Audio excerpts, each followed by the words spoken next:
acto va a comenzar en breve. Por favor.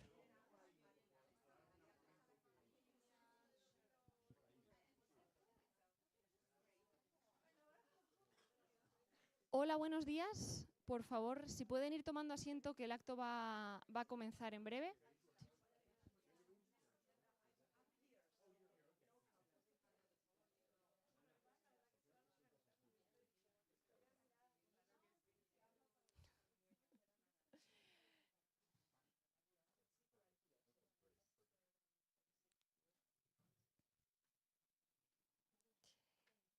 Muy buenos días, estimados ponentes, participantes y amigos del CEU, dear speakers, participants and friends of CEU.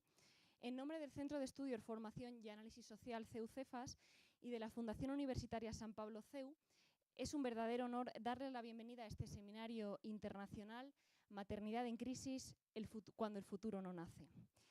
It's a pleasure to also welcome our international speakers. We hope you enjoy this seminar very much. El tema que hoy nos convoca no es ajeno a nuestra institución. Para el CEU, reflexionar sobre la maternidad, la natalidad y el futuro demográfico de nuestras sociedades es una cuestión central, estrechamente vinculada a nuestro compromiso con la dignidad de la persona, la familia, la vida y el bien común.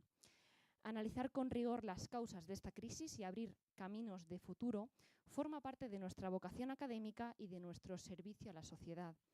Este seminario ha sido posible gracias al esfuerzo conjunto y la colaboración de diversas instituciones que trabajan por la vida, la familia y la dignidad humana. Queremos expresar different institutions that help our view. We want to welcome European Federation of One of Us, Political Affairs, Asamblea Associations for Life, and this is born through a dialogue space with scientific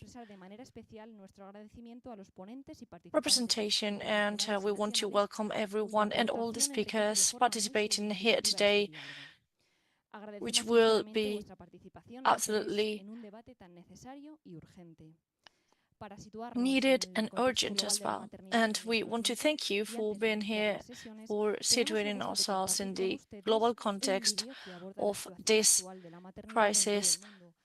We want to share, first of all, a video talking about the situation of maternity in the whole world, and I want to welcome you once again to this seminar. Thank you very much for your attendance.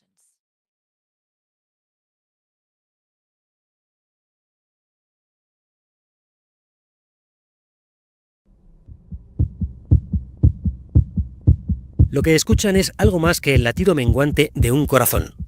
Es el pulso de nuestra civilización. Y sí, se está apagando. Durante décadas hemos sido alertados de un problema de superpoblación. Nos dijeron que éramos demasiados. Hoy, Occidente no se enfrenta a esa temida explosión demográfica, sino a una implosión. Vivimos lo que los sociólogos llaman el invierno demográfico. El descenso de la tasa de fertilidad es uno de los cambios sociales más fundamentales de la historia de la humanidad. A nivel mundial, esta tasa ha caído hasta situarse por debajo de los 2,5 hijos por mujer, convirtiéndose casi en la norma en la mayor parte del planeta. La gran mayoría de la población mundial, el 80%, vive actualmente en países con una tasa de fertilidad inferior a los 3 hijos por mujer. Según estudios de la Organización de Naciones Unidas, son 3 las razones principales que explican el rápido descenso de la fertilidad mundial. 1. El mayor acceso de las mujeres a la educación y su mayor participación en el mercado laboral. 2. El descenso de las tasas de mortalidad infantil. Y 3. El aumento de los costes de la crianza de los hijos. Desde CEU-Cefas creemos, no obstante, que estos 3 factores no agotan el problema. Entendemos que existen también razones antropológicas decisivas que nos ayudan a entender por qué hoy tantas mujeres no tienen hijos. La extensión de un individualismo que prioriza el proyecto personal y profesional sobre la apertura a la vida. Una cultura hedonista que identifica la felicidad casi exclusivamente con el bienestar inmediato y el consumo. La fragilidad de los vínculos familiares y de pareja, con alta inestabilidad afectiva y miedo al compromiso duradero.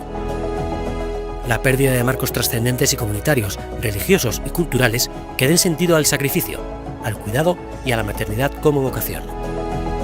Y por último, una visión tecnocrática de la vida humana, que facilita que el hijo sea percibido más como un proyecto opcional que como un don. Como consecuencia de la disminución de la tasa de fertilidad, la tasa de crecimiento de la población mundial ha disminuido desde un máximo del 2,3% anual en 1963 a menos del 1% en la actualidad. No es una metáfora estacional, es un dato matemático. Para que una sociedad sobreviva en el tiempo, necesita una tasa de reemplazo de 2,1 hijos por mujer. Ese es, en verdad, el número mágico. Un hijo para reemplazar al padre, una hija para reemplazar a la madre, y ese pequeño decimal para compensar la mortalidad temprana. Bajando de 2,1, la población envejece. Bajando de 1,5, la recuperación se vuelve matemáticamente improbable. Hoy, casi todo Occidente está muy por debajo de esa línea roja. Empecemos el diagnóstico por Europa, el epicentro de este terremoto silencioso. El viejo continente ya no lo es solo por historia, sino por biología. Observen los datos. En los últimos 50 años, España cae de 2,9 nacimientos por mujer a 1,1. En Italia, el descenso va de 2,4 a 1,2. Francia, Alemania, Reino Unido, Irlanda, la lista es extensa. Y no es una cuestión económica, sino cultural. Incluso en las ricas regiones alemanas o escandinavas, las cunas están vacías. Europa perderá, según proyecciones, cerca de un 7% de su población en 2050. Pero lo dramático no es solo el número total de nacimientos, también lo es la falta de juventud. Hasta hace poco creíamos estar ante un problema de los europeos. Históricamente, Estados Unidos se mantenía gracias a su dinamismo e inmigración cerca del reemplazo generacional. Pero eso se acabó. Los datos del CDC de 2024 son contundentes. Estados Unidos ha marcado su mínimo histórico, cayendo hasta los 1,6 hijos por mujer. Canadá está aún peor, entrando oficialmente en el club de la fertilidad ultra baja, con un alarmante 1,2. Son cifras idénticas a las del sur de Europa. El sueño americano ya no incluye familias numerosas. Pero el dato más impactante y que muchos ignoran está en Hispanoamérica. La velocidad del descenso allí no tiene precedentes históricos. En apenas una generación, la región ha pasado de familias de 5 hijos a estar por debajo del nivel de reemplazo. Fijémonos en Chile. Su tasa de fecundidad se ha hundido a 1,03, por debajo incluso de España e Italia. Un colapso demográfico en tiempo récord. Colombia, históricamente joven, vio nacer menos de 500.000 niños en 2024, un hito negativo, con una tasa de 1,6. México, la gran potencia demográfica hispana, ya está en 1,8 y bajando. Hispanoamérica ha envejecido antes de desarrollarse. Hablemos de España. Nuestro país es la zona cero de este fenómeno. Según el Instituto Nacional de Estadística, la tendencia estructural es devastadora.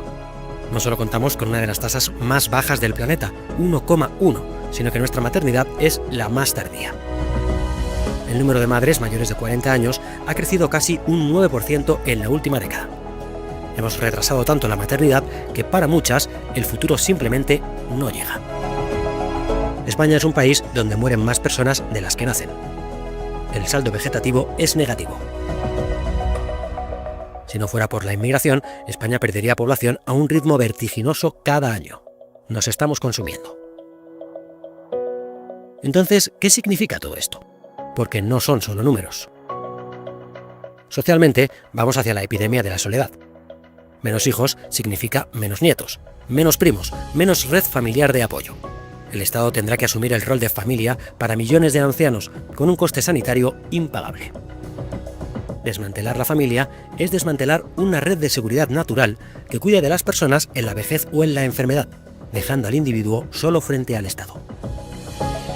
Económicamente es insostenible. Con cada vez menos jóvenes trabajando, el sistema de pensiones se convierte en un esquema piramidal que se queda sin base. Necesitaríamos aumentos de productividad cuasi de ciencia ficción para compensar la falta de mano de obra. Con una población activa menguante y una dependiente creciente, la presión fiscal sobre los jóvenes será asfixiante. Culturalmente hablando, una civilización que no se reproduce biológicamente acaba siendo irrelevante. Sin transmisión generacional llegarán la pérdida de identidad y de raíces culturales. Moralmente, una sociedad que no tiene hijos es una sociedad que ha dejado de creer en su propio futuro, una sociedad que prefiere el presente inmediato al legado. El invierno no se acerca, el invierno ya está aquí y es extremadamente frío. Europa y América no son casos aislados, son el síntoma de una civilización cansada. En este seminario internacional abordaremos distintas cuestiones. ¿Se trata de algo irreversible? ¿Podemos volver a florecer? ¿Cómo atacamos las causas de este problema? Por desgracia, algunas corrientes de pensamiento que representan a organizaciones internacionales como la ONU o la Unión Europea no ignoran este problema por despiste, sino por razones puramente ideológicas. En algunos ámbitos sigue imperando la falsa creencia de que somos demasiados. La misma Agenda 2030, en su foco ecológico, a menudo ve al ser humano más como una huella de carbono a reducir que como un recurso a potenciar. La baja natalidad se ve casi como un éxito medioambiental, ocultando la catástrofe social que en verdad supone. Algunos consideran erróneamente el invierno demográfico como una victoria del progreso y de la libertad individual, cuando en realidad es el síntoma de una sociedad que ha perdido las ganas de vivir y perpetuarse. Bienvenidos al seminario La Maternidad en Crisis. Es hora de hablar del futuro que no nace.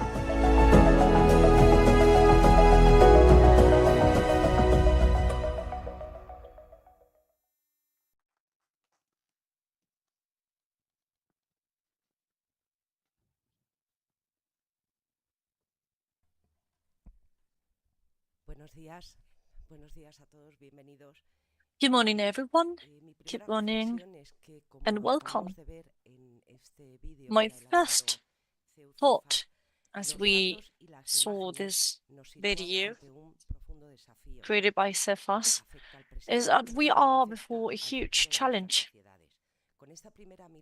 the present as well as the future of our societies. And with this in mind, I welcome you once again to this seminar, Maternity in Crisis, or Motherhood in Crisis, the future that is not born.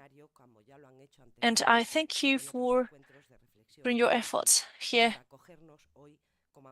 and for coming today to this seminar hosted by Cephas.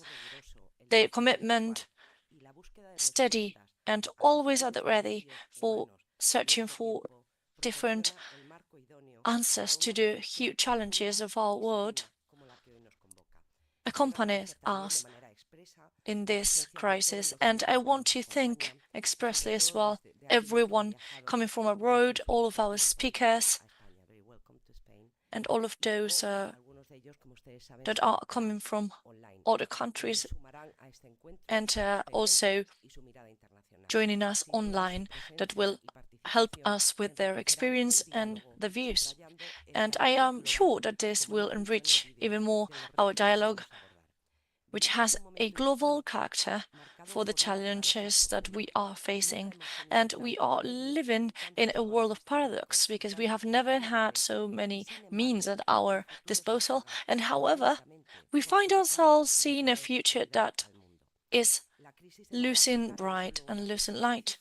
And we are stopping bringing life to the world, and we are not talking only about figures, we are also talking about a crisis that is a human crisis, a spiritual crisis, and from there is where this moment, this seminar is born. And throughout the day, we will have different opportunities to understand the diagnosis.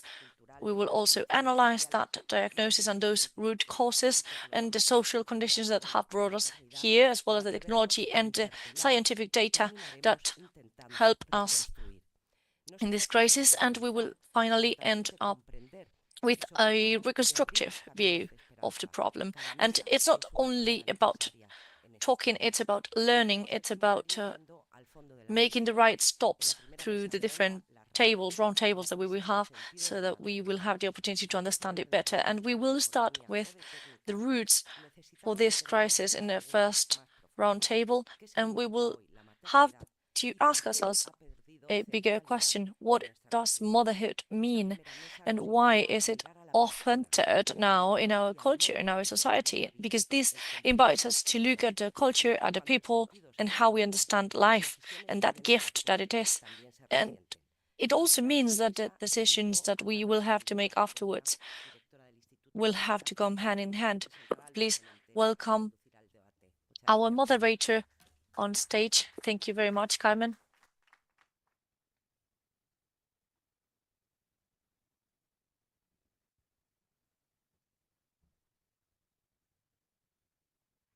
Please welcome on the stage Carmen Fernández de la Cigoña, Director of the Institute, CEO for Studies on Families.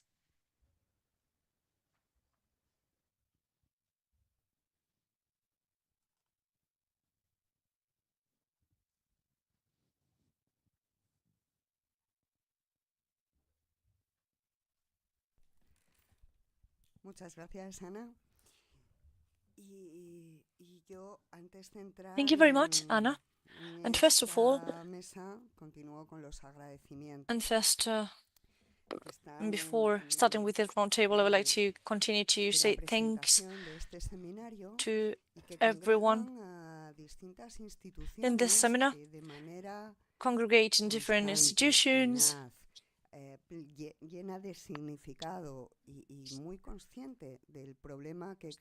that are very, very mindful of the significance and all the problems that are coming towards this, for the questions that are really important, like, for example, CEFAS, that we have to say thanks again, because they have been absolutely welcoming when hosting this seminar, with everyone that is collaborating with this as well, and with the collaboration that we have had up till now, that is so fruitful and also so fluid and lovely, with a great communication. But we are also talking about human dignity, and we are talking about Javier Puente, for example. We are talking about some of the titans in this fight that is absolutely fundamental, not only in Spain, but also everywhere else. And one of us, I do remember that initiative,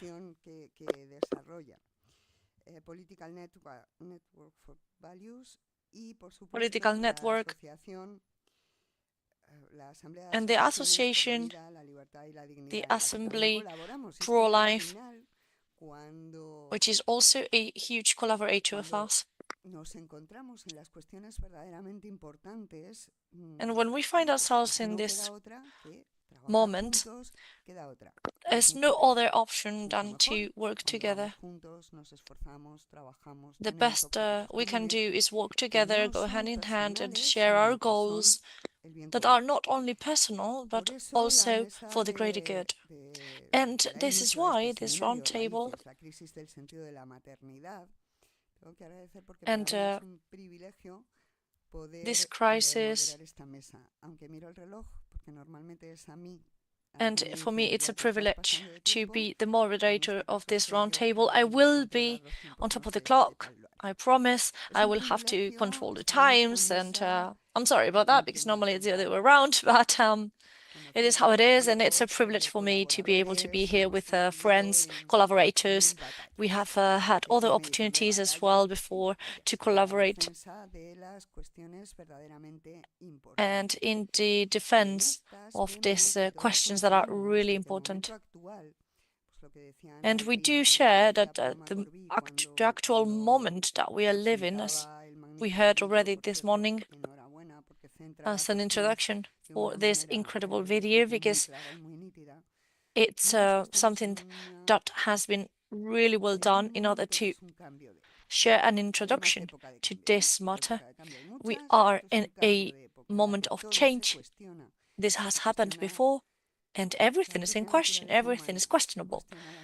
And we're even questioning ourselves, the anthropology of ourselves, our dignity, all the institutions, and the sense of life. And this, fundamentally, is what is causing this crisis, which is a crisis that is anthropologic and that takes us in the way to doom, to disaster. And I have started saying that it was a magnificent video. But it is true that when they talk about this demographic winter, I don't like that expression. I like it better to call it demographic suicide, honestly, because this fall in the maternity rates and in our anthropology is something that has been searched for. We have been looking for it. We have asked for it, and in some cases it has even been bought by means of some institutions that have been working for years and years saying we are a lot in this planet, we are too many. And I don't know which criteria is the ones that are the ones that they are following to say that, but that is what we have been facing for a while now. And this is what has provoked this crisis, this deep crisis and this analysis of individualism and selfishness and also sadness that is forcing us into a dramatic situation that we are living, but that we will also force everyone in the planet to live with us. And this is taking us direct to extinction. I don't know how many of you have taken your grandkids, for example, to see Ice Age, the film. There was this scene where we saw the dodo birds, which are not super smart in a sense, like they didn't have a very smart instinct of conservation, and they end up falling through a cliff, and they go voluntarily one after another falling down the cliff, and they finally disappear. This is very similar in a way. This crisis, this maternity crisis that we are living, it's kind of similar to that situation in that film in a way. And this is causing us to be involved in this dramatic situation where life doesn't matter anymore. Human life doesn't matter. Maybe some privileged ones, their lives matter, but not human life in general. And an isolated society, an isolated life where links and bonds are missing, all of these references to our bonds, to our good things that we have in life together with values, all of those are about to disappear. And I know that we have speakers coming from abroad, and maybe they are not familiar with this, but there is an expression here that basically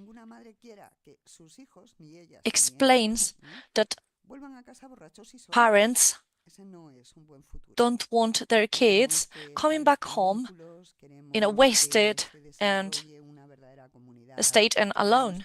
And we are going to end up being wasted and alone if we don't stop it, because this is a problem that exists in every society, in every part of the world. And we are trying to support life. We are trying to support development, our social development, our personal development, and for that, family and maternity are essential, not only for the replacement rate, which is far from fulfilling now and compliant with what it should be, but also for ourselves and for our lives. And that is why we also understand that it is so needed to talk about maternity, about motherhood, to favor motherhood, to fight for it. And we also need to talk about those bonds that are supporting and harnessing the good in us and the beauty in us and the beauty in human beings, and how we create different opportunities, different institutions that will make also development possible. And this crisis has these roots that are so deep and that we will talk about in a minute in the round table. And because of that, because of those roots, I think that it's time to go with our speakers.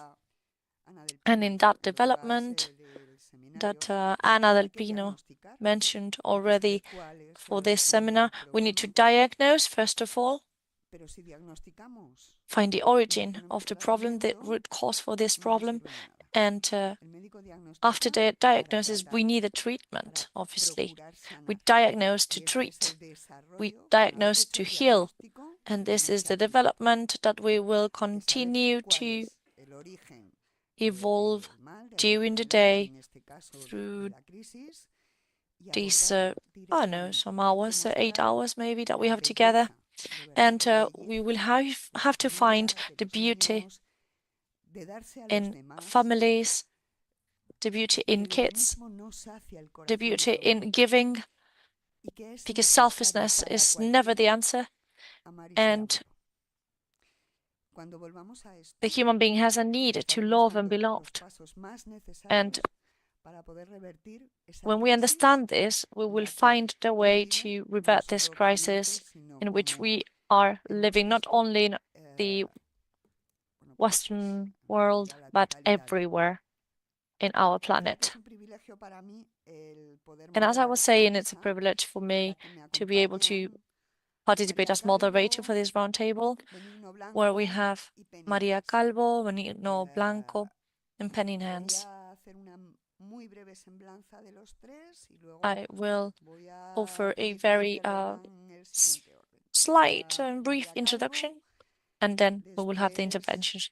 We will start with Maria Calvo, then Penny Nance. For those who are not familiar with her, she will probably speak in English, so please, if you need a translating device, please use it. And then we will also have Benigno Blanco, who I'm so thankful for his presence. And in any case, first of all, with Maria Calvo, I must, there's something that I must say. I am her #1 fan. It's been years and years working together, collaborating, and how Maria faces matters that should be probably evident, but in some cases in this world get lost and get tricked.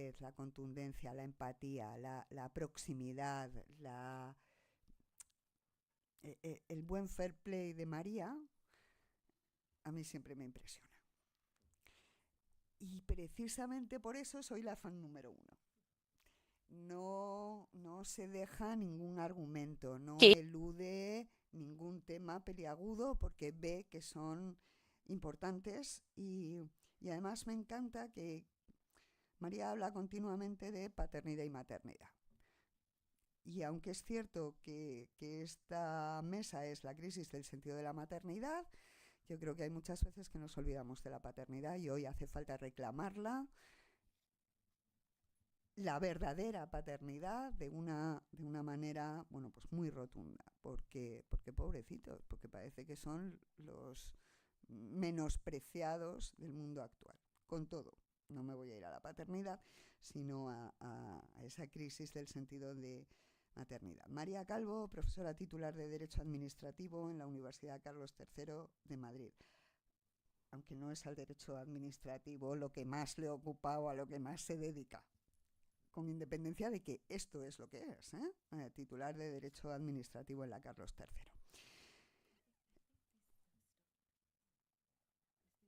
¿No se oye?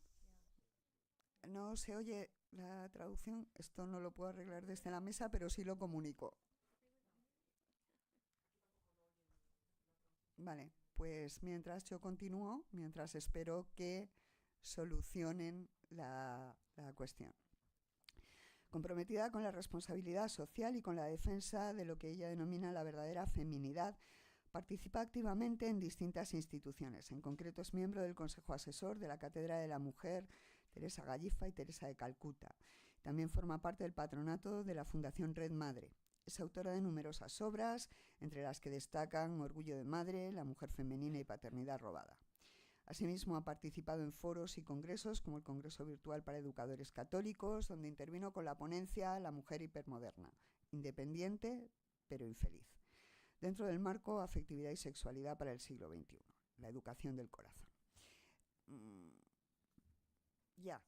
Porque lo importante va a ser oír a María, no digo más, pero es extraordinario, a mí me encanta cada vez que la escucho. Pero les decía que presento a todos los ponentes. Penny Nance, CEO de Concerned Women for America. Es directora ejecutiva y presidenta de esta institución, la mayor organización de políticas públicas para mujeres del país. Está considerada una autoridad nacional en cuestiones culturales de infancia y de mujeres. Dirige una amplia red de más de 500.000 miembros en todo Estados Unidos, entre los que se incluyen más de 400 influencers cristianos y más de 267 presidentas embajadoras de Young Women for America. Además, preside el Comité de Acción Legislativa de Concerned Women for America y actúa como principal portavoz de ambas entidades. Graduada por Liberty University en Leesburg, Virginia, donde actualmente forma parte del Consejo de Administración, su liderazgo ha sido reconocido por distintos medios y organizaciones. The Christian Post la señaló como una de las 4 voces pro vida femeninas más influyentes. Ahí es nada.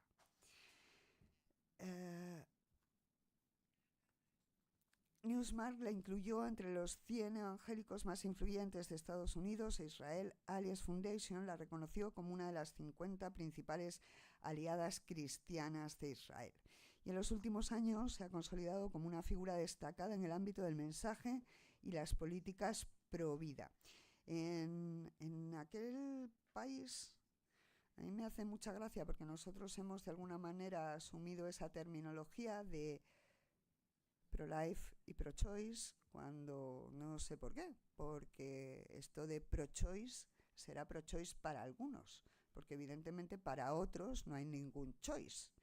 Y entonces creo que también es necesario el cambiar ese lenguaje. En cualquier caso, con este panorama del invierno y del suicidio demográfico, esa constante actividad, esa voz pro vida es no solo necesaria, sino yo creo que una exigencia para cualquier persona de sentido común. Muchísimas gracias, Nancy.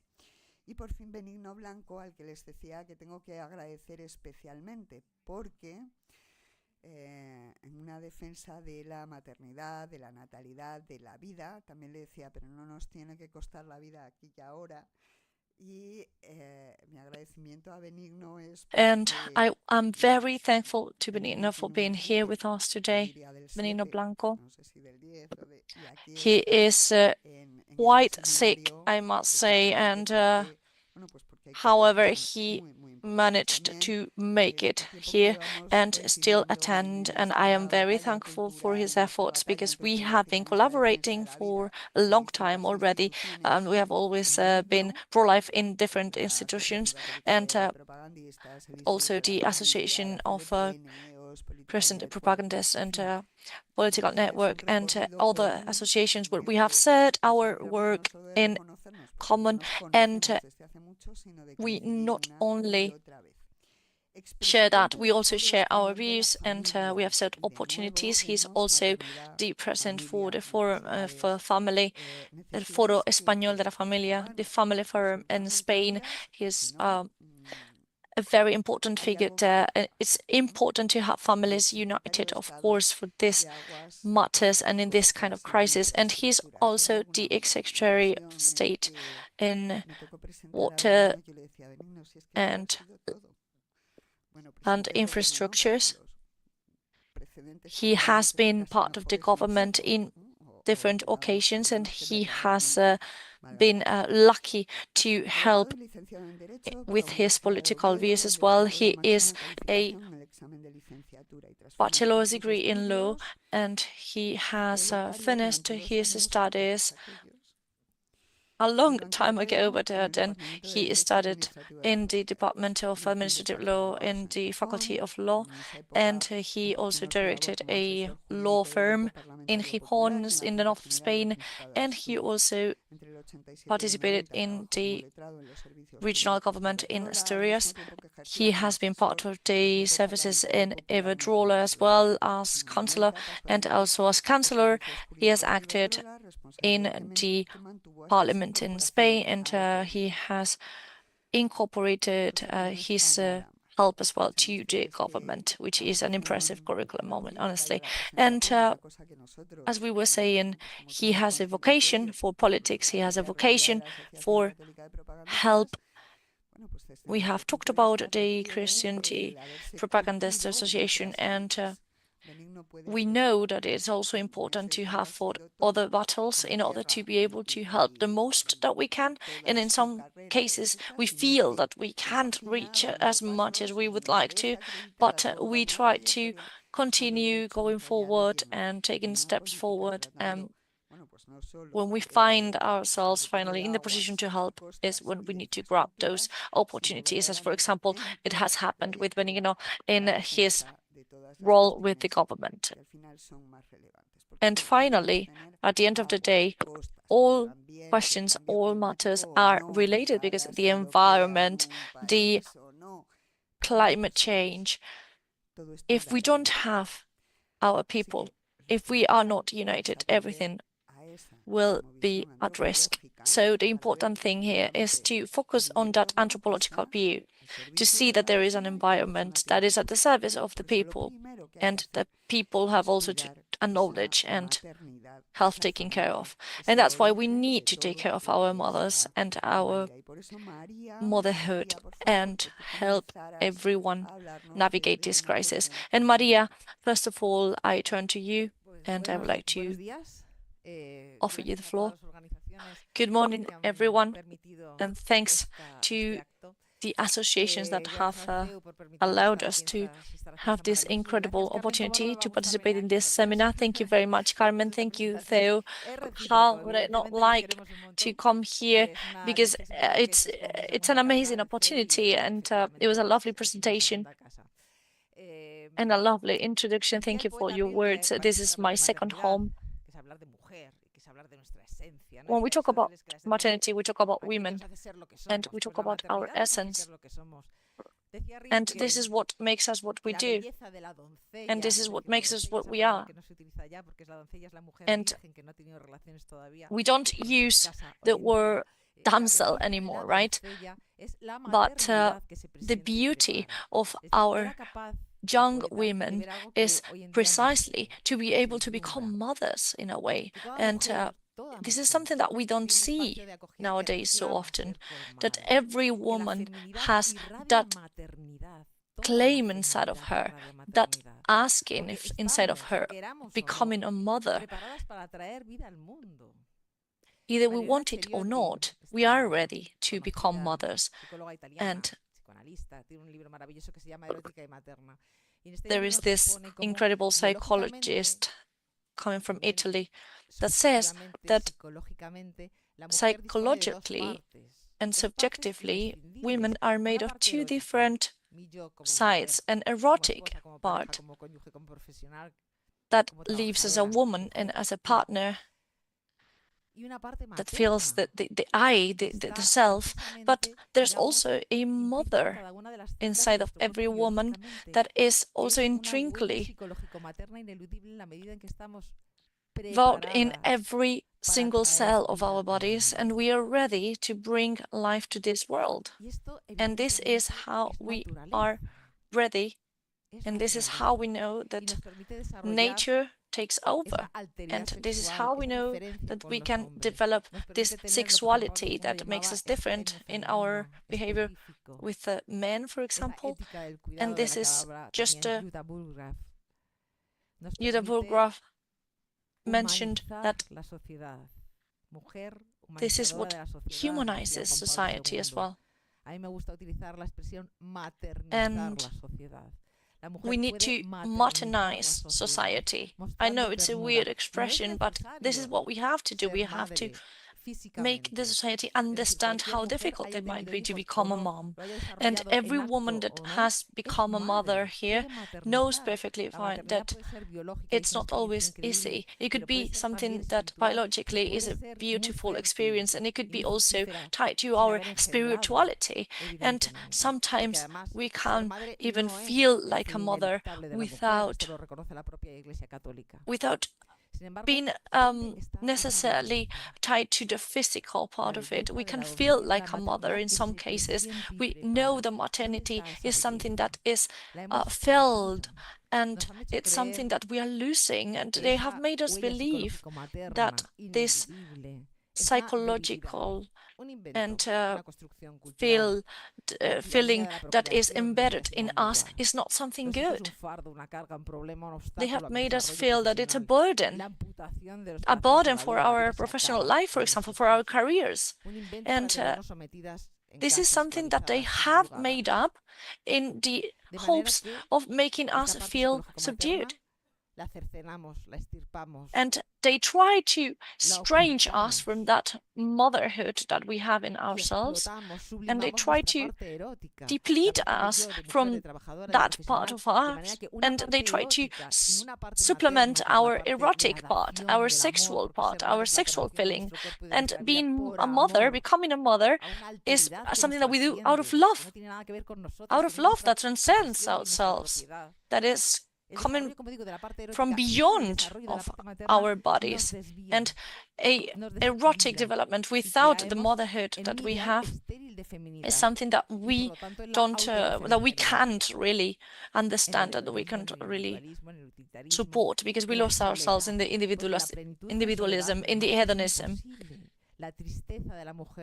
And it's just impossible to understand how we can become full women without understanding this. Experiencias también sexuales constantes en esta turbotemporalidad, todo muy rápido porque la capa de hielo es muy fina y si paramos everything goes so fast, and then if we stop and be introspective, that woman breaks as she's got loneliness inside, as she has lost the bonds. The Infertility Institute of Valencia carried out a survey to women between 23 and 42 years of age. A high proportion of them mentioned that they didn't want to have children. They are known as the non-mothers.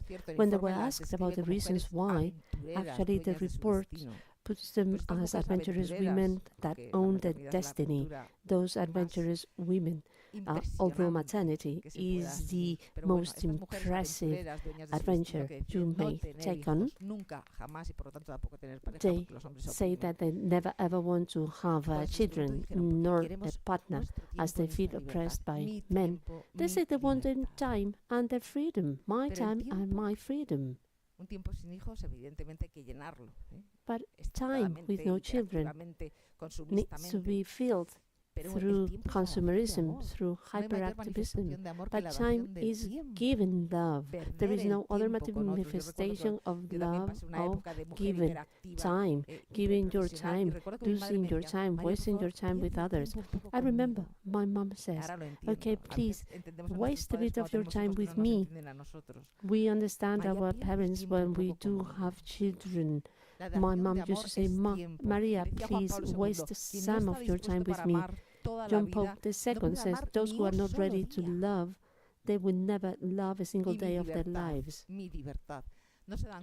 And my freedom, those women are not aware that freedom with no bonds is slavery.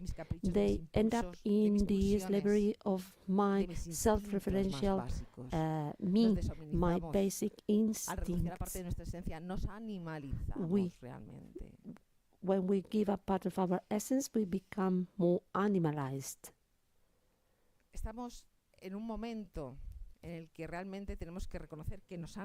We are at a time where we need to acknowledge that we have been deceived. We are transforming our rights into our wishes into rights.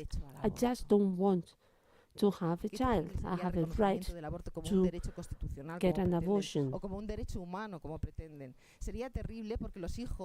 It would be terrible to make that right, as the children who would be born would go into endless death. Thank you, Mom, because I was born because you did not exercise your right to abortion. The greatest type of violence is known as abortion. So it is like the pagan wreaths where children were sacrificed for a better crop. And now, ignoring all kind of abortion is extirpating the son that is in the body of the man. It is an irreversible fracture in the heart of the mom. It is delayed guilt, a bomb that will explode sooner or later, but it will explode. By transforming those wishes into rights, we go into a paradox. We live in a life characterized by paradox. Out of a sudden, I wish a child, the right to have a child. And then big companies allow us to freeze our eggs, which is terrible. So the woman now is appropriate, owns the process of generating life. We own life, which is a perversion of motherhood, because motherhood is absolute generosity, freedom, getting rid of things, decentralization, never possession or appropriation. We appropriate, we own life, and we decide when to bring life to the world. We may freeze our eggs, even when we are not generative, biologically speaking. The Ecclesiastes book says there is a time for everything. There is a timing for anything, for everything. There is a time to be born, to die, and to bring children to this life. Women may also decide how to bring their children to the world with no father, with no love, with no sex. Only gods could do that in the classic Greek. Nowadays, women can do that as well. We have become goddesses, and we decide on the process of maternity with no parents, with no fathers, with no roots. The child will be the son of an anonymous donor, but the child will not have a germline, has no grandfather, has no great-grandfather, has no roots. Uncertainty about the roots. As Simone Weil says, the need to have roots.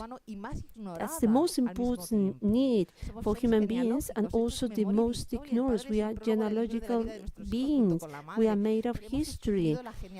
We have replaced genealogy by technology. And those kids, when they would look back, they will see nothing. They will see a black hole, vacuum, darkness. That is terrible. That leads to neurosis. But not only that, the child loses his freedom under these conditions.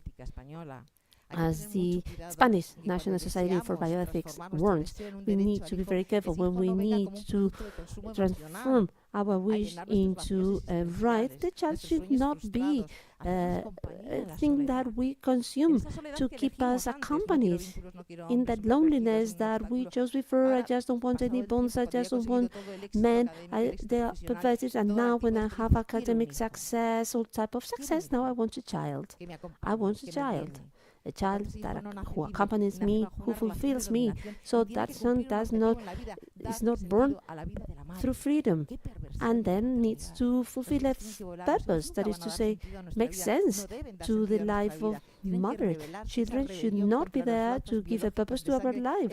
They should rebel themselves. They should rebel themselves. That is necessary. They need to detach themselves. They need to have their own family, and they should leave us alone, and if we have a good partner, we will be happy. We have been deceived. We have been deceived greatly. Motherhood does not make us slaves. It frees us, because it frees us from ourselves. As Eugenio Marín says, freedom is what those that give themselves out own. And mothers are the ones that give out Porque nadie es más libre que aquel que se da a sí mismo the por amor. most.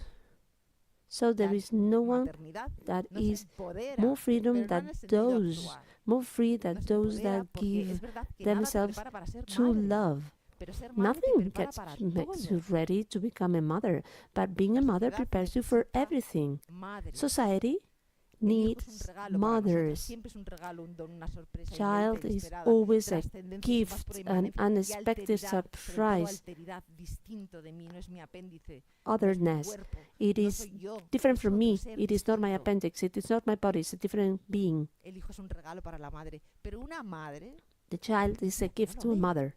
Una madre es un regalo But it para is la just sociedad. incredible for mothers not to see that. Absoluto. Mothers are La a gift to maternidad society, biológica absolute o gifts to espiritual. society. Tengas hijos o no, Well, cuando either ejerces the la maternidad, spiritual cuando or maternizas al biological mundo, motherhood, nos libramos de la when mediocritud, you del accept ensimismamiento. motherhood, we get rid of mediocrity.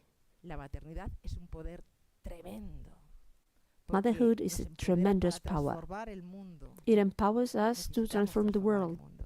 Dice Máximo We need Recalcati, to transform the psicoanalista de la world. Escuela de As Milán. Massimo Recalcati La llegada says, de una nueva psychoanalyst from the criatura Milan indefensa, School, que es esa mezcla the de arrival of necesidad a y new libertad, es creature siempre la that renovación sin needs retorno, la transformación his sin retorno de freedom la faz is de la always tierra. the El mundo no renewal vuelve a with ser no el mismo. return Por eso of the Hannah Arendt earth. decía, The world es la is no natalidad longer la que the same. salvará al That's why mundo. Hannah Arendt Es la says natalidad la que the salvará al mundo, fertility, porque es la llegada natality, de hombres y birth mujeres will nuevos capaces de save the regalarnos world, because it is comienzo about nuevo, the arrival de cero. of Es new la men llegada and de hombres women nuevos, to es give la us llegada as de a hombres gift a primitivos, new salvajes, que vienen beginning. desde el alba de los The arrival tiempos, of primitive que tienen una men visión that nueva come from de la vida. the start of Por times. eso, They como have dice a new Fabrice vision Hayat, of hay que life. ser progenitor en el And fin as de los Fabrice Hayat tiempos. says, we Cuanto más really apocalíptico need se vuelve el mundo, to más sentido tiene procreate. dar The la vida more mortal, apocalyptic the porque world, the hijos, more it nuestros makes hijos no sense vienen to como uno más entre los create demás. life, because our Vienen como children una do not renovación come de la as tierra, just a one dar more un nuevo beings. They are here to comienzo. renew the earth, to give us a new Por eso es start, a necesaria la new maternidad. beginning.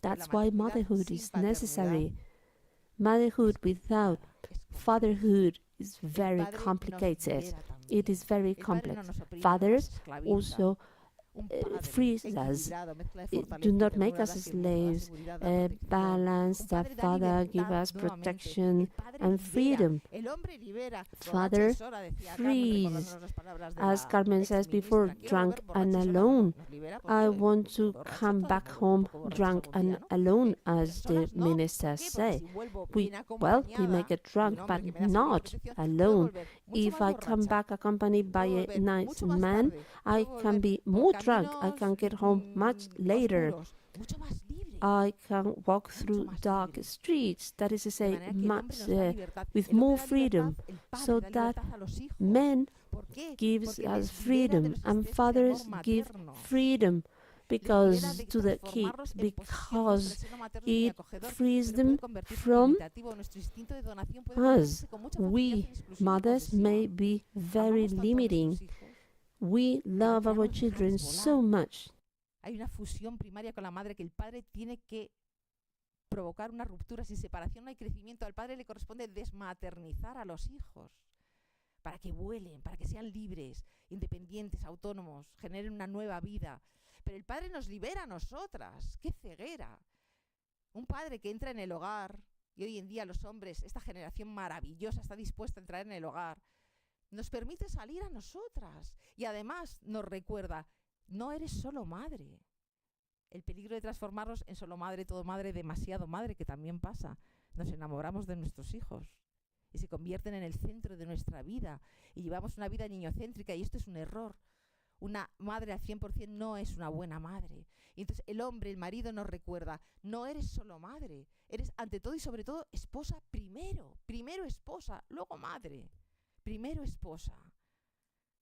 Y eso nos permitirá, cuando los hijos se vayan, quedarnos en pareja solos y felices. Porque el padre y la madre, la alteridad sexual es necesaria para otorgar el único legado válido que podemos dejar a los hijos, que como decía Goethe, es raíces y alas. Raíces, ese matrimonio, esa familia imperfecta. Esto es un caos, lo sabéis todos los que tenéis familia, lo sabemos. Conflictos, vuelan los platos, es un campo de batalla permanentemente. Pero es donde nuestros hijos adquieren identidad, estabilidad, sentido de pertenencia, raíces. ¿Y todo esto para qué? Para volar, para que se vayan, por favor. Que se vayan, que se marchen. Cuando sea el momento oportuno, evidentemente. Pero que se vayan. porque los hijos tienen que volar, la familia es pertenencia, pero es errancia, es procedencia, pero es porvenir. Y ser genitores de la vida no nos hace sus propietarios. La maternidad es hospitalidad sin propiedad. Y la paternidad debe ser responsabilidad sin propiedad. Y que se vayan por caminos inesperados, que saboreen el desierto, que se extravíen para encontrarse, pero que siempre sean conscientes de que pueden volver y encontrarnos al hombre y a la mujer, al padre y la madre, firmes en el amor, pase lo que pase. Muchas gracias.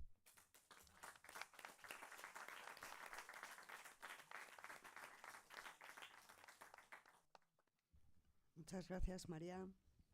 Libertad, amor, hogar, complementariedad y al mismo tiempo, bueno, muchísimas ideas. Y esto nos da paso a la intervención de Peninans, que también, bueno, pues hablará acerca de todas estas cuestiones. Thank you.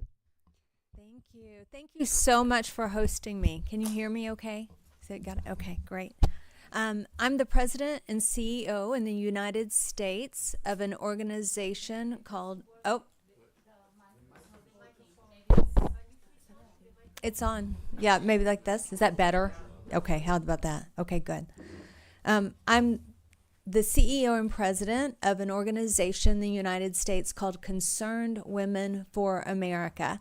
We have about 1.5 million members around the entire nation, including our Young Women for America collegiate chapters. We have about 400 chapters on college campuses across the nation.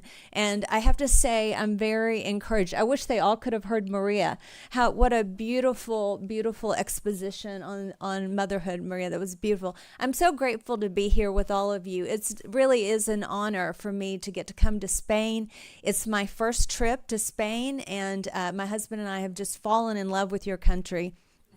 Really, everywhere I look, you have beautiful soaring cathedrals that are a testimony to faith and to the reality of your love of your country and the Holy Mother everywhere I look. And so I think it's only fitting that we're talking about motherhood here. And I think what we're seeing today, not just in Spain, not just in the United States, but around the world, is the natural consequence of faulty reasoning and poor ideology. And when you believe that, when you disrespect life, you think that life is disposable, at the other end of that is a loss of children and a loss of life. And in the United States, we have particularly come up against an issue that is really a fight against the unique dignity of women. And I'm going to talk a little bit more about that. But I was asked specifically to tell you about Concerned Women for America because I would love to tell all of you how to replicate that in your own countries. Because it's not, we are a Christian organization. We're Christian women. We're pro-life. We're pro-family. We get down on our knees and then we get up and we act. We're advocates for life in our state legislatures, in the federal government. If you look on our website, you'll see pictures of me with our president. We speak truth to leaders. We're the Esthers of our day, and I bet all of you are the same because women have to speak truth. At this moment in time, it is absolutely imperative. In our country, we are down to 1.6 is our replacement rate. I think they said yours was even lower, 1.1. I think that it's really important for us to be honest about motherhood. I have 2 children. My husband and I offered to adopt 2 more, and the teenage mothers ultimately decided to parent them, so we weren't able, but we wanted to, and we were willing. But let's be honest, motherhood is very difficult, and it's very personal. I recently read a quote from a woman in the United States who's an expert and has written about having a child with autism and what her journey was like. And she is desperately in love with her son and an outspoken advocate for children with autism in the United States. And I thought it was so interesting. She said, I wondered if I was alone or if other parents felt the same way I did, that everything involving our children was painful in some way. The emotions, whether they were joy, sorrow, love, or pride, were so deep and sharp that in the end, they left you raw, exposed, and yes, in pain. The human heart was not designed to beat outside the human body, and yet each child represented just that, a parent's heart, bared, beating forever outside the chest. You know, I think I'm here with my husband, and I think he can testify that that really was my journey. What I say is that motherhood strips away all the calluses on your heart and leaves it a wide open, gaping wound that allows you to experience love and joy and, yes, the pain of your children in an excruciating way that you didn't experience before. It changes us. Motherhood changed me. I went from a very focused career woman, a woman who had, you know, a lot of pride and about the work that I did, and early on had some success working in Capitol Hill, to being a woman who had her first child and a miracle happened. We have a Christmas show in the United States called The Grinch, and I don't know if you have it here, The Grinch. So you remember when The Grinch, his heart grows 3 sizes, you know, at the end? I think that was actually me. I remember early on in my career, I was very, very focused, and I was doing the pro-life issue. So, you know, it was great work. It was really important work, and it was really everything. I didn't care if I had to work late. I didn't care if I didn't have time on the weekends, because I was fighting for a cause that I truly believed in. But something changed when suddenly my own baby was handed to me in my arms. And I remember walking up Capitol Hill to have a very top-level meeting with the Speaker of the House, our House of Representatives, the head of the Senate, and the White House. And on the way, I should have been thinking about what I was going to say in this important meeting, but all I could think about is, it's kind of cold out today. And I had a babysitter, and I wonder if she'll remember to put a sweater on Claire, like she might be cold. And so I'm like grabbing my phone, calling as I'm walking, and you're laughing because you've all been there, right? You know, everything changes and your perspective changes. And guess what? It's so important for a society. It makes us better, but it makes the world better. The world needs women, because women who love who love their children, because it makes us compassionate people. It makes the world less cold. It makes us able to change what needs to be changed. I think sitting in this room, it makes us stronger and understand the importance. You know, I feel so sad when I hear young people say, I'm not having children. And really, if I hadn't been a Christian, I maybe would have been that person, because I really liked life without children. But they don't know what they're missing. And you can't ever tell them, because you really have to experience it. The truth is, we're in a time where the lie that women are replaceable, the unique dignity of women, is being denied. They say that a man can be a woman and a woman can be a man, and there's literally no difference. That well-intentioned men can use a surrogate and have a child, and it won't be any different. But that's not true. A child, whether she is deprived of her mother by health, by a death, or purposefully, is at a loss. We have to have women. Children need their mothers. I've found in the United States that I think there's really 3 reasons, 3 roots. We're talking about the roots of what has changed and why we've seen this magnificent decline. And I'm sure it's probably more complicated than this, but as a woman who runs a women's organization and specifically sits across the desk from young women crying in my office, this is what I know to be true. First, we have the lack of ability, and that's infertility, and I'll leave that to the medical experts. Perhaps that'll be a discussion about that. But we know that the second one, which is lack of opportunity, lack of interest, sometimes lead to fertility because it's delayed. And I was not a young mother. I was like 30 years old, but we're finding women later and later and later. But it's not always because of them. Sometimes, and I hear this a lot, that it's lack of opportunity. I hear every day in my office, on the road, talking to women about they want to get married. They desperately want to get married, but they can't find a man. They can't find the right man. And so I think if we're going to talk about the issue of motherhood and the decline, that we also have to talk about men being less willing to get married, being willing to get married early, being willing to commit. And so it works both ways.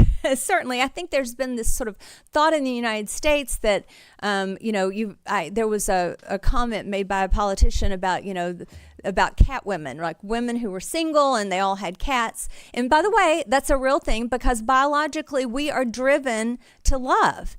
And I looked this up. I was so shocked by it that in the United States, we spend, I think it's about $150 billion a year on our pets. You don't do the same here. It's a much smaller number. In the United States, it's getting, right? If in the United States, when you walk down the street and see a stroller, you're more likely to see an animal in that stroller, a dog in that stroller, than you are a baby. In my neighborhood, there's more pet stores than there are children's clothing. And there's a reason for that. Our biology demands that we reproduce and that we love, and we're going to figure out a way to do it one way or the other. But again, I think one of the reasons that we're seeing men less likely to step up is that we have a real issue in our nation, and I think around the world, with the proliferation of pornography. And by the way, AI is coming into play now, right? You can just dismiss women and have a fake wife through AI apparently now. It's getting worse and worse and worse. We spend $182 billion in pornography in industry in the United States. And we have the horrible new addition of something called OnlyFans, where it's a cottage industry where young women create their own pornography of themselves and sell it. We have diminished, no wonder we're lonely, right? We've diminished relationships and marriage, and we've made it a commodity at this point. I feel comfortable in here quoting scripture. 1 Corinthians 3:13 says, when I was a child, I thought as a child, I spoke as a child, but when I became a man, I put away childish things. It is time for men to put away childish things. It is time for both men and women to take responsibility. You talked about the saying of something about your child staying at home. We call that living in your mother's basement. As much as it hurts when your child leaves the nest, my husband comforted me with the thought that, well, at least he's not living in our basement, playing video games all day, right? You want them to grow up and to leave and to cleave to a wife. I think the final thing I'll say about that is lack of interest. Also, lack of opportunity maybe is one thing, but also I think there's a lack of interest. And as I was walking around and we're seeing these beautiful cathedrals, it just was so inspiring to me. We were in Toledo and Segovia, and it was just magnificent. We don't really have as much of that in the United States. And I was reminded that God says, seek ye first the kingdom of God and his righteousness, and all these things shall be added unto you. We are seeking and seeking and seeking in a culture that prioritizes wealth and privilege over commitment and family. And it's easy to get caught up in that. And it's in the United States, it's very expensive to buy a home and to put down roots. And that's all true. But also, we know that in earlier generations, when they were much poorer, they had more children.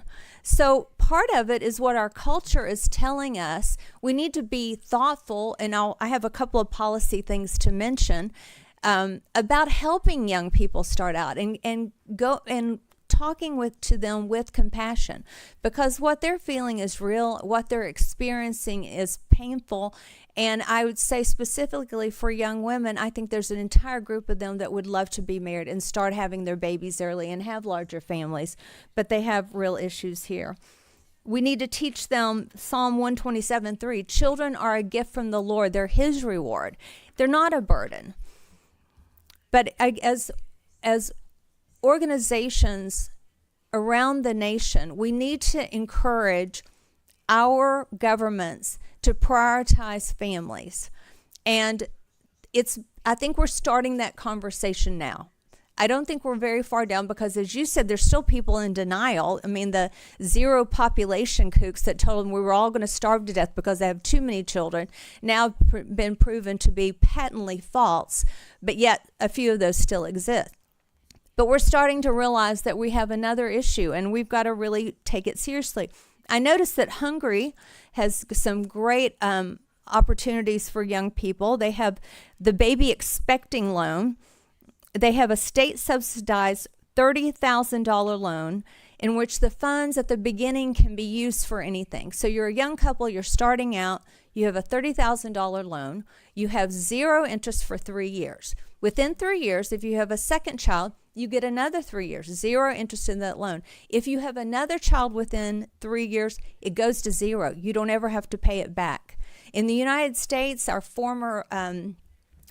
current president, Donald Trump, in his first administration, his daughter, Ivanka Trump, came up with an idea that we still have not finalized, but I think is a great idea.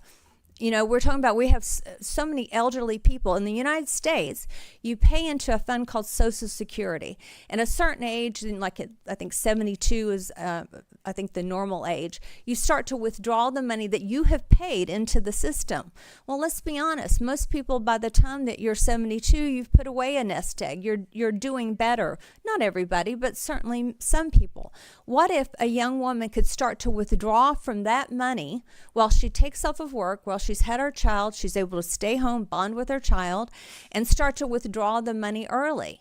And then, it's gone. You don't get it at the end, but at least that you have prioritized, and we have made a way for them for young people who often are two incomes today, right? It's very normal to have a mother and a father working, at least in the United States. So now you're replaced her paycheck for a while where they have a chance to be together.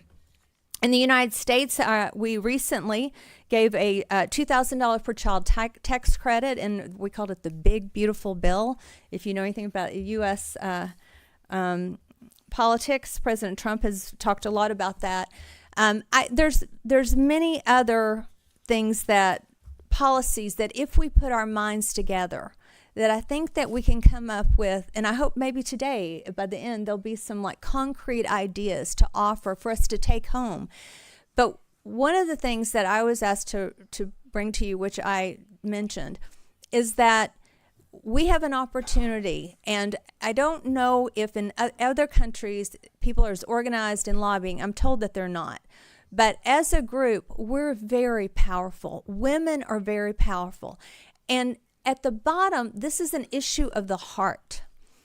And changing culture takes everyone. And it certainly takes our churches. And not every pastor, I'm an evangelical Christian, or priest, is aware of what we're dealing with. But we can speak to them and urge our local churches to understand, to be a part of this conversation for our young people. We have to change hearts before we can change minds. And we're all in this together. We have to, in order to be a healthy world, we have to take seriously motherhood and the future of our nations and of our world.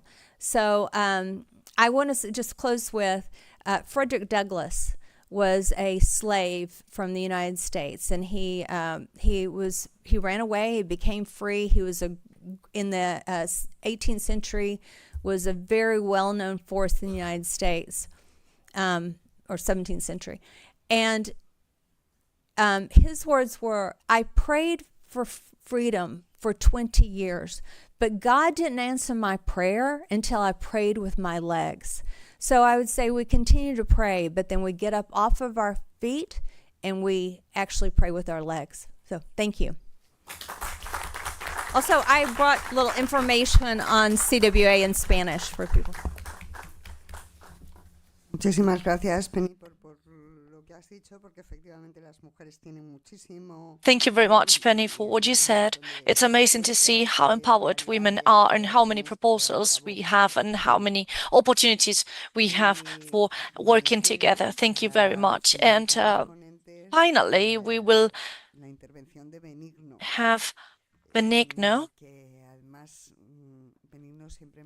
who always surprises me, not because of what he says, but because of how original his ideas are and how lovely his proposals are. So please, Benigno, honor us with your words. Good morning. I don't know, honestly, if I am in my best state today, but I will try to share some views. 2,000 years ago, when Christianity was born, one of the biggest novelties that it brought with it was that it was created in a spontaneous way, so as to speak. There were no evidences of how Christianity was born at the very beginning, and they understood that the body was something that was very important, and the minds were also important, and they understood that when in marriage, sexuality was part of life. They understood that life was important. Before Christianity, life was not valued enough. It wasn't valued in the same way. And in the classic civilizations, as for example, in the Roman culture, men or women had children because they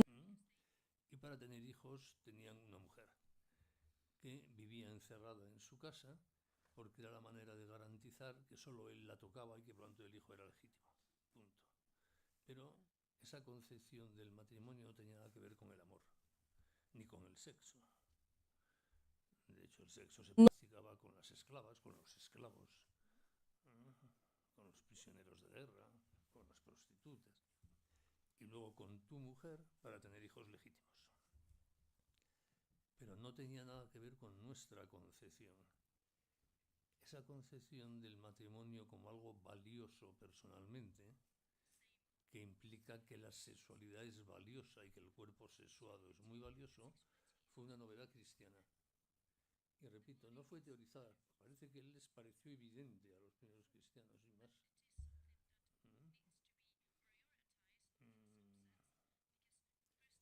Y en consecuencia también valoraron la vida. Antes no se valoraba la maternidad, se valoraba tener hijos, que es una cosa distinta, que el clan crezca, que haya fuerza de trabajo.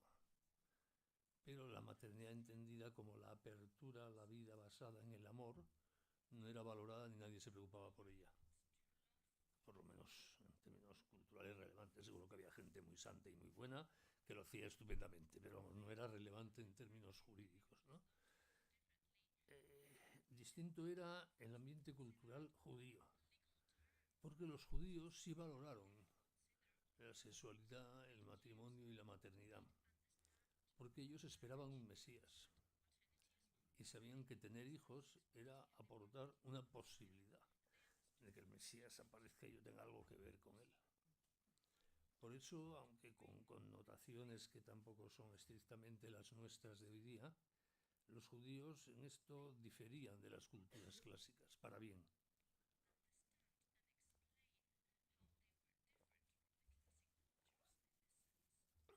Y esto fue muy sorprendente para los primeros romanos. For the Romans itself, this very fact. And when we see this in the Bible and in different documents that come from this first cycle and this second cycle of the Roman Empire, those letters that we have found when Christians said, I don't know why you are chasing us and why are you trying to end us, because we're not so different from you. But the Christians would not expose children to any harm, and they would not be legally exposed as well, for example, to let a newborn die, for example, if they didn't want that child, that was illegal for the Christians, and it wasn't illegal for the Romans. So there were some differences, in fact, some differences. And sexuality was one of those differences, because sexuality was looked at as something that was a way of opening to life. And this was not systematic. This was something that just became reasonable because they had faith. And the first Christians, I'm sorry, I need more water. I think I might drink all the bottles in the room. Why do I think that the first Christians saw this so clearly? Because Jesus Christ, didn't speak about this much, but they saw it clearly because the essence of identity in Christianity was to be the daughter and the son of God. And that person you're marrying, your spouse, is also a daughter of God. It's not about sexuality. It's about having a beautiful relationship with another son, with another daughter of God. And because of that union, God gives us children through that relationship. And that is how Christians began to see life and sexuality. And that is why the rejection of our bodies is just not right, because this body was gave to us by God. And through law and through this marriage, I can create more human beings that will also be children of God.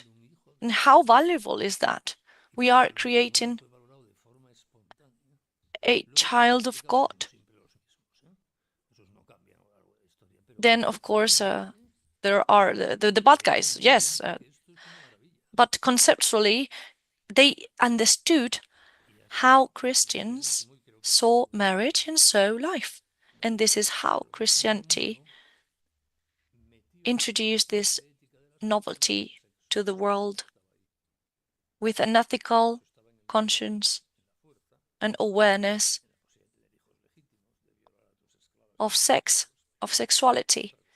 Before, it was just about getting laid, but Christians, they introduced this consciousness, this awareness, and they started valuing positively sexuality.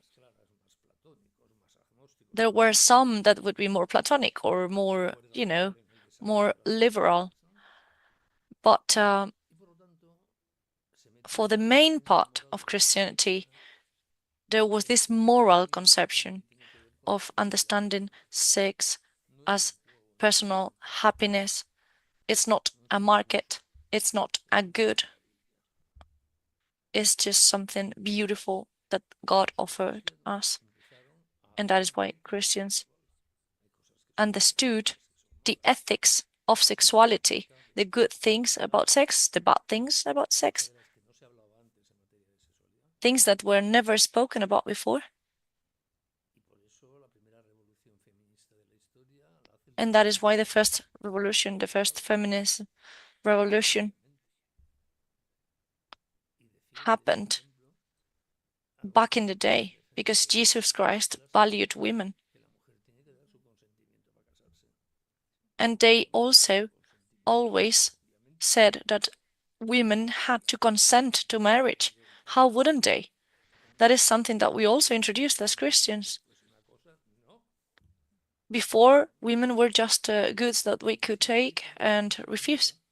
Like a man could choose a wife and then return it to the parents if he didn't want her anymore.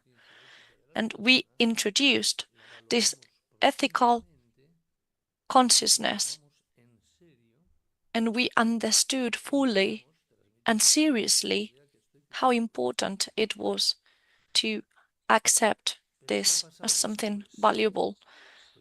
However, if we go forward in history, modernity got sexuality out of our consciousness, out of our awareness, out of our morals, and we had an involution in this sense, under a theoretical liberty and freedom, where I can do what I want, whenever I want, because it's in my power to do so. And on top of that, as we advanced in history in the 20th century, in the 21st century as well, that space that was occupied by our morals in terms of sexuality has been substituted by this market of sexuality. And this introduction of sexuality in our morals also implies that the person is aware of that. And those are not the criteria of the market nowadays, right? So they just don't match. And that freedom of the body and of sexuality is getting inside of us as well, in our decisions, and making decisions for us in some cases. And the body becomes a good that can be merchandised. Aesthetics, surgery, for example, as well, becomes a trend. You need to have a body that is available for the market and that is likable by the rules of the market. For example, we can't age. We don't allow us to age gracefully, because that is the end of our attractiveness in the market and for the market. That is what is happening and what we are seeing now. And if you want to have children, you can go to a clinic. And if you don't want to have them, you can go for an abortion. It's all in the market. If you don't like your sex or your gender, just change it. It's also in the market. And we could continue.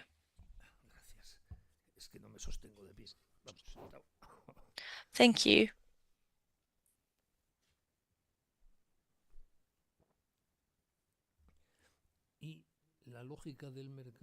And the logic behind the market has nothing to do with ethics, because the market is just, I'm offering you something for consumption, and I am incentivizing your desire of consuming it. I'm asking you to consume it very fast so that you can also fast go back to desire. And you are stuck in a loop voluntarily all of a sudden. And if they create this need for whatever it is every and each 24 hours. Every day you have the need of doing whatever the market offered. Either if you're young or you're old, it doesn't matter, because there are different products, different merch that will be offered to you and that will make you feel and fall in that loop. And that is the situation and the crisis we are living in now, which comes together with the trends, ideological trends that have a lot to do with the gender ideology, for example, which is nothing but the affirmation of my body being not part of my personality. I decide my sexuality and I can change it. The gender itself, the word gender instead of sex, is already a market product. It's just something that comes with the ideology, the gender ideology, and we're living it with the problem of trans minors, for example. We are living campaigns making minors doubt of their own sex, in order to offer them solutions, just as to speak, that come by the hand of pharmaceuticals. What a business, right? And people don't even know what is happening because they are selling it to us as if it was just part of this freedom and this liberty that we have now to do whatever we want, whenever we want. And when we reject it,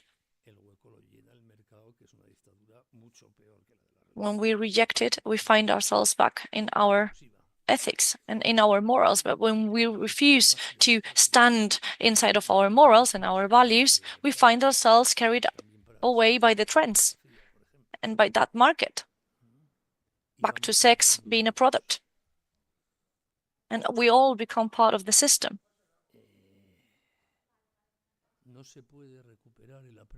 We can't return to a beautiful maternity, to a beautiful motherhood, if we can't bring back the appreciation for a good sexuality, especially in the case of women, which is the body that will allow us to actually become mothers and to become fathers. If we don't do that, if we don't start for that, we won't be able to get rid of the burdens that come with this new market style world. And pornography, for example, is another way they get to us, activating the same circuits as if we were abusing cocaine. It's the same kind of drug. It activates our brain the same way.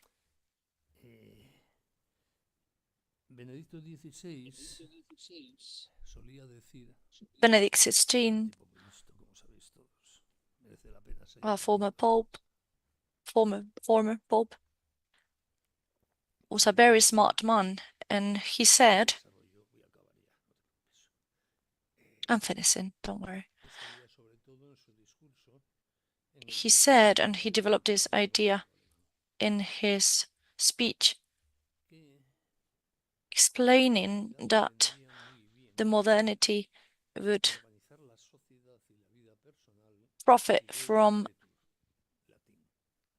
ex Deus daretum, live as if God existed, because modernity had the slogan of si Deus non daretur, living as if God didn't exist.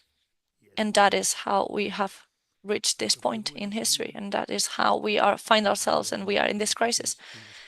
How beautiful it would be, as Benedict said, to get used to look at society as if God was looking at us as well, as if God was there. Even for atheists, it would compensate them. It would be good for them to look at society, to look at the world as if we had God also taking care of us and looking at us.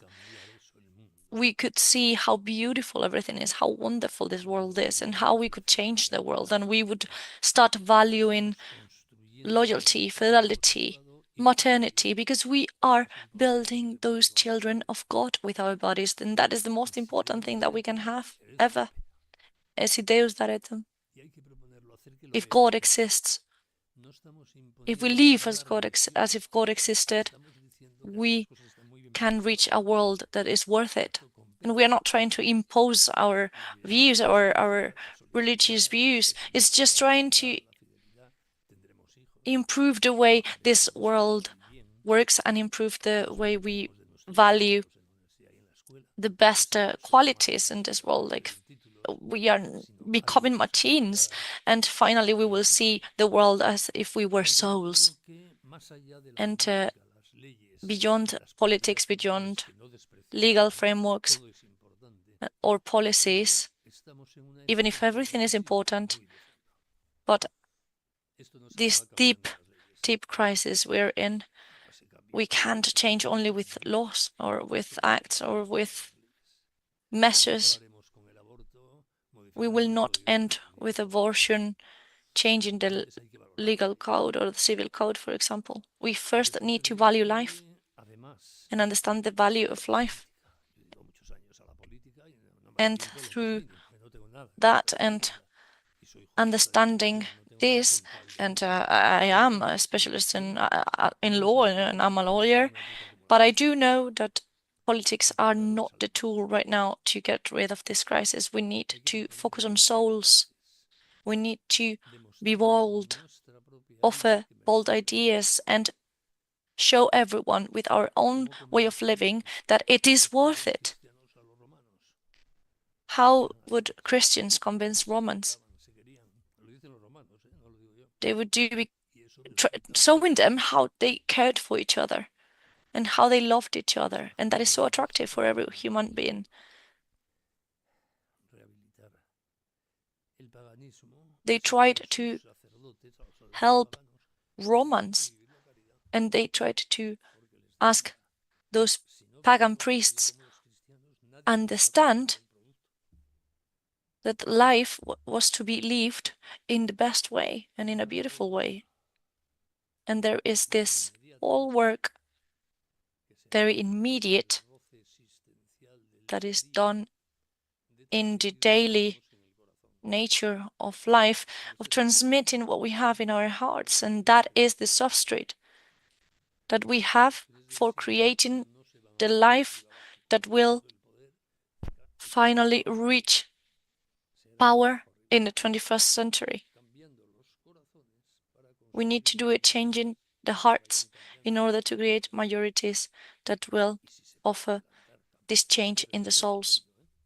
And if we need to accompany it with laws, of course, and with measures and with policies, yes, but the process starts with the souls and the hearts.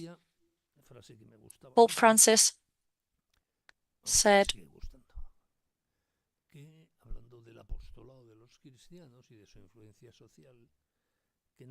that Christians, the first Christians, knew that it wasn't about becoming important or getting to power,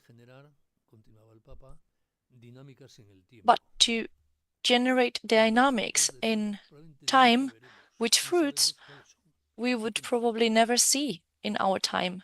But we know that we are creating this dynamic that in time will harvest the fruits that we seeded. It's not about immediate results. It's about immediately starting with our daily lives and with our families and showing off how love works and how important it is, and living that reality.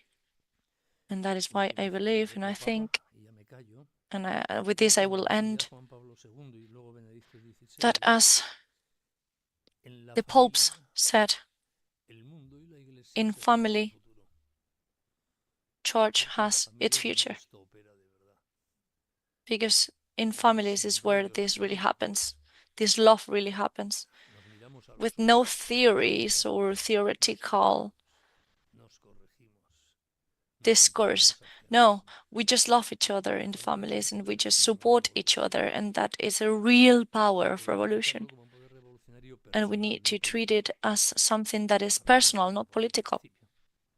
Because families are not part of politics, they're part of the personal and daily life of society. And there is where we need to focus to create that solidarity, as efficient as it is, and where we also have our children. And that is why we need to focus on families and take care of ours, as well as helping others to take care of theirs. Thank you. Thank you very much.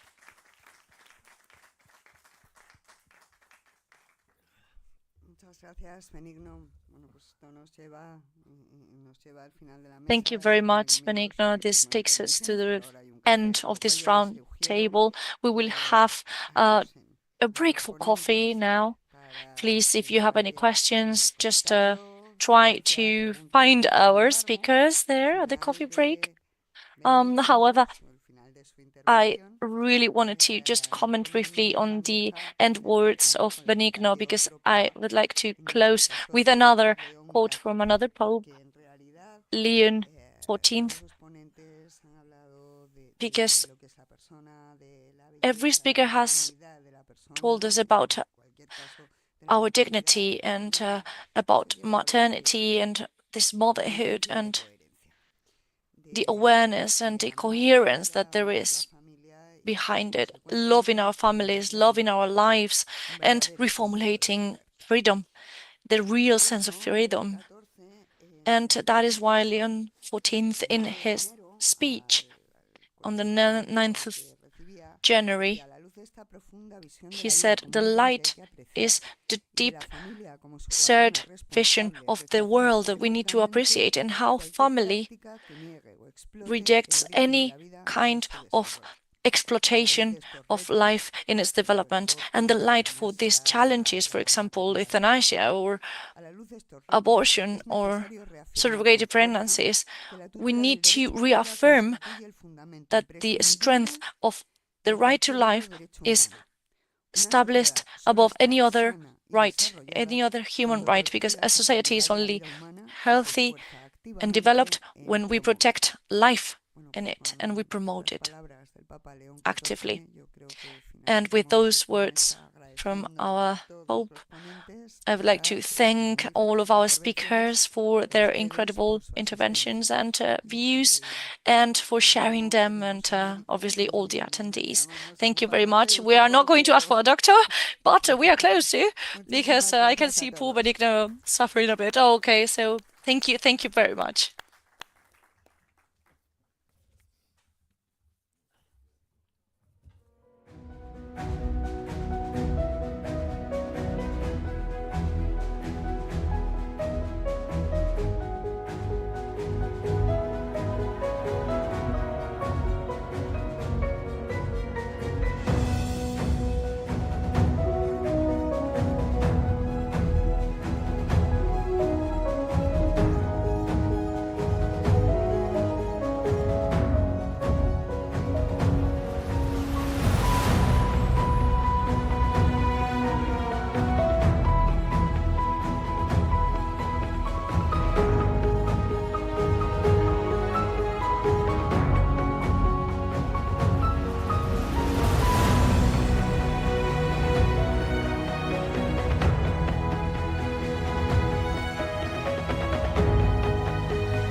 Bueno, después de esta primera reflexión más de fondo, after this first reflection and our nice coffee, we take a step forward and we move on to everyday reality, where many families and mothers give up on becoming mothers.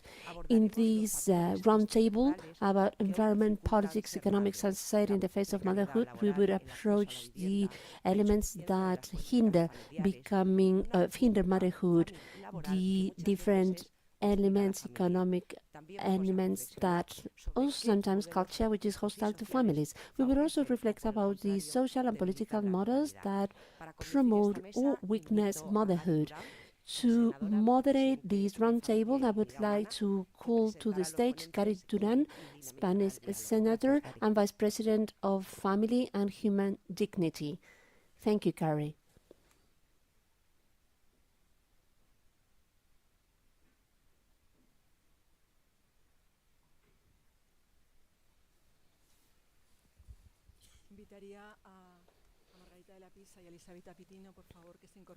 I would like to come to the stage Margarita de la Pizza and Elisabetta Pitino, please.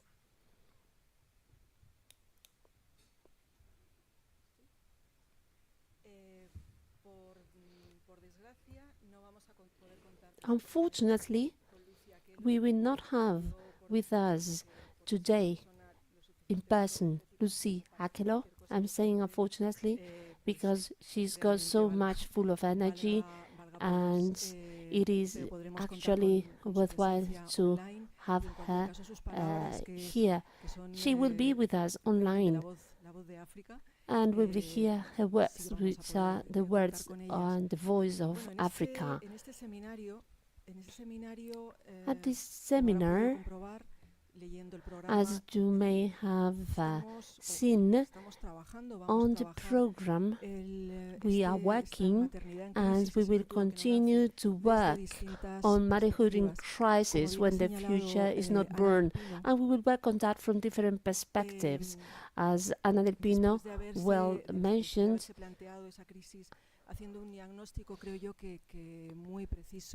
through her accurate diagnosis about situation of the demographic winter we are seeing. We have also approached motherhood in crisis from the deep root causes in terms of how motherhood is perceived today, and the different, and that has and its impacts on the choice of that women make as to whether to become mothers or not. We will continue discussing the topic, and this time we will focus on the environment. That is to say, to what extent politics, economy, and society have an impact in the face of motherhood, in the choice of motherhood.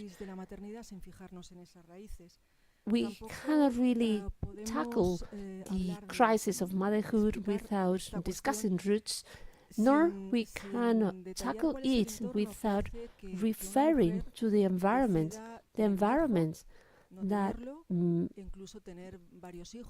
encourages women to have children, not to have any children, or to have several children. Nowadays, abortion clinics are paid 10 times more than the money that is invested on pregnant women in vulnerable situations. That is a political decision. One out of the 3 women who have a child in Spain do not have any help or aid to their motherhood. That is also a decision, political decision, and as well as other labor issues. In Spain, only those women who are at work, even get help if they become mothers. That is to say that 1 out of 3 women do not have any right to get any aid to their motherhood because they have never had a job contract. That is also a political decision. But putting motherhood, putting infancy at the center of the action of the government is also a political decision, and impacts on the different actions, the different decisions, has an impact on whether motherhood is in crisis or not. Here we discussed Agenda 2030, the Sustainable Development Goals that were about to be achieved by 2000. They were achieved earlier than 2000, and that included also the decline of the population, and that the countries decided to commit to the Millennium Objectives, and that's also a political decision. And again, the increase of the population is seen as a negative element on the environment. That also entails or is explained through political decision. One of the reasons for not having kids is the lack of resources on the part of parents, lack of housing, lack of accessing housing and accommodation, and stable jobs, precarious jobs, low wages, high prices. That is related to the way economy is being managed. On the other hand, seeing that motherhood or in increasing population is a source of richness to countries, and that needs to be worked on. That should also be a political decision, that children are seen like luxury items that only few can access to, or children being seen as burdened, or that some territories are hostile to children.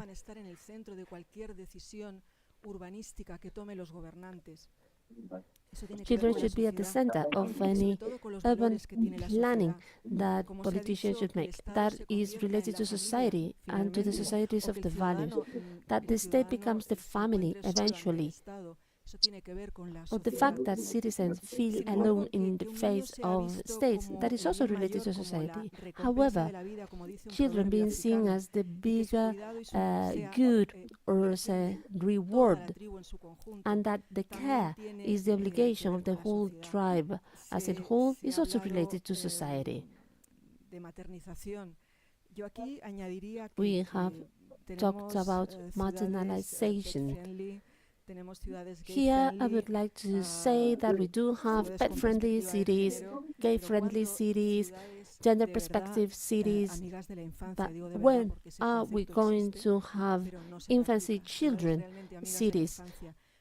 Truly infancy or children-friendly cities where we need marginalized cities. Today, we do have with us 3 women that believe that motherhood is a positive value from all the perspectives that have been mentioned here. We have with us Margarita de la Pisa and Elisabetta Pitino, and they share the perspective, the view, and the fact that they come from 2 countries that often are seen as countries where the family lies at the center as a highly relevant element. Despite both countries are facing the same demographic winter, which makes it a paradox. Regarding Lucia Akelo, Lucy Akelo represents a very apparently different view, as children and families are seen differently in Africa, despite they are suffering from what has been known as neo-colonialism, through which development aid, which are all the more necessary in these African countries that are conditioned by accepting the gender agenda of Western countries in a manner that they face up to the difficult situation of accepting developing aid or versus losing their roots. Fortunately, there are many African women who have been reporting these facts for a long time, and have been denouncing neo-colonialism for a long time, and there are many African women that are resolute to advocate for the importance of children and the family in the country. We would like to give the floor to Lucy Akelo. I can tell you that she is a social worker and politician, while the Member of Parliament in the Muro District Women's Constituency. She worked in the field of human rights and peace building. She has been a member of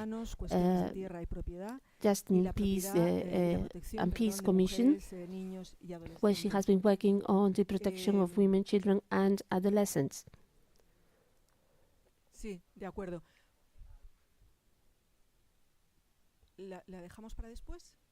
Vale, entonces, sí, muchísimas gracias. Muchísimas gracias. Thank you very much for the announcement. Well, I will finish off with her introduction, with Lucy's introduction, and then we will give the floor to Margarita de la Pisa. Lucy Akelo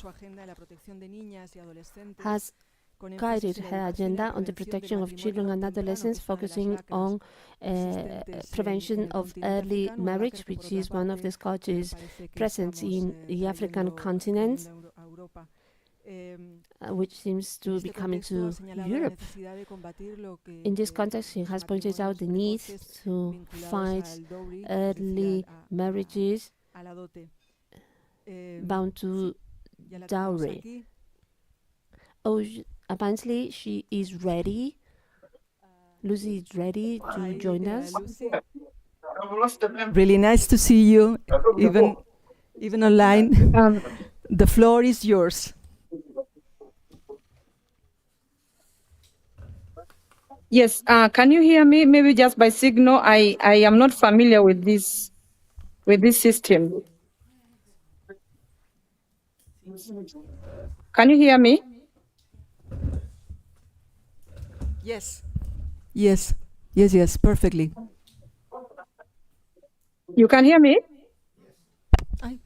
Yes, Lucy. Okay, thank you. Yes, we can hear you. Thank you so much, everybody. We have just finished our elections, and I'm glad to announce all that is re-elected Parliament for 5 years. So you all who prayed for it, have most of my colleagues didn't make it, but by the grace of God, I've come back, and we continue to struggle for life and then fighting for our mothers and our children. Thank you so much for giving this opportunity to talk about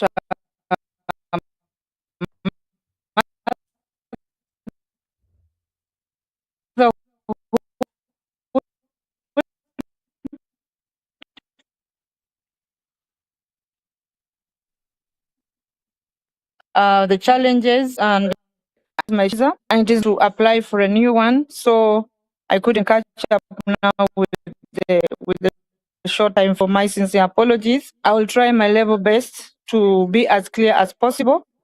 And by the grace of God, our internet has been restored. For some time, we didn't have internet. So if you hear me going off, kindly alert me so that maybe I repeat. I want to start by saying that motherhood today is widely considered challenging due to very, very many factors.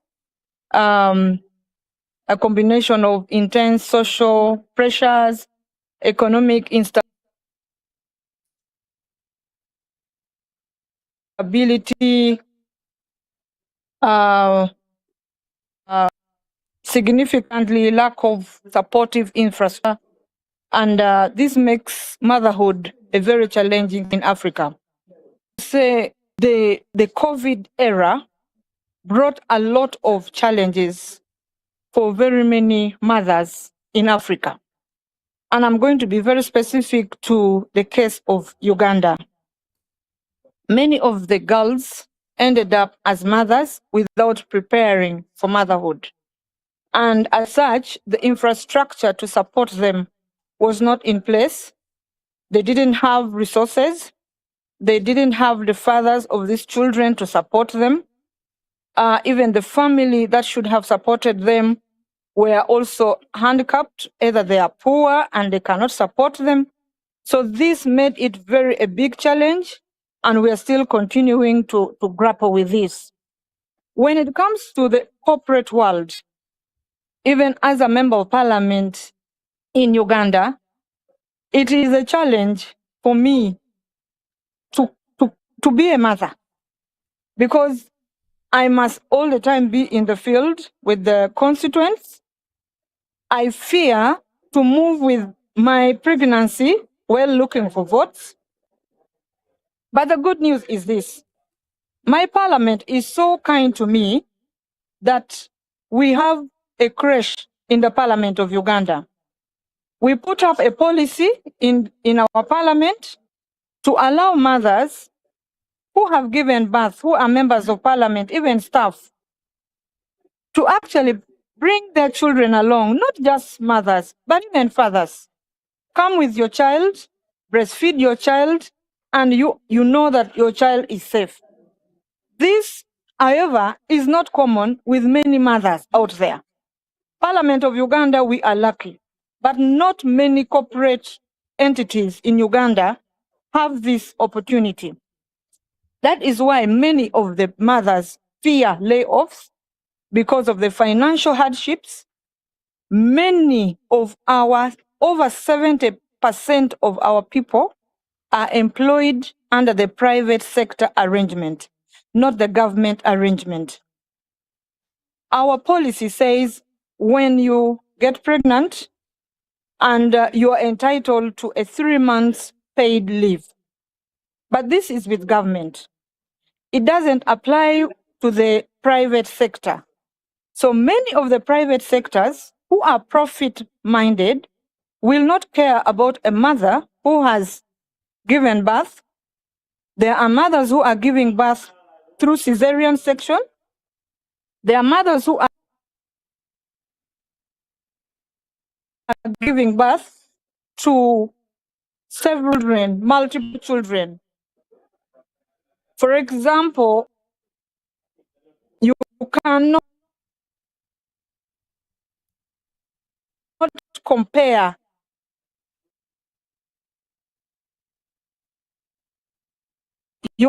you can't compare me,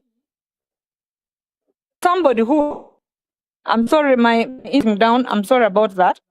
That not compare a mother who has birth to multiple children to a mother who has given birth to only child.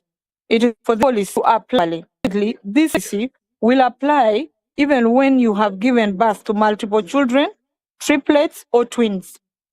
So that job insecurity is definitely there among the mothers. Secondly, absentee fathers. We are moving away from a scenario in Africa. In Africa, we believe that men are the breadwinners. I am sure also in Europe, I don't know about that, in America.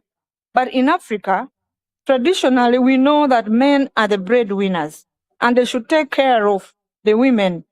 But this has drastically changed. Many women have now taken up the roles of men. They have to look after children. They have to provide for the children. This makes many women to work extraordinarily hard, even when they are when to be enjoying their maternity. They will cut maternity in order to make more money, and this causes a lot of burnouts among women, causes a lot of anxiety among them. Many of them are becoming sick. Another thing is the child care support system. Unlike Europe and maybe America, Africa has a very, very, very poor infrastructure when it comes to child care. And even the available child care which is there is extremely expensive. So it becomes very difficult for a mother to afford to take the child for a daycare program. Even the supportive family system, which should have been there. I talked about the fathers, absentee fathers. These systems are supposed to have supported this woman, the grandmothers. Now we have grandmothers because of the HIV surge. Many of the women are orphans. They are orphaned and they don't have that grandmother setting. Even the available grandmothers are also busy looking for money. So that support system, which used to be readily available to support these women, is not so much strong. Although I must say, it is still there, and it is helping many women. But it is gradually reducing so much. Another issue, especially among the corporate people, is the issue of housing. Housing is, I can categorize it in several ways. One, yes, the houses may be available, but they are not adequate for the growth of our children. They are expensive, and most of the mothers will end up putting children in homes which are not good for the growth of this child. And then it doesn't also, most of the homes do not have the facilities to enable children also to play or to grow, that growth. Most of them are congested, and because they are within town, most of them working mothers are within town, You'll find yourself in a congested environment. You have no control how your child is going to grow and all that. So that becomes a very, very, very big problem. And because of all these challenges, there has been this growing pressure that, because motherhood is such a difficult thing, we must not accept unwanted children. I put unwanted in quotes. Are these really unwanted children? Or we can do something better to make sure that however this child comes into this world, we have infrastructure to receive this child. We have policies that can enable these children to actually fit in the system. Recently, as a country, we amended our law in the Constitution to take care of fathers. We said, because in our Constitution, fathers have only 5 days of paternity leave. So we are saying, why don't we increase the number of paternity days to about maybe 15, so that they are able to give support to their wives, to their partners, instead of allowing the mothers to suffer alone. Well, this was generally accepted, but we must do more to educate the men to take up their responsibilities more seriously. Another thing that we are trying to push more is going back to our roots, to our culture that supports the growth of children, the growth of a family, that extended family that we are running away from. Can we encourage families? I see this still very strong in some families. When I am expecting and I'm remaining with maybe about a week, my mother will come over to support me in case I give birth, assist me with the child maybe for the first 2 weeks, helping with bathing the child because it's sometimes challenging. These are the kind of things that we are trying to encourage so that motherhood that is not perceived as something bad. Now, motherhood is something very precious to all of us. Ask yourself, without motherhood, would all of us be in this world? No. That means we must, without would we really be in this? Without this who have so much, would we in this world? No. So now the onus is on us. There is on me as who has support to make sure that we have adequate policies that is enable that woman fit well. One point that I want to conclude in this parliament, which is I came up with a motion. I am urging government to come up with a law to make it mandatory for government hospitals to start supporting mothers with clean breast milk. Another challenge that mothers face, a big challenge to motherhood, is access to milk, breast milk. Even just milk. There are mothers who give birth and they will completely lose milk because of the stress that the mothers go through. I came up with a motion urging my Ministry of Health to come up with a law to support the health centers, to support the hospitals, so that we have clean, free breast milk for any mother who has challenge with having breast milk, so that the child that is born will not suffer because of lack of food, because of lack of milk, but has access.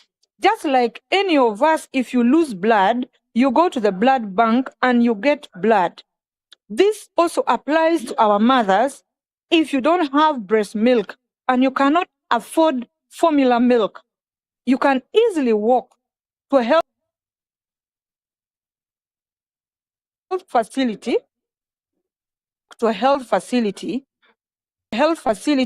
and you are able to get clean breast for this child.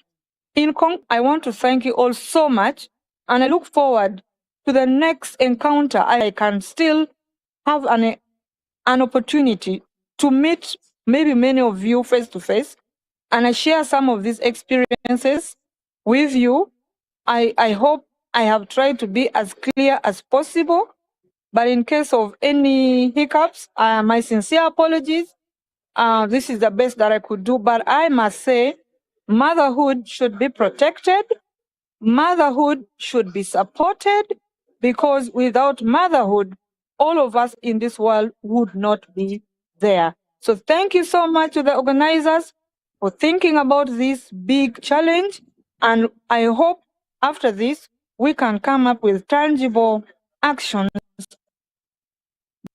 that can actually make motherhood something prestigious, something to be proud of.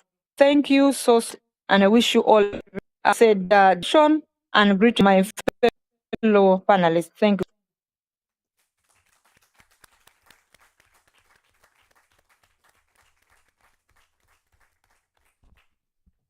Many thanks, Lucy. Many thanks. I hope next time you will be here with us. Many thanks. ¿Queda en pantalla? Bueno, ahora la siguiente interviniente sería Margarita de la Pisa. Margarita de la Pisa is Margarita de la Pisa. She's a Vox member of the European Parliament. She's got a degree of pharmacy by the Complutense University. She's specialized in biotechnology. She's got experience both in the pharmaceutical industry, and she has been headed pharmacy. She has also worked in projects to support pregnant women. She has a master's degree in neuropsychology by the University of La Rioja, and she's the founder of the educational project Open Your Wings, Abre tus alas. Saber cuál puede ser tu aportación, tu valiosa aportación al respecto del tema. We would like, we are looking forward to hearing from you and your contribution to the topic. From the perspective of the European Parliament, we do not work as much on national political action. That means to say strategies to support motherhood. But what we are promoting from Europe sometimes is promoted from the top. It is true to say that we need to be well aware that any political actions or measures to be taken will be grounded on a non-fertile ground. If it falls on a poison that makes no seed to come out. I'd like to share specific examples with you. When we, Member of Parliament, propose topics about awareness raising about motherhood, we never find the necessary support. However, initiatives to report the advance, the movements of Tradwise move forward. Nowadays, there is a trendy movement on social media where many women have decided to come back to their families, and they are sharing that. And actually, the members of parliament from other political parties feel that there is going back in terms of rights of women, and that needs to be halted. And the European Parliament is putting together initiatives to complain about that. And it also talks about our success, how at the political level and at association level we are achieving great successes, that we are well coordinated, we are delivering our message better and better. And nowadays there is also of work, that is to say, to produce an initiative document to talk about the advancement of anti-gender movement, that is to say, regression of women's rights. And actually, we have also worked a lot about gender issues. Here in Spain, we have experience in that, as that is a promotion of that undermines motherhood, that this is imposing fears on women and make women believe that they are wrong and they cannot really see the reality of their happiness. That is the propaganda by the Equality Ministry in Spain. And not even €1 from the budget of the European Union that we create with our taxes goes to anything that has to do with family or supporting maternity, because all of this is considered today as not aligned to the values of the European Union. And so it means that we are living in a moment where we can't foster and let anyone foster this maternity, because there's not only a lack of money, but also this concept of anti-family and anti-gender. And there are some people who hate maternity, in fact. Political groups that have these views, and they think of women just for fostering this idea of rage against maternity. And when we finally get to the votes, it is true that they are less radicalized, because there is a lot of weight when it comes to how you present yourself to society. But obviously the reaction of the media to these women is so strong that some politics are just shy to vote for what they really would want to. My Voice, My Choice, you know, the initiative, and you know the huge noise that there has been made in terms of the media, and this comes to say that the anti-gender movements are associated to anti-human rights and anti-women's rights, and for that reason are to be condemned and censored. And our reaction has to be to talk about it, to create a bigger friction, a bigger tension, and in some way get to win, but also through the legal system, in courts, and using all of our resources to try and get to win ideologically as well. But the curious thing here is that we see some other associations and institutions like the United Nations, as for example, creating this document of fertility, the real crisis of today. And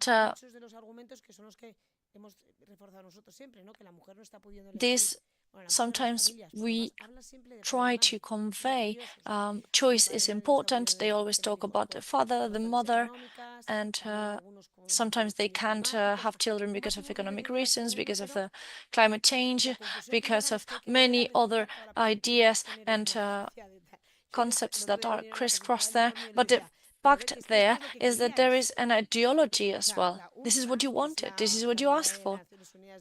The UFRA, the United for Family Planning in the United Nations, created the opportunity for this to happen. They wanted to reduce the number of births, and they wanted to promote contraception, and they wanted to promote the stoppage of the age of reproduction and fertility. And they created this problem, and now they are not being autocritical, and they are not understanding how big of a problem they have presented to humanity and how big the consequences are of this problem in our society, the hedonism, the loneliness, the consequences for women, but also the biological effects, because fertility is something that we cannot choose to have. It's something that we have the idea of choosing maternity, choosing when I want to be fertile, but it's not that way. It doesn't work that way. Maybe we will be too old when we want to actually have a kid. And that kid becomes an object.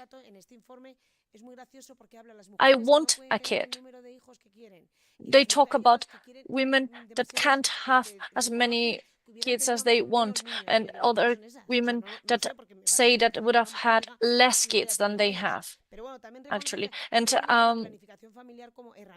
they try to sell us this planification, this planning for the families as a tool for this, for solving this problem, but obviously this was preventable and this was forecasted, and this has been called out by some of us for a long time now.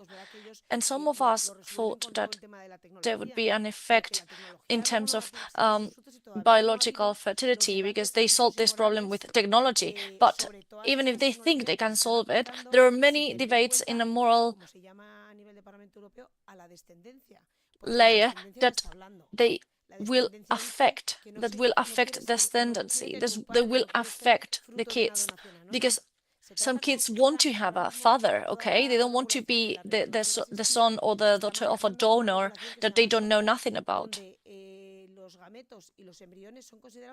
The gametes and the embryos are considered substances now.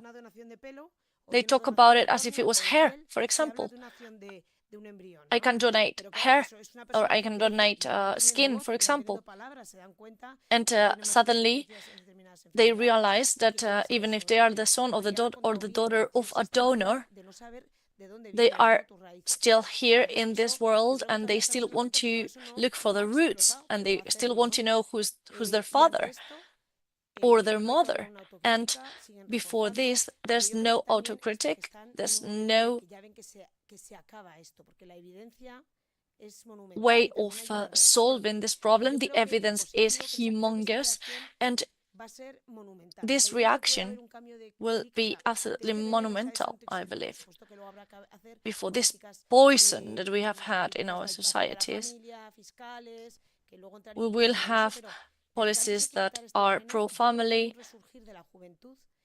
There will be a resurrection of the youngsters and our youngs that are approaching family projects as something so authentic, because my generation and the generation of my fathers didn't feel this way. They felt like they were following up with tradition, you know, but they didn't ask many questions. There were no real arguments there.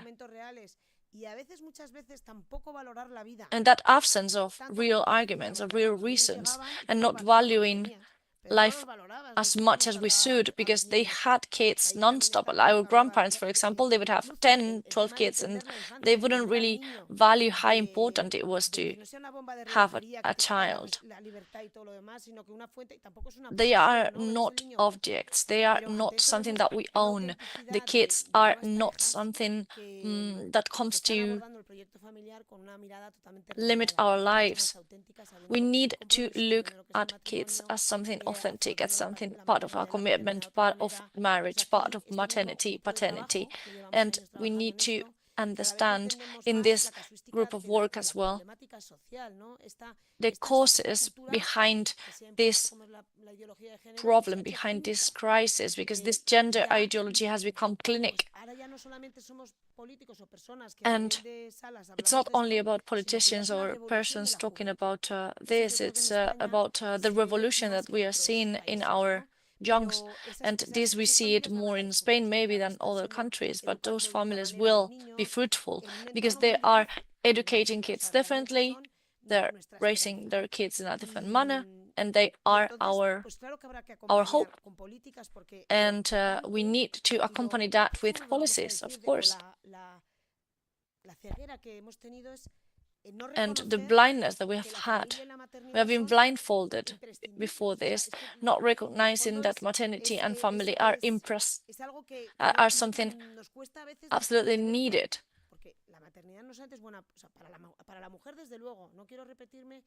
For women, of course, I think Maria said it very well and in a very poetic manner. But maternity is also femininity in all of its expressions, at a biological level as well, at a health level as well. Because we know that mothers have a renewal of their cells, for example, and every kid means also a new chance of reliving childhood and transmitting how beautiful things could be and beautiful values. We can't fall on topics. Some women are becoming moms and they don't really want it to become moms, and they think that this is ideal and it's idealized by society, and sometimes they become moms when they don't want to, and then we have a problem as well. So we cannot idealize the experience either, but we must understand how family works, how families works, and we need to understand how to help those families, because maybe people who need help 24/7, they would need 5 persons at their disposal, and it's not something that is viable. And before that, inviability of those persons to help and to try and help them take care of their kids, we become a society that looks for solutions like euthanasia, for example. If you can't care of your loved ones, maybe you need to get rid of them, and there's no love in that. That is the key. The key is love, because before being warm, before eating, before anything else, what we need is to love and be loved as human beings. And this is something we will get from our family and from our friends and from our people in our environment. And this is something that we do coming from a feeling that comes from our inside, and that is not viable without a commitment, without deliverance. Before, at the coffee break, I was saying, for me, the most freedom that I felt is when I got married. And it might sound like a paradox, but commitment, and Maria said it very well, to feel united. It makes you feel like you can overcome anything, whatever comes to you. The family will be there. Your family is there for you. I always tell my children, this is your stability, this is for you, this is what you have. Sometimes they don't have even their identity clear. Before, we didn't think of that. We were lacking stability in our families, but now they have inner stability when it comes to their own identity, and that is dangerous as well. But what I want to say is that families are needed. They are a need. It's not possible to have a society without families, without maternity.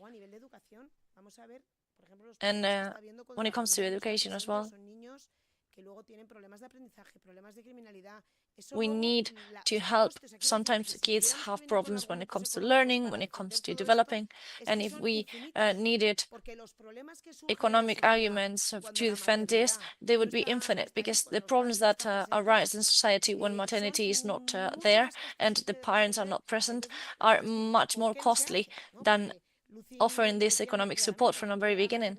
And why is it not done? Well, because you said it yourself. There's no help when it comes to getting your first home or getting your family. And it's because of this poison, this hate that there is against maternity, this rage against maternity, against women. And they have installed it in us, in the women ourselves. And now to restore the prestige that maternity needs to have is going to be a huge task. And to put women where they deserve, in the best place, is going to be a real challenge. I always work saying that we need to offer women the opportunity to become part of the system, generating as well, creating more resources, because the initiative here is for you to be faithful, for you to not ask for anything and not even help with anything. There is this film, Más Cinco, with a song that says we need to change fear for love. I completely and absolutely agree, because we are living in a society of fear, of complexes, of prejudices, of control, of not relying on each other, of not trusting each other. And this makes us more autonomous. Yes, well, maybe. I think it's a lie. We all depend on each other anyway, even if you feel very autonomous. And, well, I could go on and on, but I will just leave it here. Thank you. Thank you so much. Muchísimas gracias, Margarita. Thank you very much. Espero que luego podamos debatir con It's el público. been a lovely Y ahora tenemos a lovely presentation. Thank you so much. Lovely words. Elisabetta Pitino now, member of the Vita Lombardia, member of the Italian movement pro-life, and also journalist for Avvenire. Also, Breccia, she works there as a broadcaster, and in Lombarda, the Centers Help for Life and the pro-life movement, 64 organizations with more than 830 volunteers, including women, and she has a Bachelor of Law and has also worked in Brescia and in the movement, pro-life movement in Italy as a coordinator, and works as well in the Corazón de Europa with us. And I think that with her words, she will also offer an incredible view of her trajectory. She also represents the civil society and the contribution in the aspects of economy, society, and politics. Thank you so much. Thank you, God. Thank you. Thank you, Margarita, for your fight for life. Thank you. Thank you very much for inviting me. It's been an honor to be here in this seminar talking about motherhood and maternity. It is so important, as we have heard already this morning.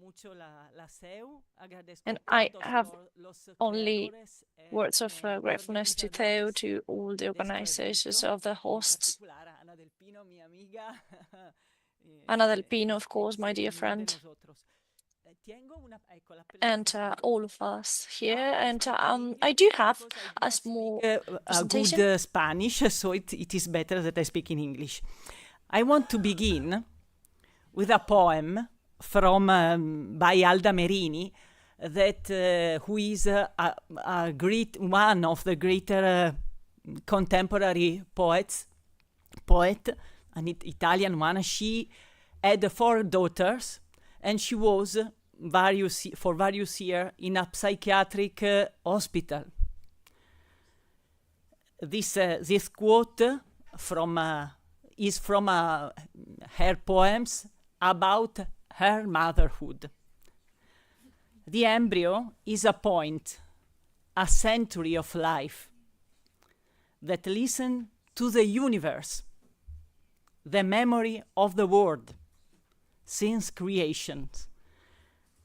I think that quoting that poem shows very well motherhood, maternity. And we can say it is simple. We have already said it, that without mothers, humanity would have ended long ago. It's obvious, but today it is not obvious. And this ending of humanity is a reality today, I think. Without women, society could not exist. It's a practical thing. is not a political thing, I don't know, a cultural thing. It's a reality. And there would be no future. Without mothers, humanity would have ended long ago. And the hope for prospect of a better world for children rests with parents, mother and father, but especially with mother. Why this? Because there is a special bond between women and life, a special alliance. Certainly, women have a primacy in the relationship, in the beginning of the relationship with life, with the child. But without fathers, I want to underline also, you already said it, but without father, even maternity couldn't exist. So this female privilege in relationship, in life, is realized through this alliance, a partnership between men and women. Which is the privilege? The privilege is to live with another person, that is the baby in the womb, for 9 months, heart to heart. This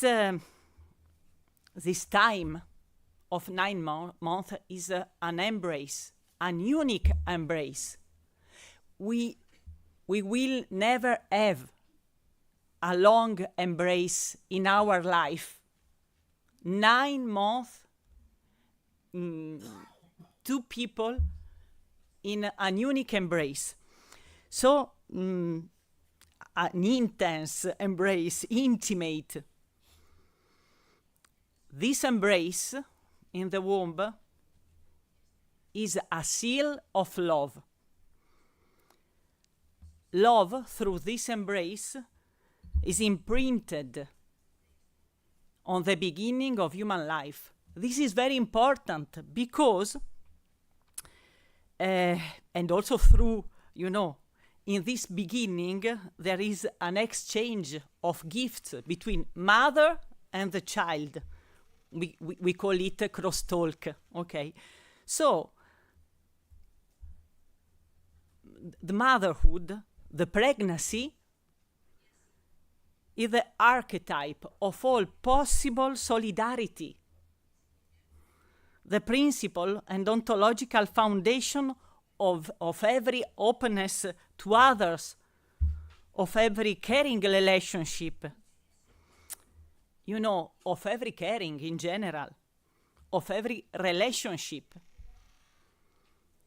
We've spoken about genius of a relationship that find its source in that primordial model of relationship established with the child natural hospitality under mother heart to heart. So we understand why maternity, motherhood,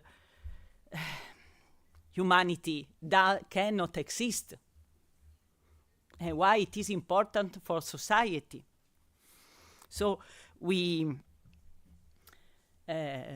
seen that motherhood is in crisis, and the numbers told us, the video told us. I want only to recall some numbers. For instance, in 2023, Eurostat told us that in European Union we totaled 3,667,000 of births, no? That is an historic low, and another historic low data is the fertility rate, 1.38 birth per woman. And also, another interesting thing, we live in a Europe for singles. So, a third of households in European Union are single person. A lot. Abortion in the world 73 million abortions worldwide every year. From these data are from WHO. 3 out of 10 of all pregnancies end in abortion. And also pet, no? We've spoken about pet. The number of children is decreasing, okay, while the number of pets, animals, considered true family members are increasing. I quote Italy because it seems that Italy leads Europe in pet ownership, no? So, 9 pets for every child. I want to... Allora, we have in Italy 65 million pets and 7 million minors under 14 years. 65 million pets, 7 million of children. It's a madness. But as already has been already said, this data show the desire for children, for motherhood and fatherhood. We have to listen to this desire to care for someone. And this desire is strong to the point of looking for a surrogate child in pets. But the relationship between pets and mother or father is unequal. Men and animals are different, we know, and it is not free, like the relationship between human beings.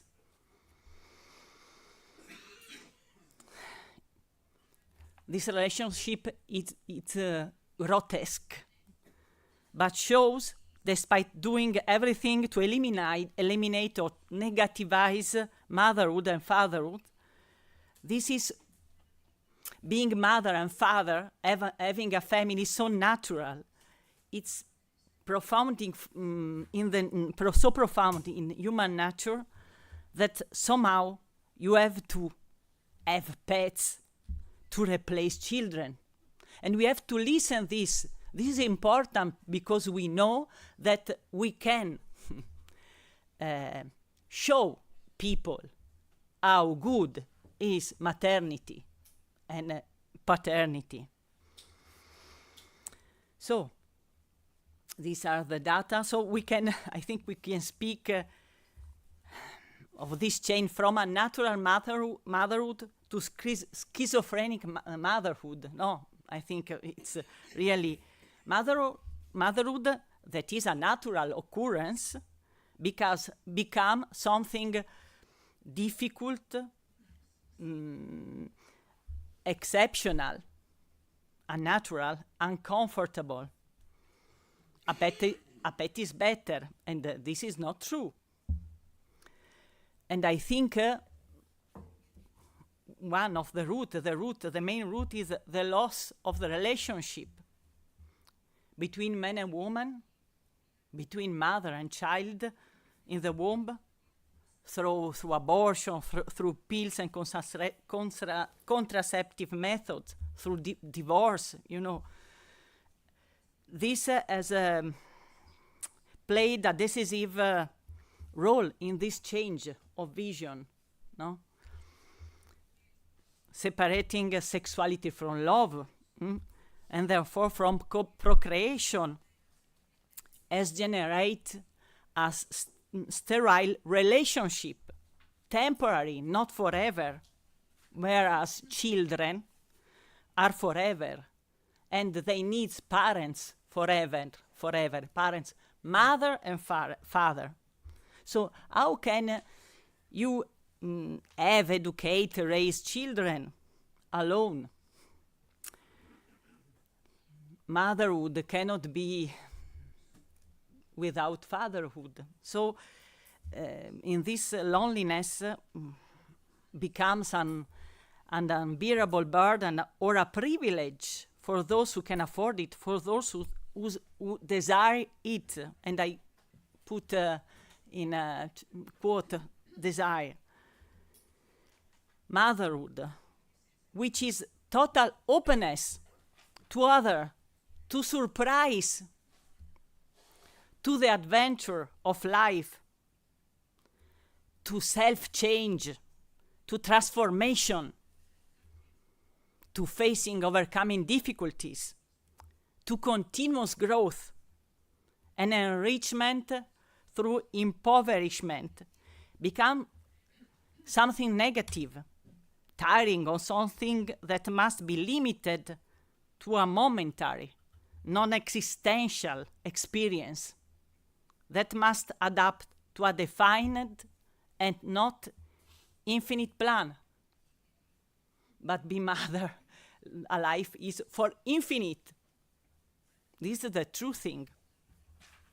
So motherhood, physical or spiritual, is therefore perceived not as a part of femininity, as a woman's way of being, but as something extraordinary, the Latin meaning, disturbing like a foreign body, that of the child, in every sense, which must be, if not eliminated, defined, limited. This is a schizophrenic motherhood.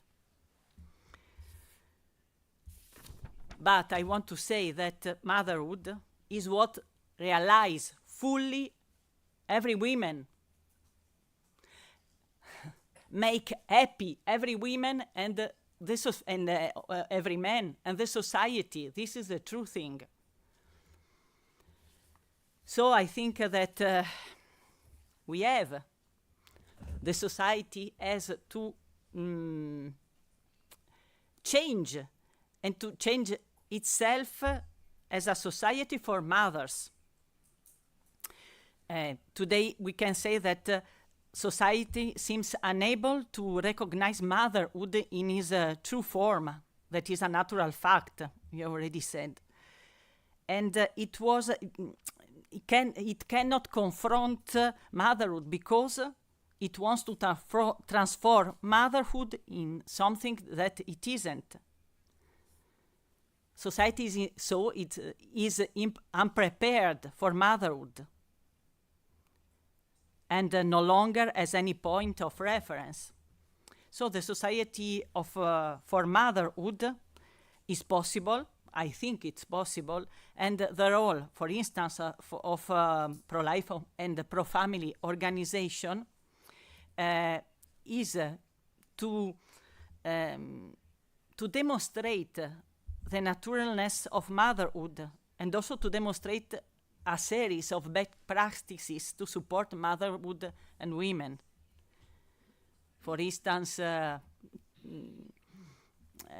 in support mother and women, pregnancy women, for training and job search, because job when you are a mother is very difficult, and also support family in search of housing. I only want to underline a thing.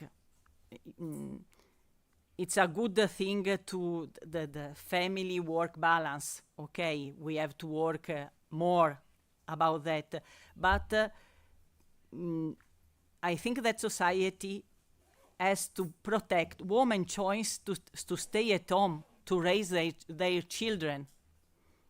You already said it. This is very important for the well-being of the society. And also, it is important to help the welfare of pregnant women and of mothers, to promote breastfeeding, as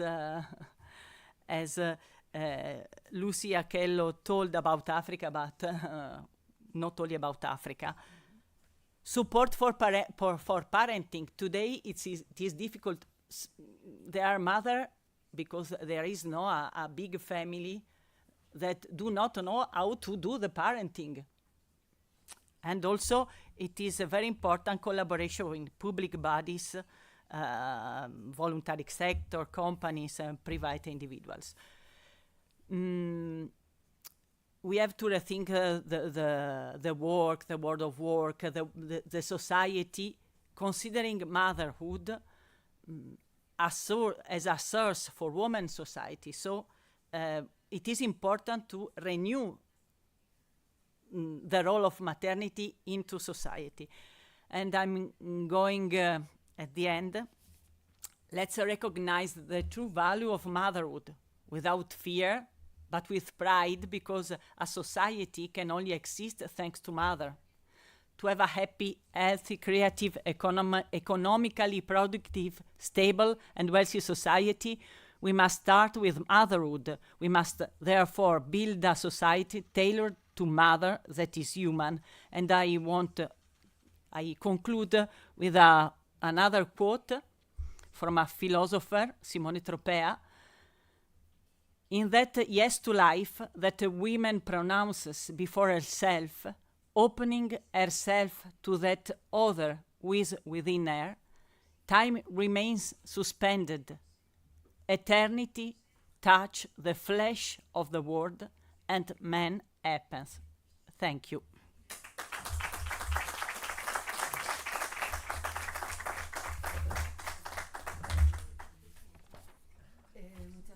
Muchas gracias, Elisabetta. Antes de iniciar el turno Thank you very much, Elisabetta.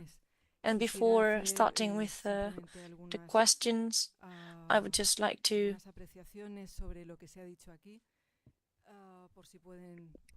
say something about this, about what Elisabetta has said. I'd like to start off by Elisabetta and her definition of motherhood. To my opinion, it is one of the most relevant ones. When she talked about the most intimate relationship that takes place throughout 9 months. It is the most intimate relationship between two human beings. That is the best definition of motherhood, and as well as the most powerful one. There was another aspect that I would like to highlight with regards to pets. And as Penny Nance told us, sometimes we see push chairs in the street and they carry pets instead of children. This is also the case nowadays in Europe. As it was mentioned in a seminar that we organized short ago, we had a speaker from East Europe, and he told us about the new paradigm that was established in Germany, where companies could see as an acceptable thing to have a first child followed by a pet, after they have seen the obligations that having a children entailed and no wanted to continue. So 9 million kids, 65 million pets, and Elisabetta mentioned before, what proves that the need that human beings have to take care of others, it is reflected in there. But in this case, people decide to go the easy way, that is to say, to get a pet. Perhaps in the future that will be a virtual AI being, and actually that feeling is there, exists there, and we do have it for us to continue existing as human beings, as mankind. All the questions and issues that African women face up nowadays too with regards to motherhood. We heard about neocolonialism. There are a number of economic and social hindrances that we are starting to see nowadays in some Western worlds, where the well, apparently, where the economic and social situation is slightly better, but where we also face those challenges. Actually, absent fathers, that caught my attention. That is an interesting element. In Africa and in South America and here in Spain, we know that well from immigrant women that come from Latin America to Spain. They are pregnant women that come to Spain, and there is an absent father, but they just do not want that. Whereas in Africa, that is a voluntary choice of many mothers, which is about dehumanization, huge and clear dehumanization. I also would like to highlight what Margarita Lapisa mentioned. She shared with us many concerning insights.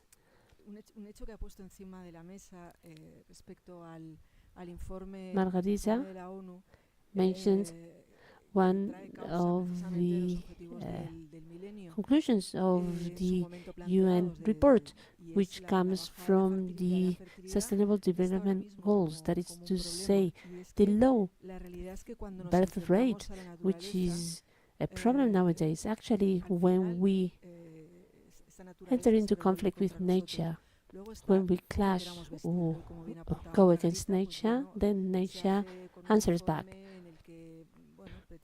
And then, as Margarita said before, sometimes that is hidden in a report where the international institutions try to bypass the responsibility for those low birth rates in the world.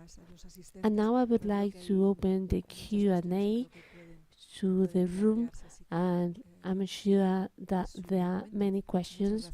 Please, the floor is yours. Thank you.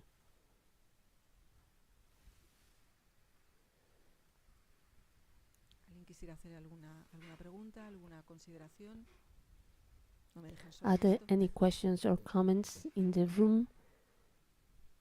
Please, go ahead. Luis Peral, por favor. Luis Peral, please.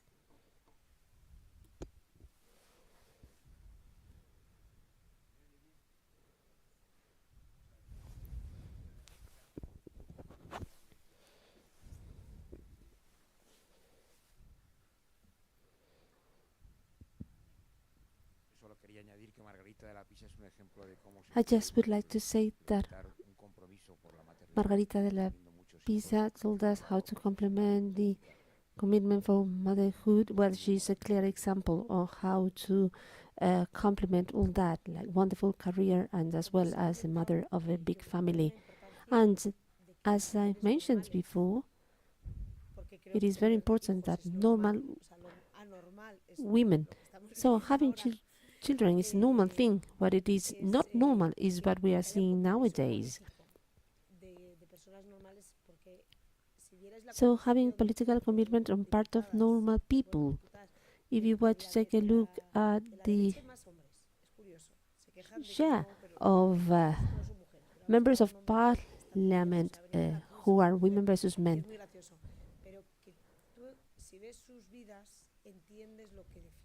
if you take a look at their lives, you understand what they advocate for. Actually, many of those women have had very awful experiences. They hold significant resentment. So they need love. They need to change their perspective as they are translating or passing on to a whole society feelings that are unresolved, things that they have not pardoned. It is like a resentful woman that goes against men. I think that feminism should have asked for respect, whereas nowadays they are asking to reject men, and that is the result of anger and lack of hope of finding a way of building a world together. this is the natural wish of people. It is not a question of choice. So our heart is coded for life, to have a family and to be loved. In the face of that lack of hope, they react by going against men and going against children. Sometimes it is hard for me to leave home. I'm still a mother of a small child, but the driver of what I advocate for is my life. I am very fortunate. I'm fortunate I have not been poisoned. Well, not all the men are as bad as the men that other women met. So therefore, I have the accountability and the responsibility to share my joy.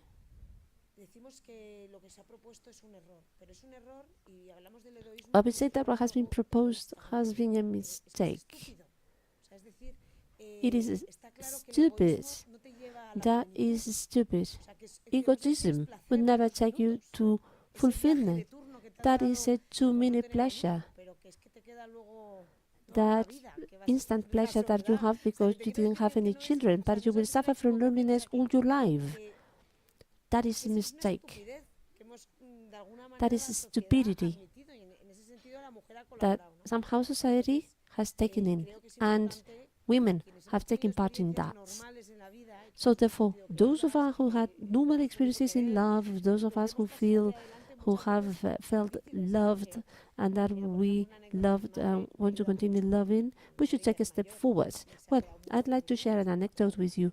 My mother is an elderly person now, and she helps me out a lot. And friends used to say, so the pro-life environment did not understand the need for those who have received something, they are giving it or giving it back. They do not understand the need to take the button. So nowadays there is a renewal, and those children need to, or those women who go back to traditional life, and this institution is passing on that message to university students. Today we are here, and we really need to see the success of our accomplishments. So many years ago there was no training for that. There was no training to women. In the past there were women who were fighting against the world. In my generation, well, it was good to be a mother, but it was also very good to be a top executive. And motherhood was not seen as something positive. So I had friends who opted in for being at the meeting, top-level meeting, versus spending an afternoon with their children at home. So political class that seems to advocate for us just to go back to working and to pay taxes. That's, I don't know if you know what I mean. This is what we have been valued. So passing on this baton and our engagement in the world of politics is very, very important, even if it is difficult oftentimes to do. Una cuestión de lo que había planteado Margarita, que tiene que ver con la política de based on Margarita's proposition about day-to-day politics. It is interesting that aid to motherhood for specific political sector, especially those populated by resentful women, and I had this verbatim, entails forcing children or obliging women to have children, and that is deeply regression, and that is deeply bad, and that is a breeding ground out there.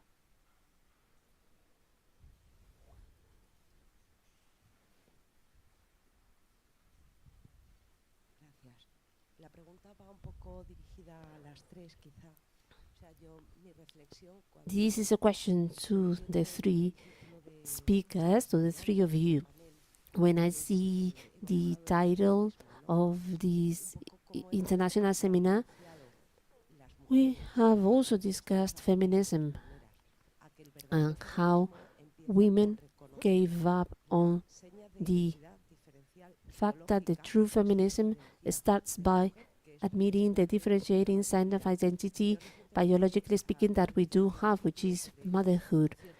Short ago, I read an article about a certain type of feminism which is arising nowadays that precisely is aiming at that that society takes into consideration these differentiating elements that we women have. And this is a question to the three of you. True feminism is the one that we advocate for, that is to say, that highlights and takes into consideration the differentiating facts that we do have, which is not ideological but biological. Thank you so much, Anna. I fully agree with you.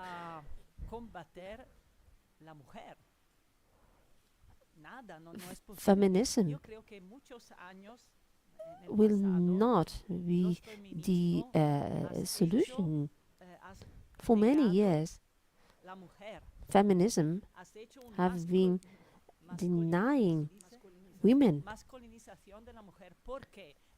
Feminism has been masculinizing women. Abortion is the greatest form of violence against women, denying motherhood. So something that you carry inside, something which is so intimate, and that is to say, fulfillment of women. So we have life inside. The mother is a living body. That is the specificity that women have. Feeling or touching the body of a woman means touching her full body, spirit, soul, intelligence. Therefore, if you are going to touch motherhood, you will be destroying a woman, but not only a woman, also men. That is bad for both men and women.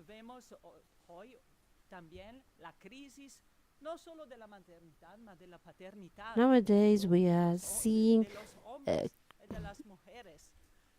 fatherhood in crisis, not only motherhood in crisis.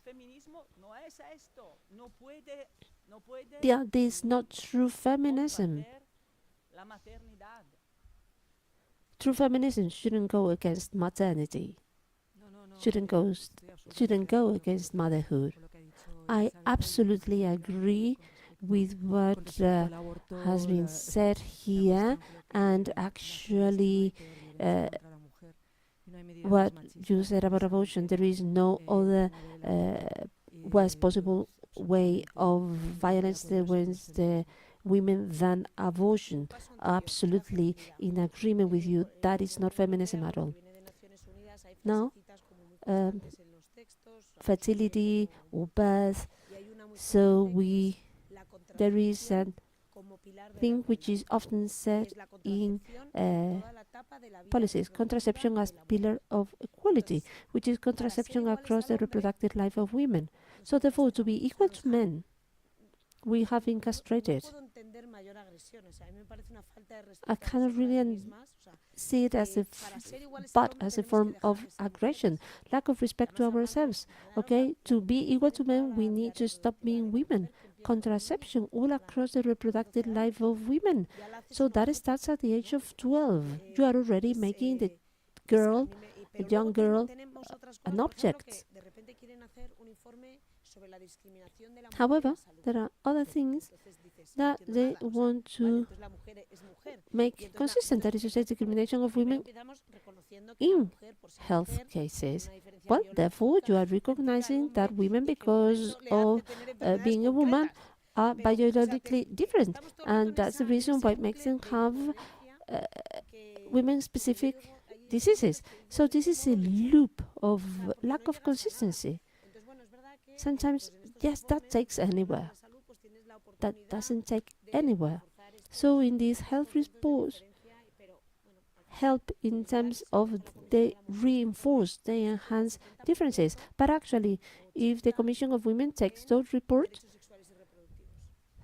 70 or 80% of them ends up being sexual and reproductive rights, which at the end of the day, at 99% of the cases, become abortion. That's as sad as it is.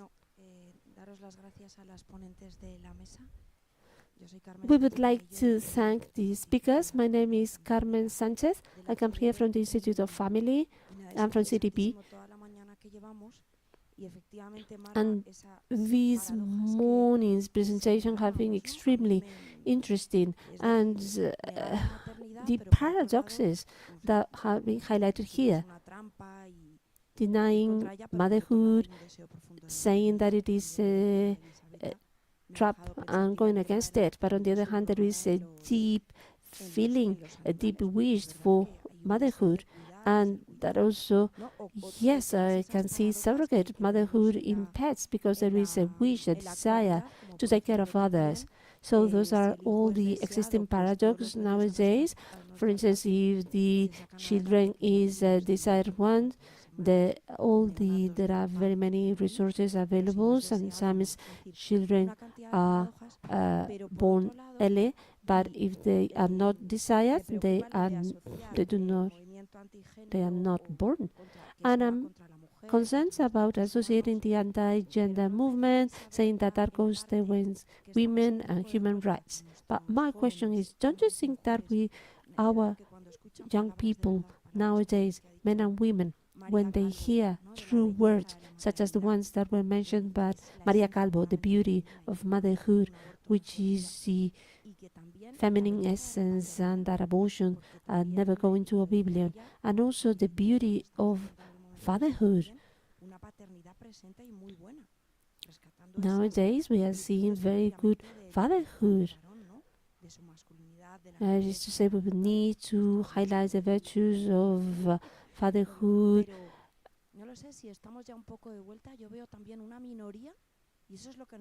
I think there is comeback. So I think that our university students, our young people need to hear about that truth. We need to tell them what we've been discussing here. They have that wish inside. And you seeing this comeback? People are fed up of this feminism. I can see that in my children. And when they hear those true words, they take them in. And experience and reality tells us so. When you are a mother, then you are on the way to your meeting, and instead of thinking about your meeting, you are thinking about what it is most important and most immediate for you to protect, that is to say, your child. So I think that there is a comeback, and young people need to think about, to hear about masculine essence, feminine essence. We just don't want any fight. We just want to be complementary to each other. We need each other to move forward. And I think this is what we need to preach and say, the real experience, our real experience. Do you notice that comeback in some people? Are you seeing that around you?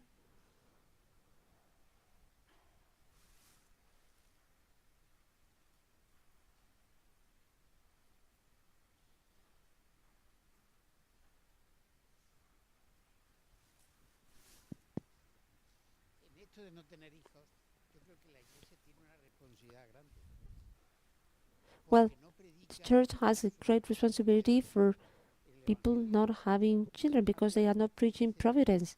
The Gospel of St. Matthew says, do not worry about what you will eat, what you will wear, as the Lord knows what you need. And that is not preached. And the reality, fundamental providence. I say fundamental in my family. I have 24 grandchildren, and providence has always rescued us. And we don't hear that discussion. We don't hear about that. That is not preached nowadays. We know that it is, especially today, challenging to have children.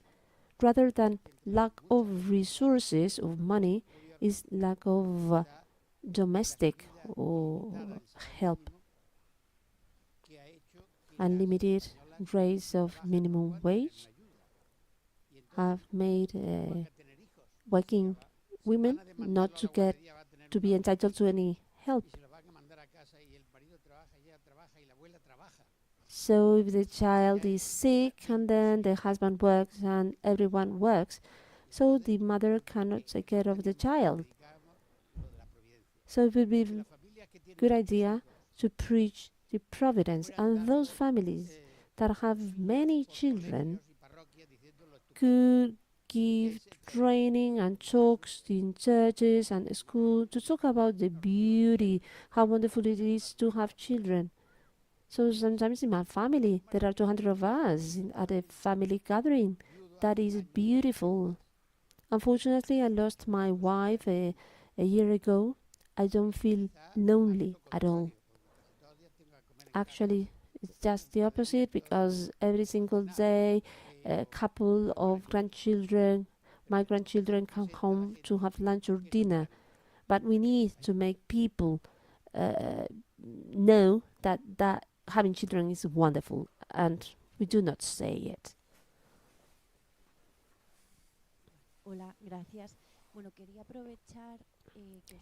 Thank you very much to the three of you. I would like to take opportunity of having you here.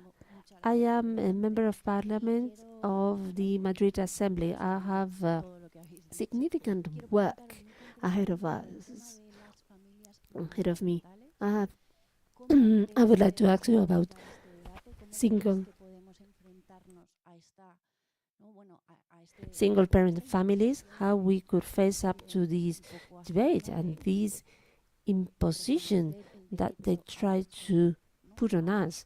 That is to say, acknowledging the right of being a single mother, and how to balance that with the need of leaving no children unprotected.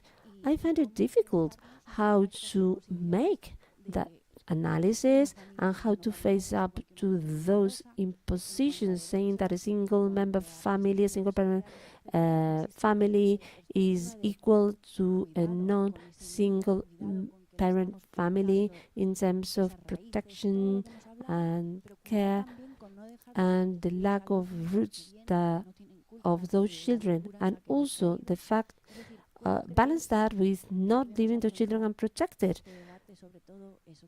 in that crazy situation they go through. How to face up to the debates of single parent families, new rights, etc. Yo sí voy a decir mi opinión particular a este respecto. I will share my personal opinion here. Es un tema muy complejo porque I think it is a very complex topic. Not all the single parent families are single parent family out of choice. Here we talked about a trend to get rid of males, or not to take males into consideration when a woman wants to become a mother. We also talked about those women seeing men as an enemy. So that is to say, neglecting or not wanting to be associated with parents anymore. Those are some cases, some of the cases or situations there. But there is another cases which is about absent fathers, where we will find situations, for instance, in the African or Latin American people that we may have here in Spain, where the father is absent, and here the supreme good here is the child.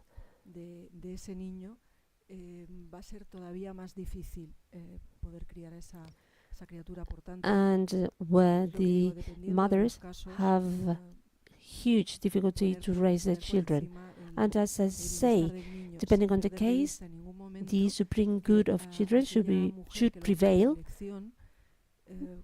without forgetting the cases where women take the choice. But in those cases, we should always look for the welfare of the child, and perhaps that welfare of the child might not be material one. So, for instance, the search of roots or not belonging to a consolidated family network, that is a different question. But we, as politicians, we are facing up to the needs of children. That is what should prevail. And on the other hand, we should be clear that criminalizing men is not good. Taking men out of the family equation is in no case good at all. It is no good for the child to start off. That is my personal opinion. Tendrá que ser la última intervención, me dicen que es. Bueno, yo felicitaros también soy diputado de la Asamblea. First of all, I would like to say congratulations, because this has been amazing so far.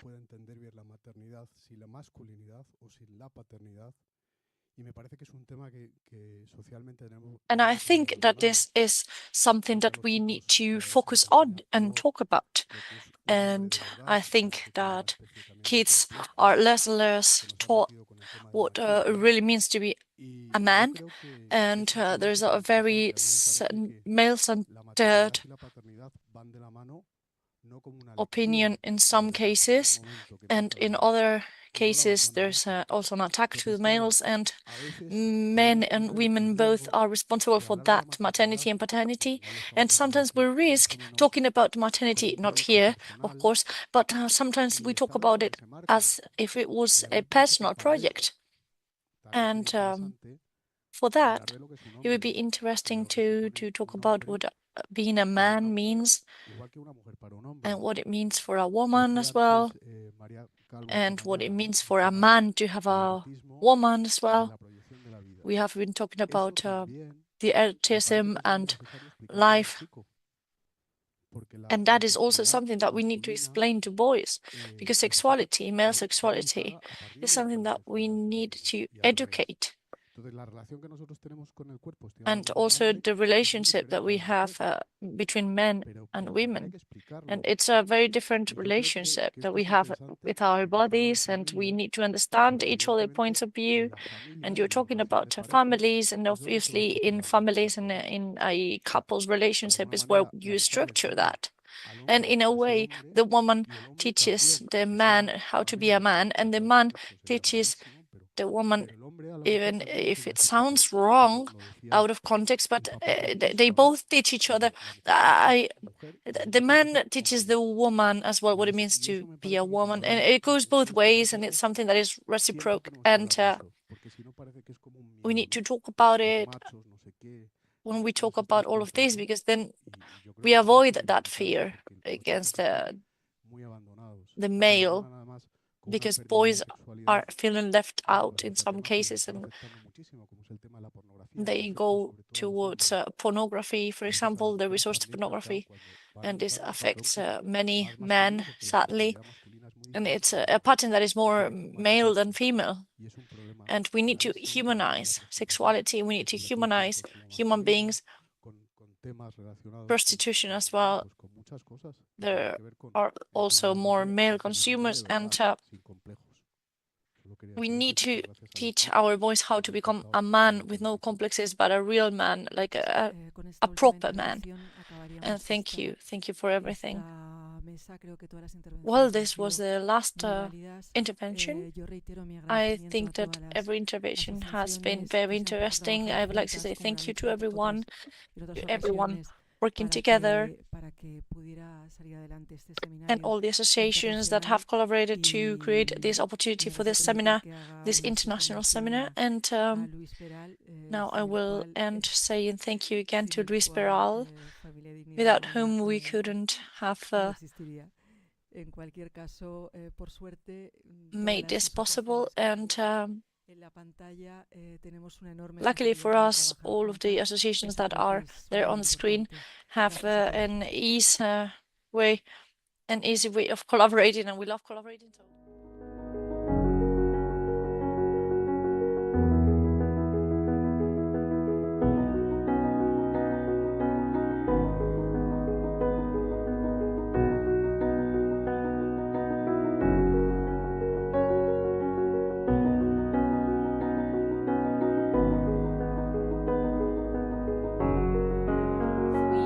We will be back for the afternoon sessions.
Bueno, en el inicio de esta sesión de tarde, después de la fantástica comida, muchas gracias.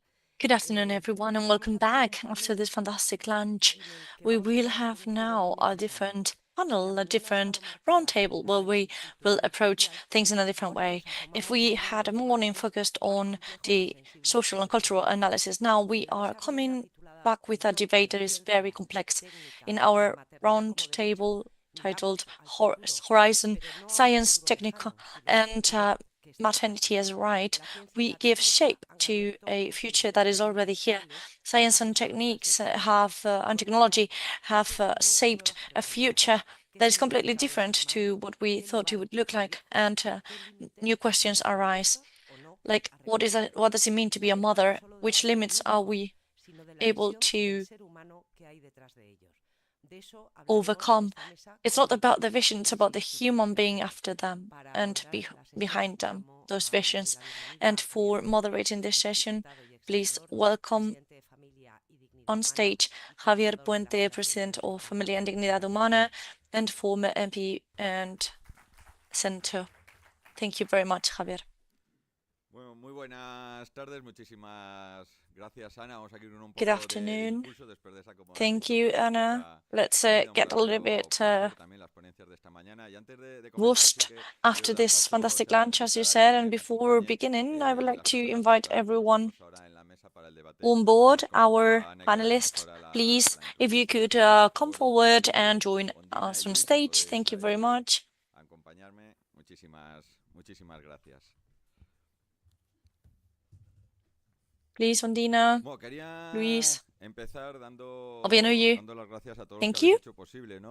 And I wanted to start thanking everyone who made this possible, to make it possible for us to be here and to be able to collaborate and create this incredible debate that's so needed.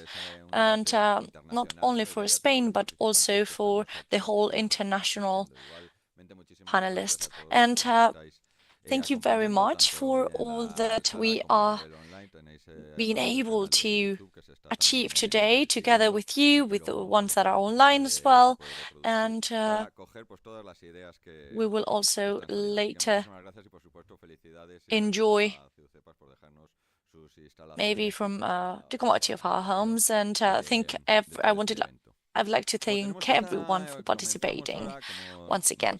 And let's start without further ado with this third session, Horizon Science, Technology and Maternity as a Right.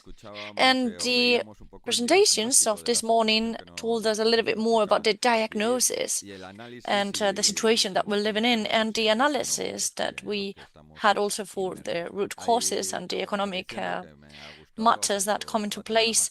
I would like to start saying that this was very interesting for me, and also I liked talking about paternity in a way, because I am a father to 3 children, and I think it's one of the best things that you can have in your life and one of the happiest moments in my life.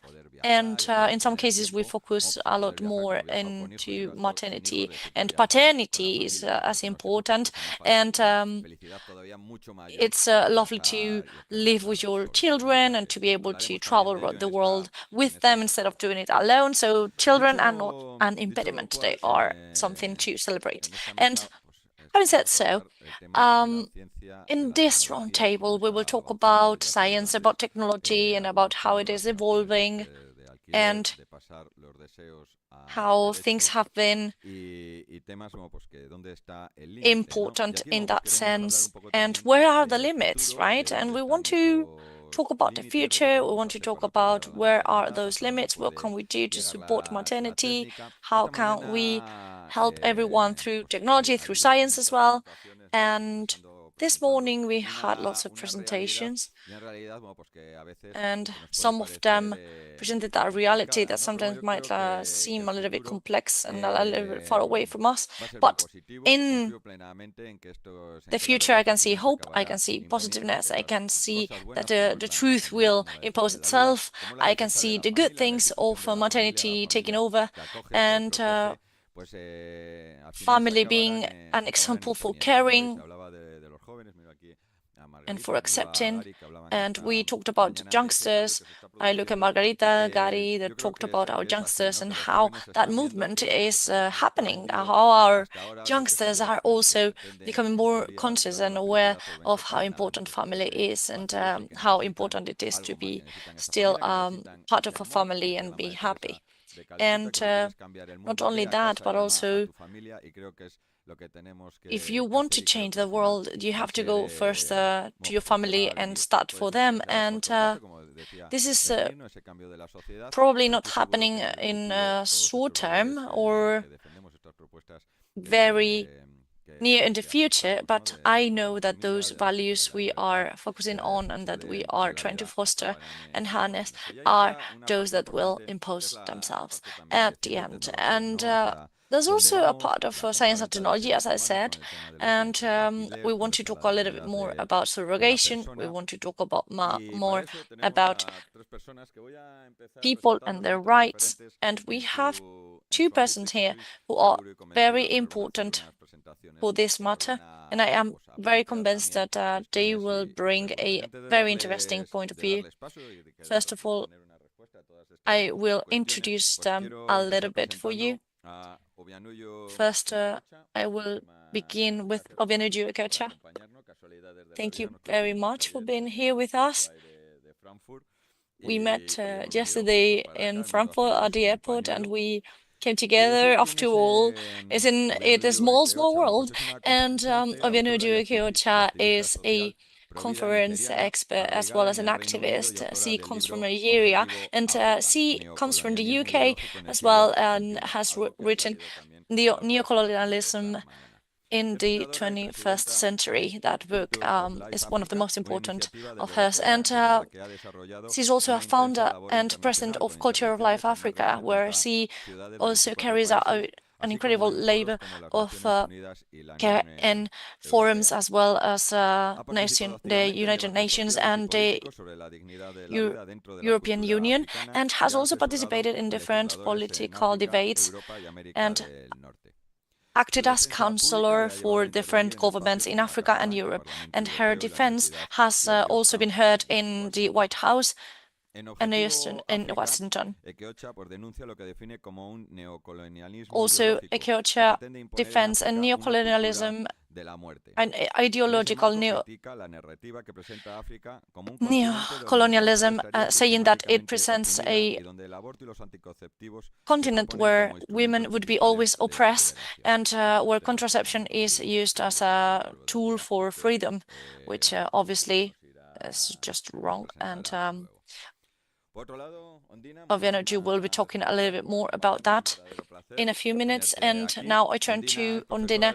Thank you very much for being here with us. You are a professor of biology and genetics in Universidad San Pablo, in our university, and you also work at the Torrelodones Center, Healthcare Center, as well as started working for our university in 2003. You are also focusing on behavioral conduct and the family planning in the aspect of bioethics. She is also a member of the First Care Center in Madrid and president of the Bioethics Center for Madrid. And her main line of action is the sexual and effective health, and she has also participated in campaigns for the prevention in this sense, for avoiding abortion and helping women in that situation. And she has also been present in many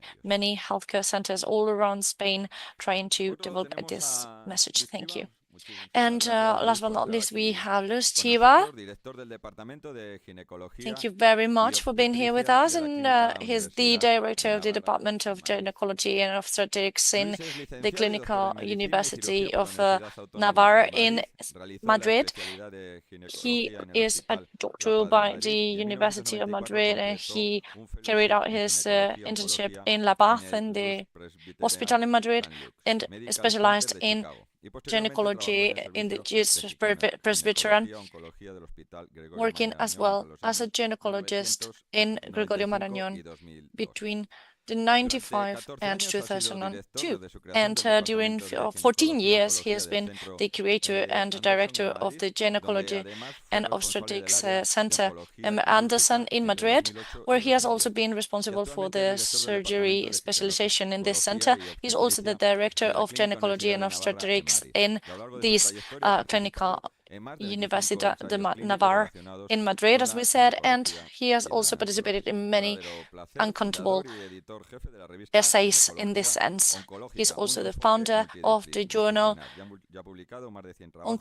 Gynecology and has published several articles in diverse journals, international and national scope. Thank you very much for being here. He's a real expert in the matter, and it's just wonderful to have you here as well as part of this panel. Thank you for being here, all of you, to be able to talk about the present and the future as well, and how we can help make it better for all those mothers and mothers-to-be through ethics, through science, and through our humanistic values. And without further ado, Venuju, if you may. Thank you very much. Thank you. Muy buenas tardes. Es un honor estar aquí con ustedes. It is a real honor for me to be here with you. Thank you very much. It is a great pleasure to be able to present at this forum. Now, I have my speech written. I noticed that most people spoke, which is always better, their speech, but my mother always complains that I speak too fast. So for the translation, I have it written, and I will try to stick to this because I sent it to the translator already, okay? Thank you, Javier. Javier, I met him yesterday at the Frankfurt yesterday. But before that, we were together 11 years ago at an international event in Italy at Frascati, and we took a nice picture. So he was very surprised I still had this picture in my camera. So I showed it to him, and we were so young, 11 years ago. But it is a pleasure because the things we were speaking about 11 years ago, we are still here 11 years later speaking about the same kinds of issues, fighting the same fight. So even last night when I went back, when I went to my room after we had gotten back, and I was thinking about it and thinking, God, isn't it amazing that we have been fighting many years for society to hear what we are saying? And by the grace of God, we will keep talking about these issues until we are heard. So I am originally from Nigeria. I live in the United Kingdom and work as a scientist in the United Kingdom. But I moved to Europe 20 years ago, in 2006, March of 2006. And when I moved to Europe, one of the adjustments that I had to make after moving from Africa to Europe was really adapting to the strongly individualistic worldview, which is clearly reflected and reinforced through language, whether it is the English language, the French language, the Spanish language. As an African, I found that no matter who is speaking, as long as it's around the West, the worldview is present even in language. So this, adjustment I had to make was how people had this very strong emphasis on personal rights, on individual choice, on autonomy, which was deeply embedded in everyday language. In fact, it was in Europe that I first encountered the language of bodily autonomy framed as an individual's right to choose, which was a formulation as an African, a right to choose. What is that? For me, it was such a euphemistic implication, and it took me some time, and English is a second language, but as you can see, I am not struggling. I speak English well, but I didn't know what it meant, the right to choose. That euphemism, I couldn't really understand it for a while. it was also in Europe that I first encountered someone in a professional setting who is single, well-to-do, comfortable, who talked about their entitlement to a child. Even somebody who doesn't have a husband or who doesn't have a wife, a man can come out and say, I feel entitled to a child. And a woman who doesn't have a husband could say, I really feel entitled to a child. I think it was Professor Maria Calvo in the morning panel who spoke about the idea that people can now have children like the Greek gods and goddesses. Doesn't matter whether it's a man or a woman, Hera, Artemis, Athena. They have, they could have children without the complementarity between male and female. It was in Europe that I really encountered this. The fact that somebody says, well, I want to have a child, and I feel I have a right to a child. It's not just now empty talk. Because in an age of unprecedented technological advancements as we are in, this expressed desire is no longer merely articulated, but in fact it can be operationalized. Because babies now can be designed, and you're going to hear that from the excellent panelists here. Babies now can be designed, can be engineered, can be manufactured and delivered to paying recipients. And advances in assisted reproductive technologies have completely reshaped not only medical practice, but also social and ethical understanding of reproduction. So if I see a child now, it is possible that child does not have a mother. It is possible that that child maybe doesn't have a father in the picture. It is possible that that child, if we're in Europe, could have two mothers or two fathers. So assisted reproductive technology has completely changed how we see motherhood and parenting. So I'll give you a small example. In 2018, and I hate to bring her into this, Kim Kardashian, the reality show personality, had made an announcement to all of us who were on social media when she had her third baby. Well, I say she had her third baby. See my use of language. But she wrote, she's here. She's here. Kanye and I are happy to announce the arrival of our healthy, beautiful baby girl. We are incredibly grateful to our surrogate who made our dreams come true. Whoa. So she was not pregnant, but the baby is here. Reports indicated that the surrogate who carried this child had over $100,000 paid to her for carrying this baby. And in 2019, the following year, they went back on this loop that, it was another professor who spoke about this loop of consumerism. In 2018, she had a baby. It was easy to have. So in 2019, she had another baby through the same means. This is the case not only with celebrities. I talk about this and it's a little bit tongue-in-cheek because it's Kim Kardashian, but that's a long time ago. These days, everyday people, our cousins, our relatives, our brothers and sisters, people we know, our colleagues, are having babies through surrogacy. Now, it's not just the fact that celebrities are doing it, because there is an entire industry that now not only caters to the stars and the celebrities, they've brought it down for everyday consumers.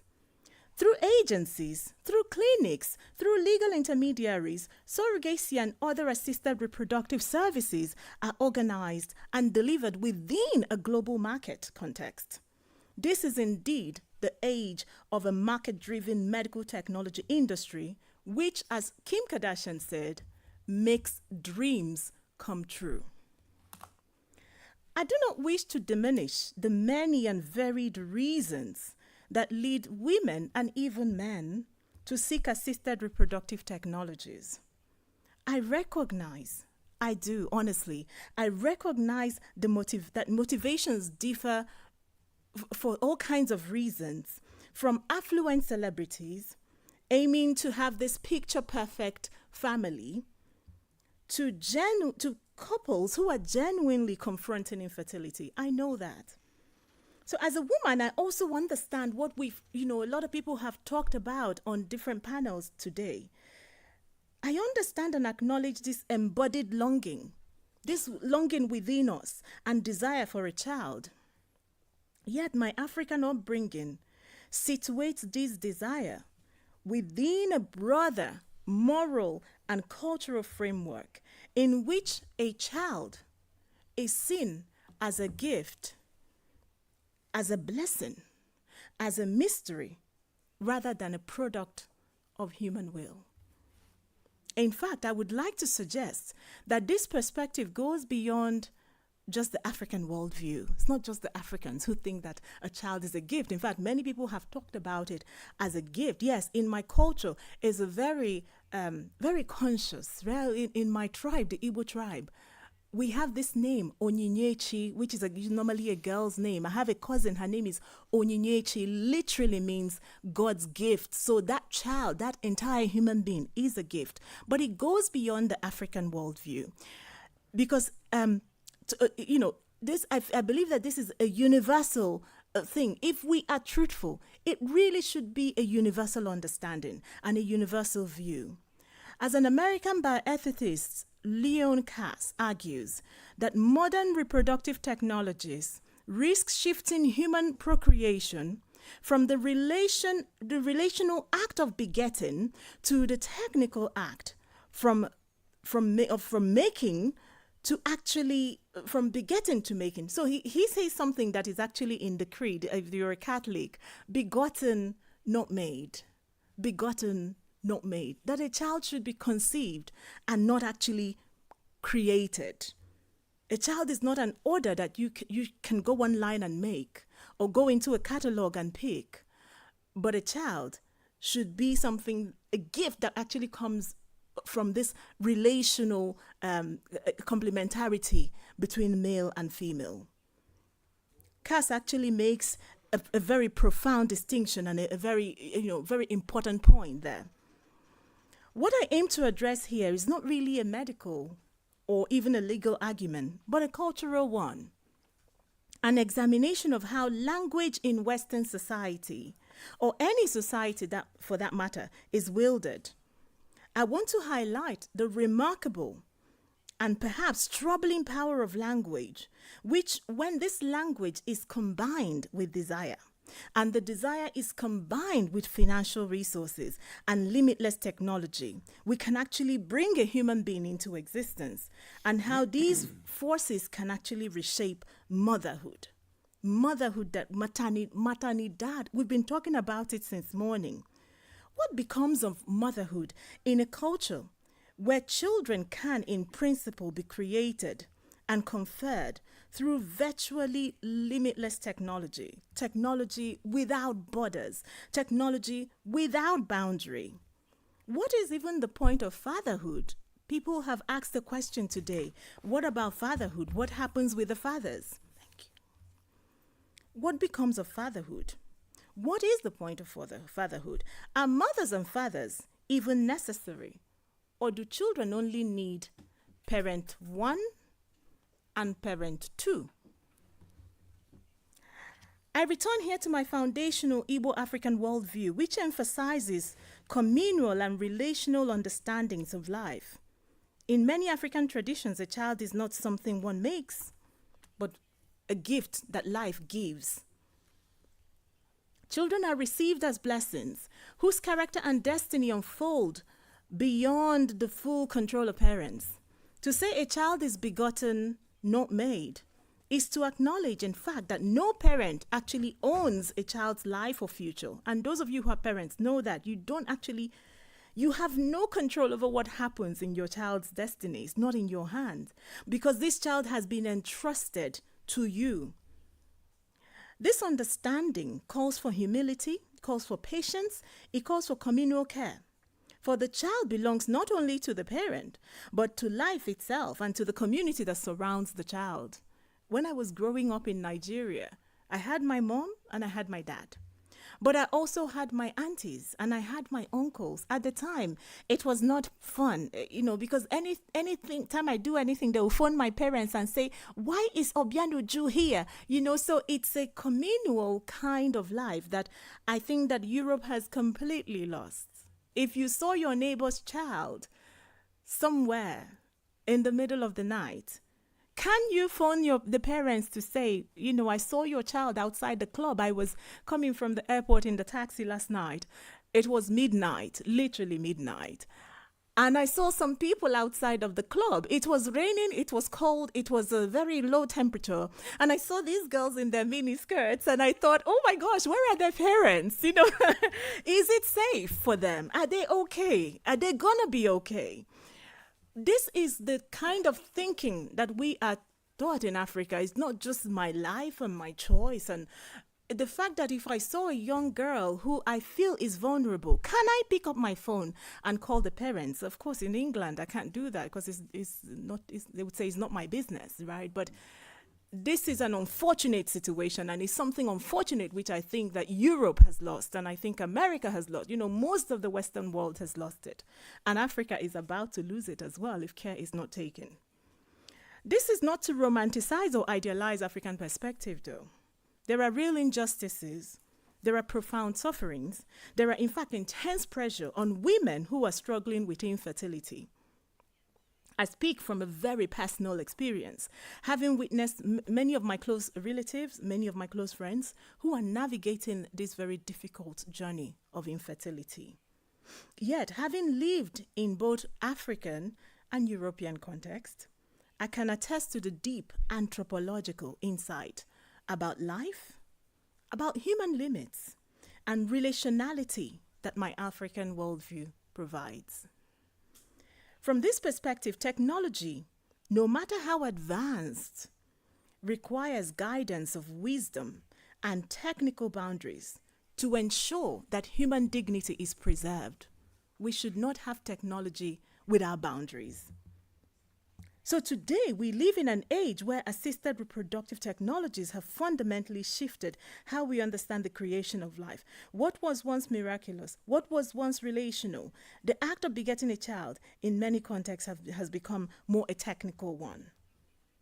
Through technology, we can now determine genetic traits. We can control timing. We can select the circumstances of a child's conception, and while these capabilities may fulfill deep desires, they also raise profound cultural and ethical questions.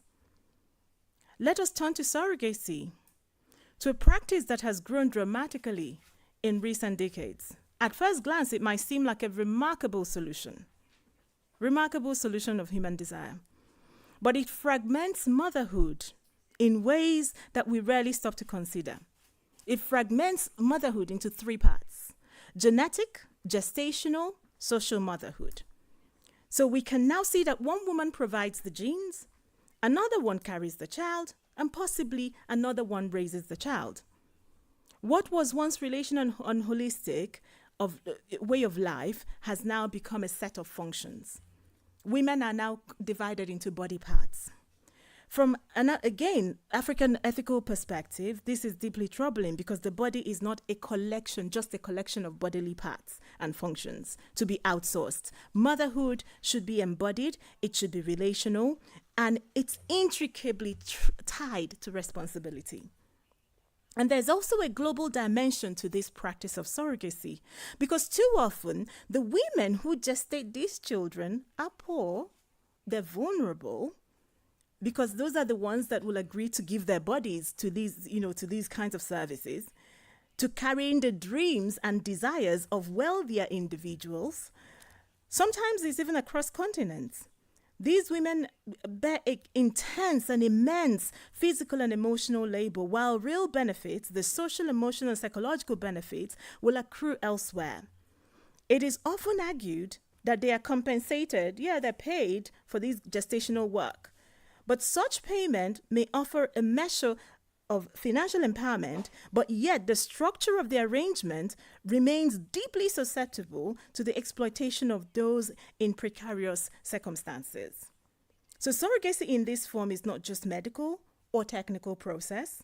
It is a practice that has become entangled with global inequalities and structural injustice. Let us be clear, when gestation and caregiving is completely fragmented, the person who bears the most risk is the one who is vulnerable, the one who is poor. Now, in conclusion, I'll say this. While we have confronted the troubling, or we continue confronting the troubling realities of commodified and fragmented motherhood, there are alternatives. There are always alternatives because, yes, everybody knows, yes, most of us at this particular setting, people will know what we think about surrogacy. But then another person will say, so what do you want people to do genuinely? There are people who are struggling. There are people who want children, but they cannot. There are people that find themselves in circumstances where they cannot. But there is always solutions and alternatives. There's ethical adoption. There's foster care. There's long-term accompaniment of children. There are all these programs. We have a lot of them in Africa. But I think even in Europe, we need programs where people can, even from afar, they can help to support families, or they can advocate for children, or they can, guardianship. There are all these options. Likewise, there are medical approaches to dealing with infertility that are ethical, that will not replace the human act and will not replace, this complementarity and co-responsibility of male and female. Without fragmenting motherhood, they can actually begin to surmount these problems. Technology should actually support and not supplant the relational, embodied experience of bringing a child into the world. I think what we need, actually, and most of you will agree, is a cultural renewal. Whether it's in Africa or Europe, we now need one culture. It's not just the African culture, the European culture. I think we need a cultural renewal, one that values and celebrates motherhood, not only through biology, but through social, emotional, and communal engagement. African traditions offer important guidance here as they encourage extended family involvement. I know Lucy had talked about it and how difficult things are now becoming.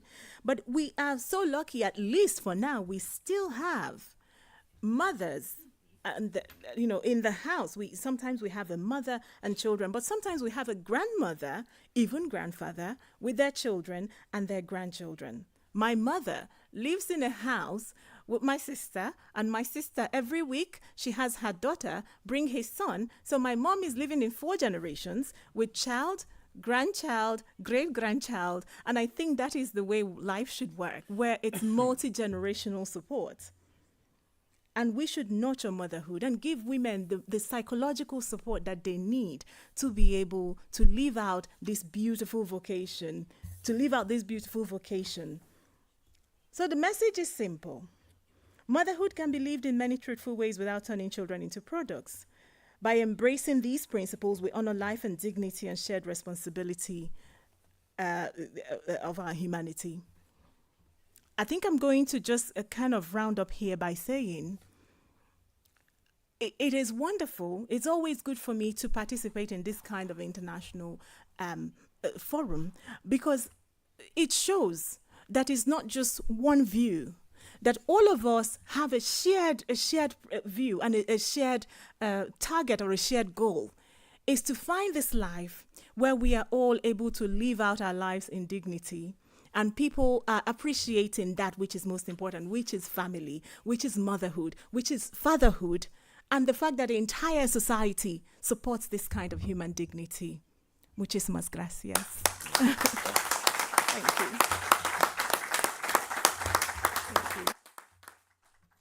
Thank you very much. We met 11 years ago in Italy, but you look the same. I look 20 years older. Bueno, continuamos. Hacemos como en las otras mesas, hacemos las presentaciones y después. All right, we move on with the other speakers, and we will hear from the other presentation, and that will be followed by a Q&A. Now, Ondina, floor is yours. Bueno, Ondina y Luis tenéis una presentación, creo, ¿no?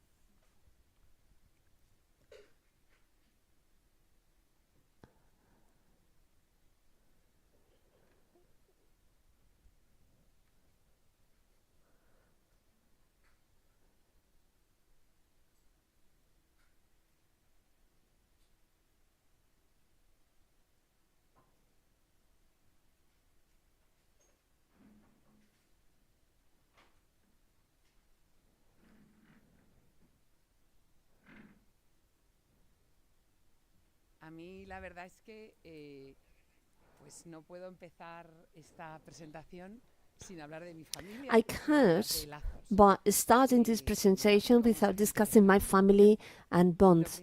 I have bonds with very many people present here. Actually, when we read the bio of all of us, well, we don't say the most important elements. And what I've done in my life is not everything that has been said here, but on what I mean is becoming a mother of 9 children. Everything that I did as a professional, it was just to raise my children and to take care of my children. Sometimes when I was on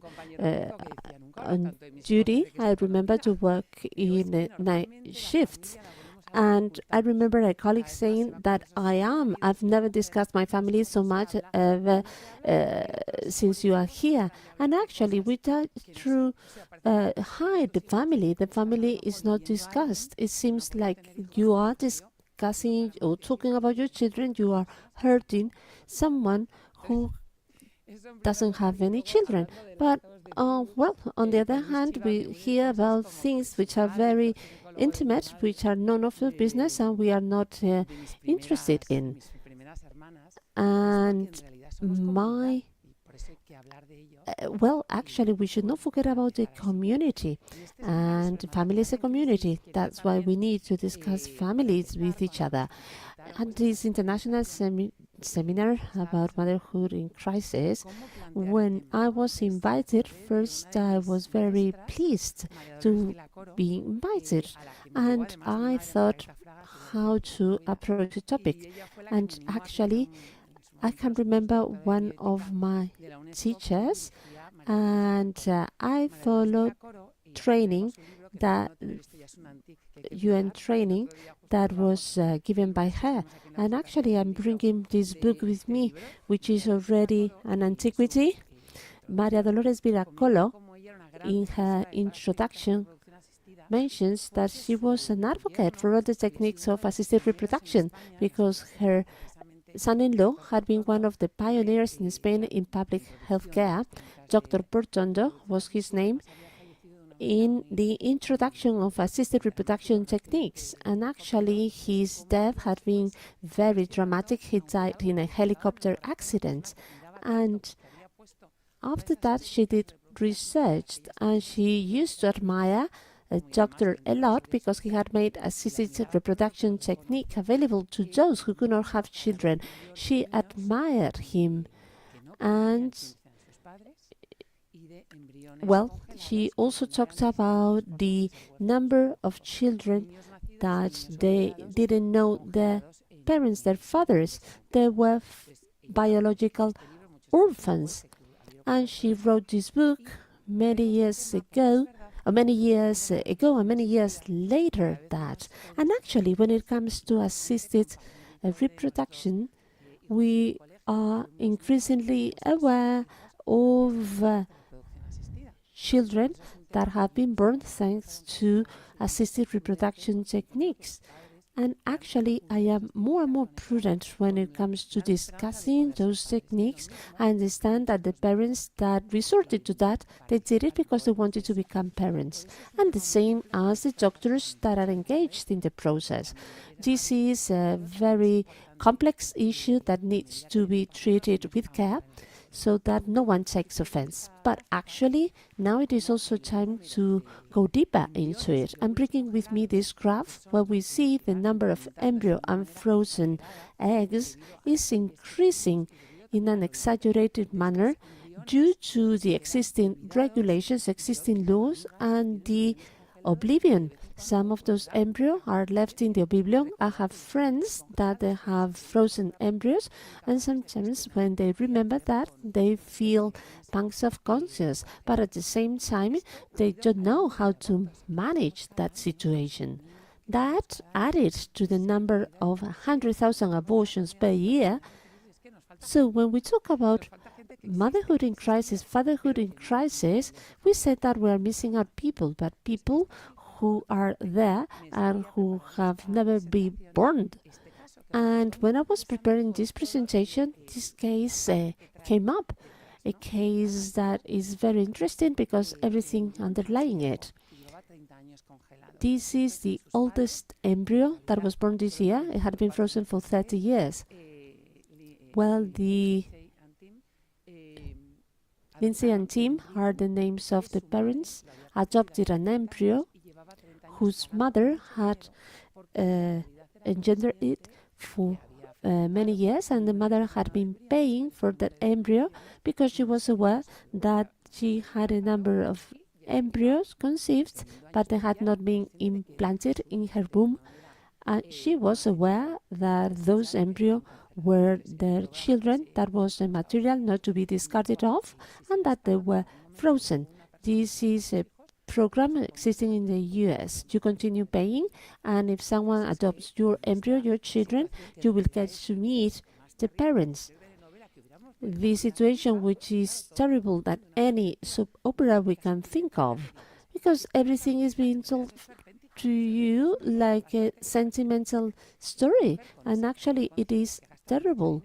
So this lady that had that bank of conscience, that had spent lots of money to keep the child frozen, now he can see the child who has just been born, had been frozen for 30 years, and the children of the same age are, the brothers and sisters are 30 years older than the newborn.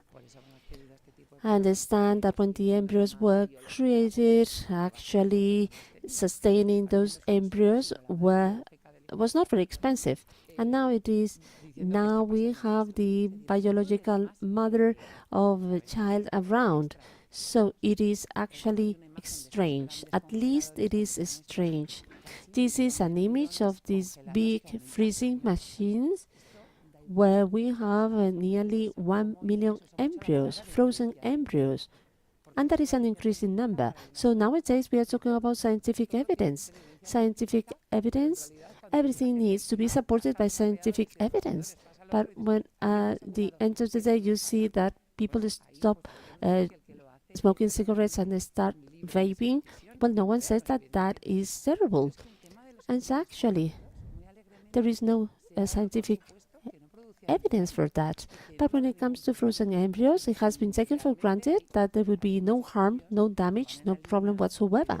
And actually, there is an increasing number of papers studying the consequences. First of all, in terms of cancer, well, those are one of the big secrets that are never told, that are never disclosed. When I did my residency, that was back in early 2000, it was already mentioned that there were registers of cancer of children that were born through in vitro fertilization.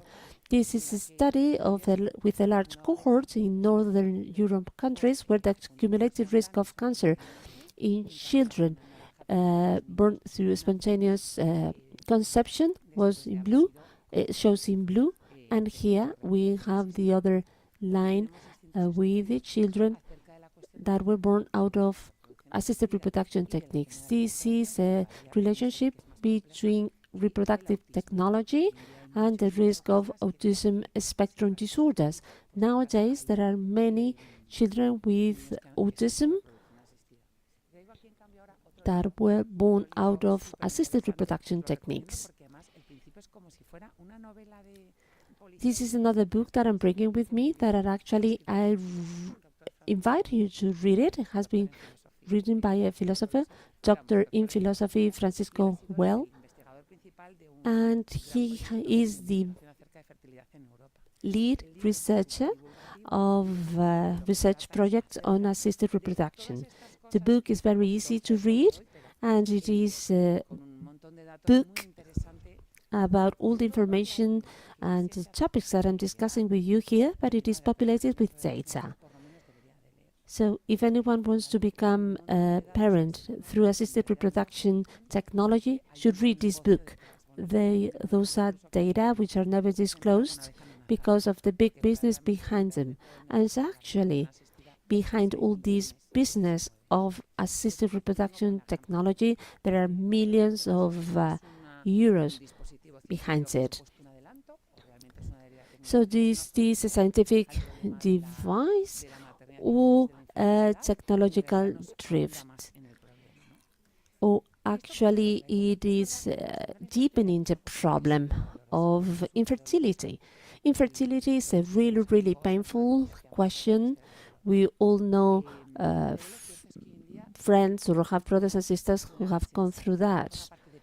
However, nowadays there is panic to have infertility, but at the same time, well, some women who do not even think about being mothers, they panic about being infertile. So we have women having children at a later age, but actually, well, children nowadays are very healthy. But actually, when children decide to have children late, of course, it is harder to have children because of nature. And actually, when assisted reproduction technology started, well, the situation has gotten worse, but actually there are lobbies out there. And there are some people who want to be parents at the age of 60. Actually, I had a patient, she was Petra, on a low income situation, and she was very much afraid of being pregnant. And I said, don't you worry, you are 60, don't you worry about getting pregnant. She was very worried. She didn't want to get pregnant, and she was 80 years old. So here we see how the birth rate is lower for the reasons that we just mentioned, that is to say, late pregnancies. And actually, we are shifting from mothers who do not want to become, or women who do not want to become mothers at all. So this is the first time that I saw it on the preamble of IDO law, which is law on sexual reproduction law. It was a law for sexual and reproductive rights. It was a law that was needed at all in Spain, and actually it was wanted to show people how to be a man or woman. And in the preamble, this is discussed. Actually, radical feminism rejected maternity as servitude of the species. Well, because it seems that, well, perhaps that's the reason why mothers do not mention the number of children that they have. Maternity is seen as a burden. Well, women want to be mothers, but what is the way or how they want to become mothers? The law says that women can become mothers, and we can exercise our rights to motherhood, whether it is to have an abortion or to adopt a child or to have a child naturally or through assisted reproduction technology. This underlying idea is around the way reproductive assisted techniques are being used today, which is a way of the virtualizing how those techniques were proposed in the first place, but which is no longer the case. I'm bringing this piece of art with me. Well, when you are at your consultation, you always come up with interesting situations. On a very same morning, I saw two types of women. A 90-year-old lady who was aware of or concerned about how to preserve her eggs. She wanted to go into cryopreservation because she was sure that she would be infertile. Then a lady, 29 years old, that she was consulting about sexually transmitted diseases. And actually, she wanted to. So now she was sure that actually she had not been infected with any sexually transmitted disease, and her main horror was to become a mother. And then a 36-year-old lady who wanted to be a mother, she wanted to have perfect health values before becoming a mother. And I said, well, Your analysis results are perfect. Do not wait any longer. Are these women free? One has anxiety. She thinks she's infertile. The other one doesn't dare to be a mother. The other one doesn't want to be a mother at all. Aquilino Polaino, she was a professor here at this university, tells us how we manage chaos if we can. Actually, we are living in a very chaotic situation.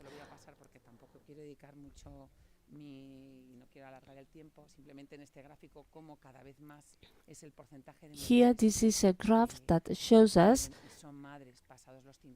the increasing number of women who become mothers after 50 years of age.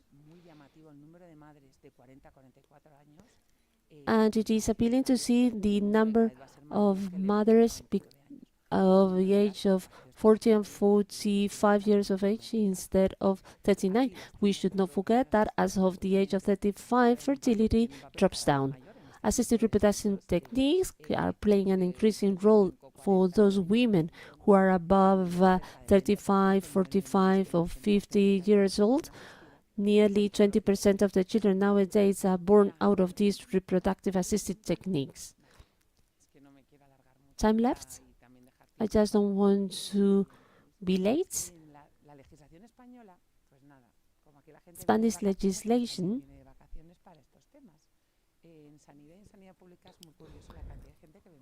Well, there is also health holidays. We see many people taking health holidays here in Spain.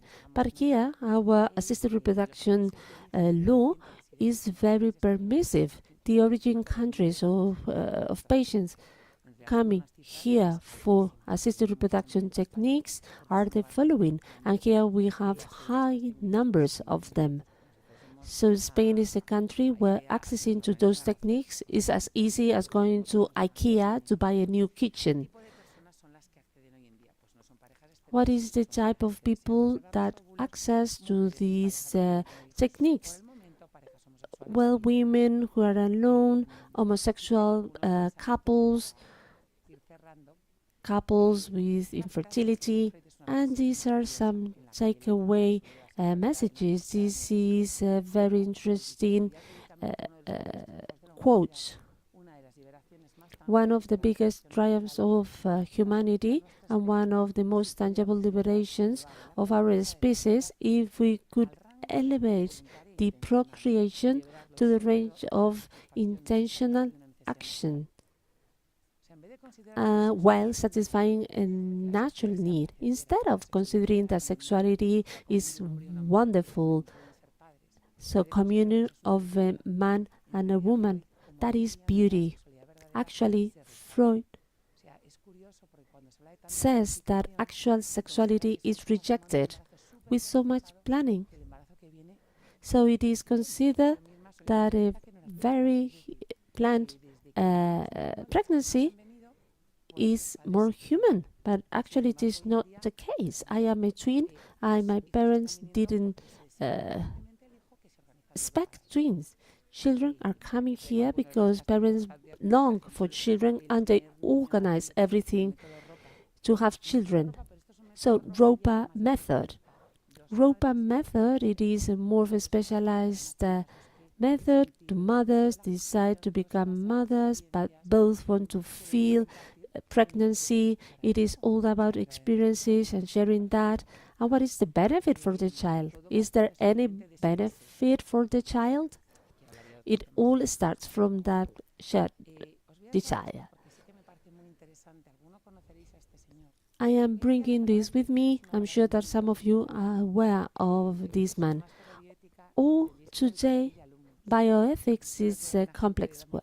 I teach the Masters of Bioethics, and it's interesting to see the profile of students.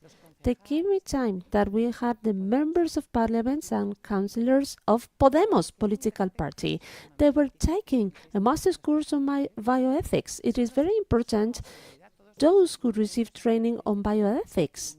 All the health centers should have a bioethical committee. That's where I belong to, and that's why we want to have a representation of different ways of thinking.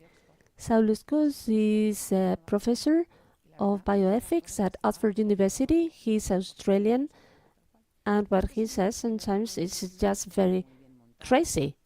And his discourse is well set up, and actually he is at Oxford University.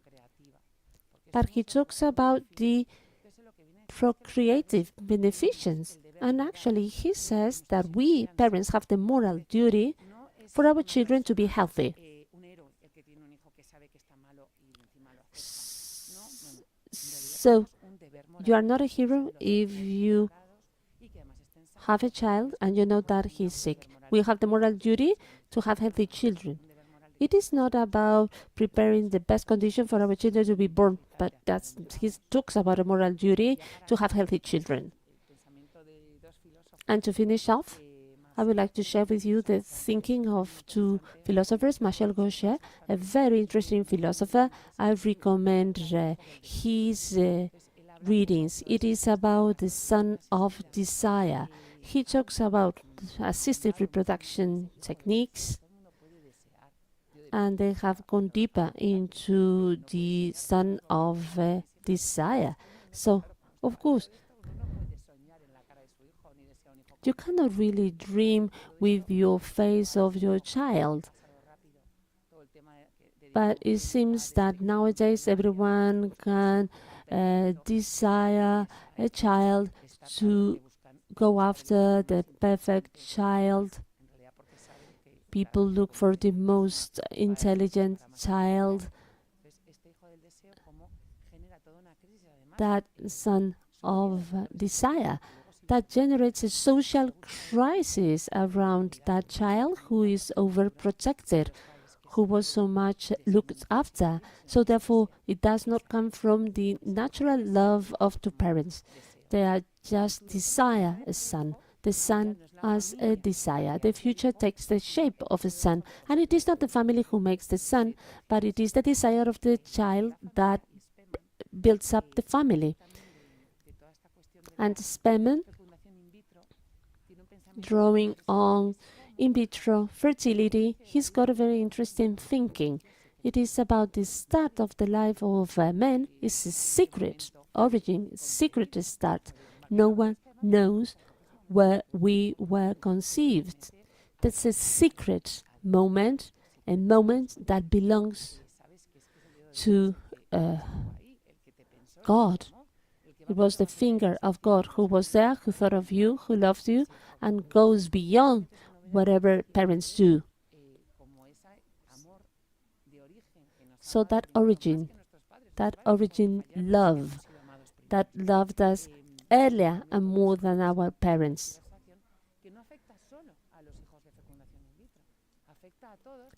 So that is an element that does not impact only children that were born after in vitro fertilization, but it is, at the end of the day, is an obsession for children to be perfect. And actually, we should not even try to have perfect and children, otherwise we will suffocate them.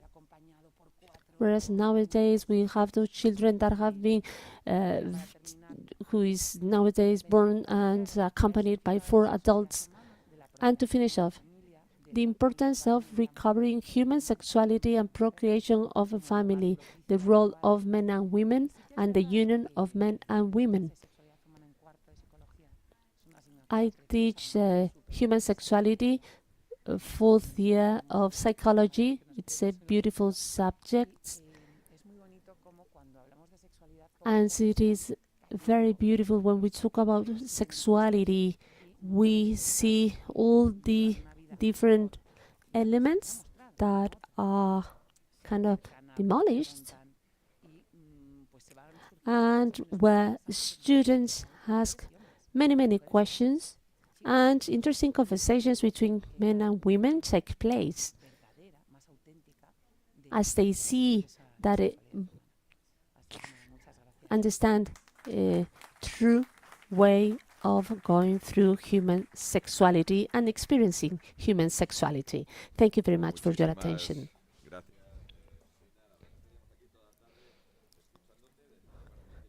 Thank you very much, Ondina, for your wonderful presentation. We could be listening to you for hours and hours on end. We are a bit behind the schedule, so we started a bit 10 minutes late, okay, and I think we could finish 10 minutes late as well. Everyone is very much engaged. Now I would like to give the floor to Luciba. When Luis Peral invited me to take part at the seminar, I couldn't say no for very many reasons. For the anthropological fight we've been fighting to create and build a better society. I am a gynecologist. I am the son of a gynecologist. My father is here with me today. He is 94 years old. He is accompanying me today. He's an incredible man, my source of inspiration. And I would like to share with you the following perspective. I would like to start off with this provoking slide. No one ever in history we had so much reproductive technology and so very few children. The birth rate is very, very low, 1.1 children per woman, perhaps the lowest birth rate in the world, or one of the highest, were the replacement index.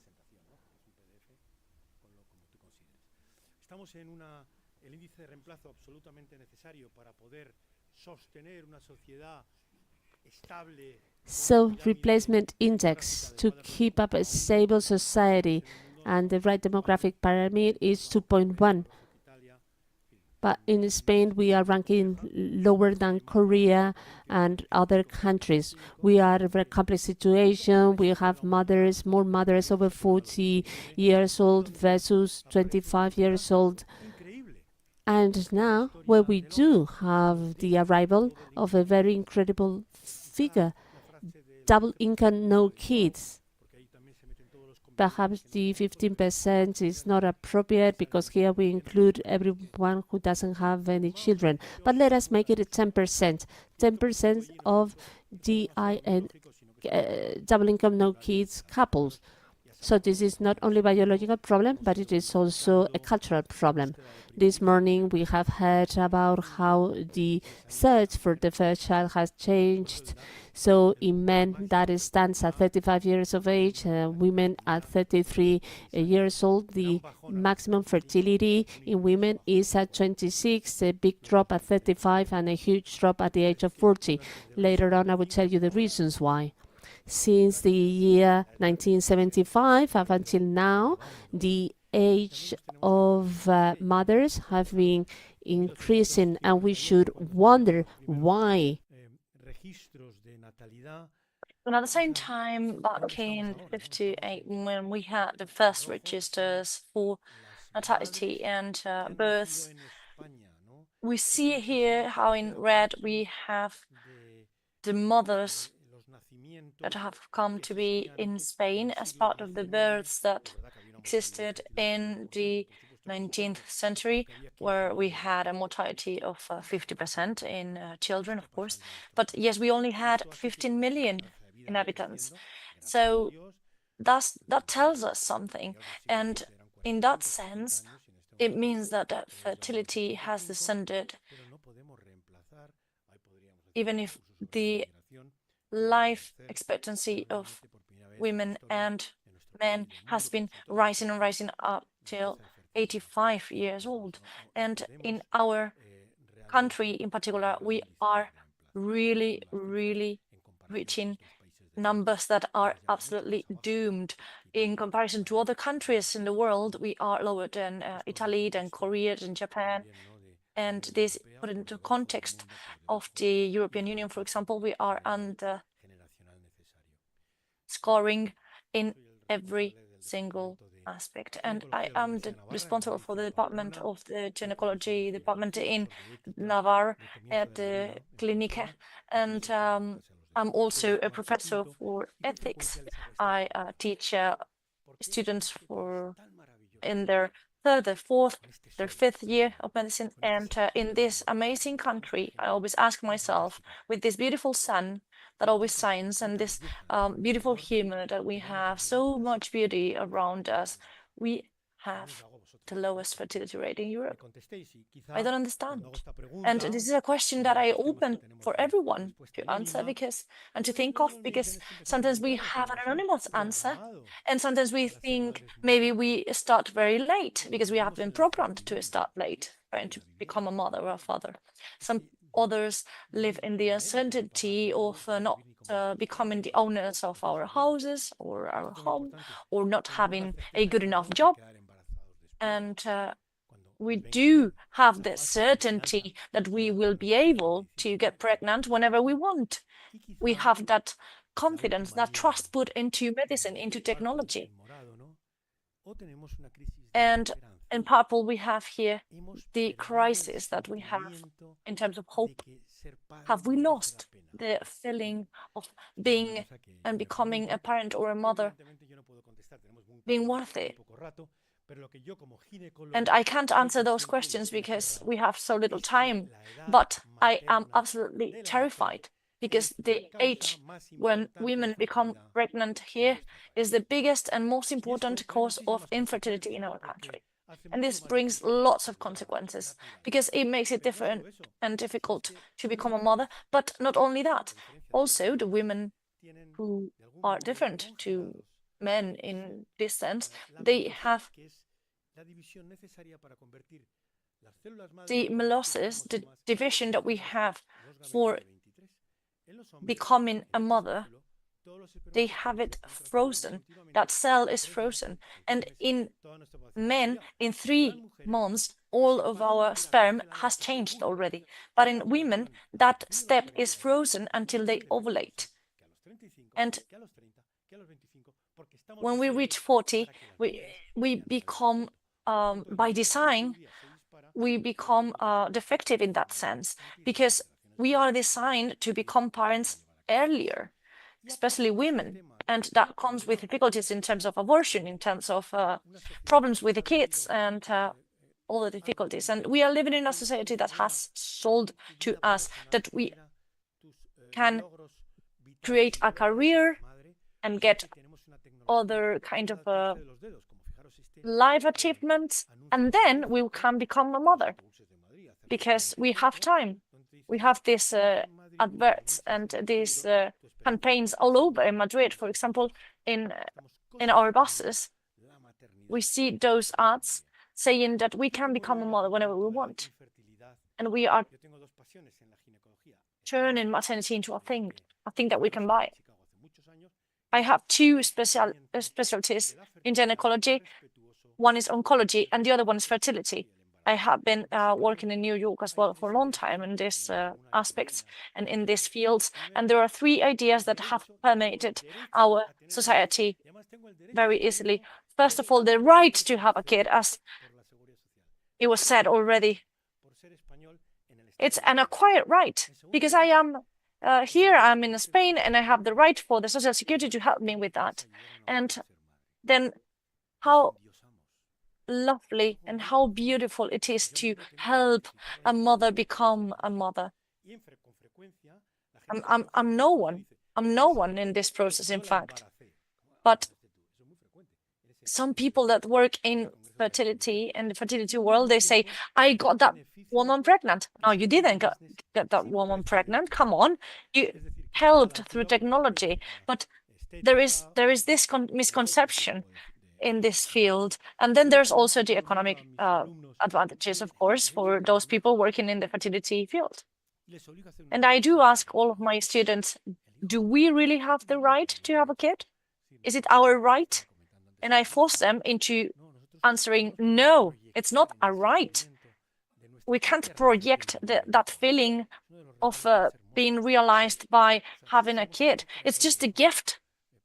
It's a gift that we get, and we are the participants in a life that is worth it. But we are not the only creators or the only beings that interact into that. And these are some recent data from Spain, from the assisted reproductive health 2023. And these data are now too low because there are more than 160,000 embryos transferred, but there were only 39,000 births. So it means that we have lost 100,000 embryos. So millions of embryos don't get to be born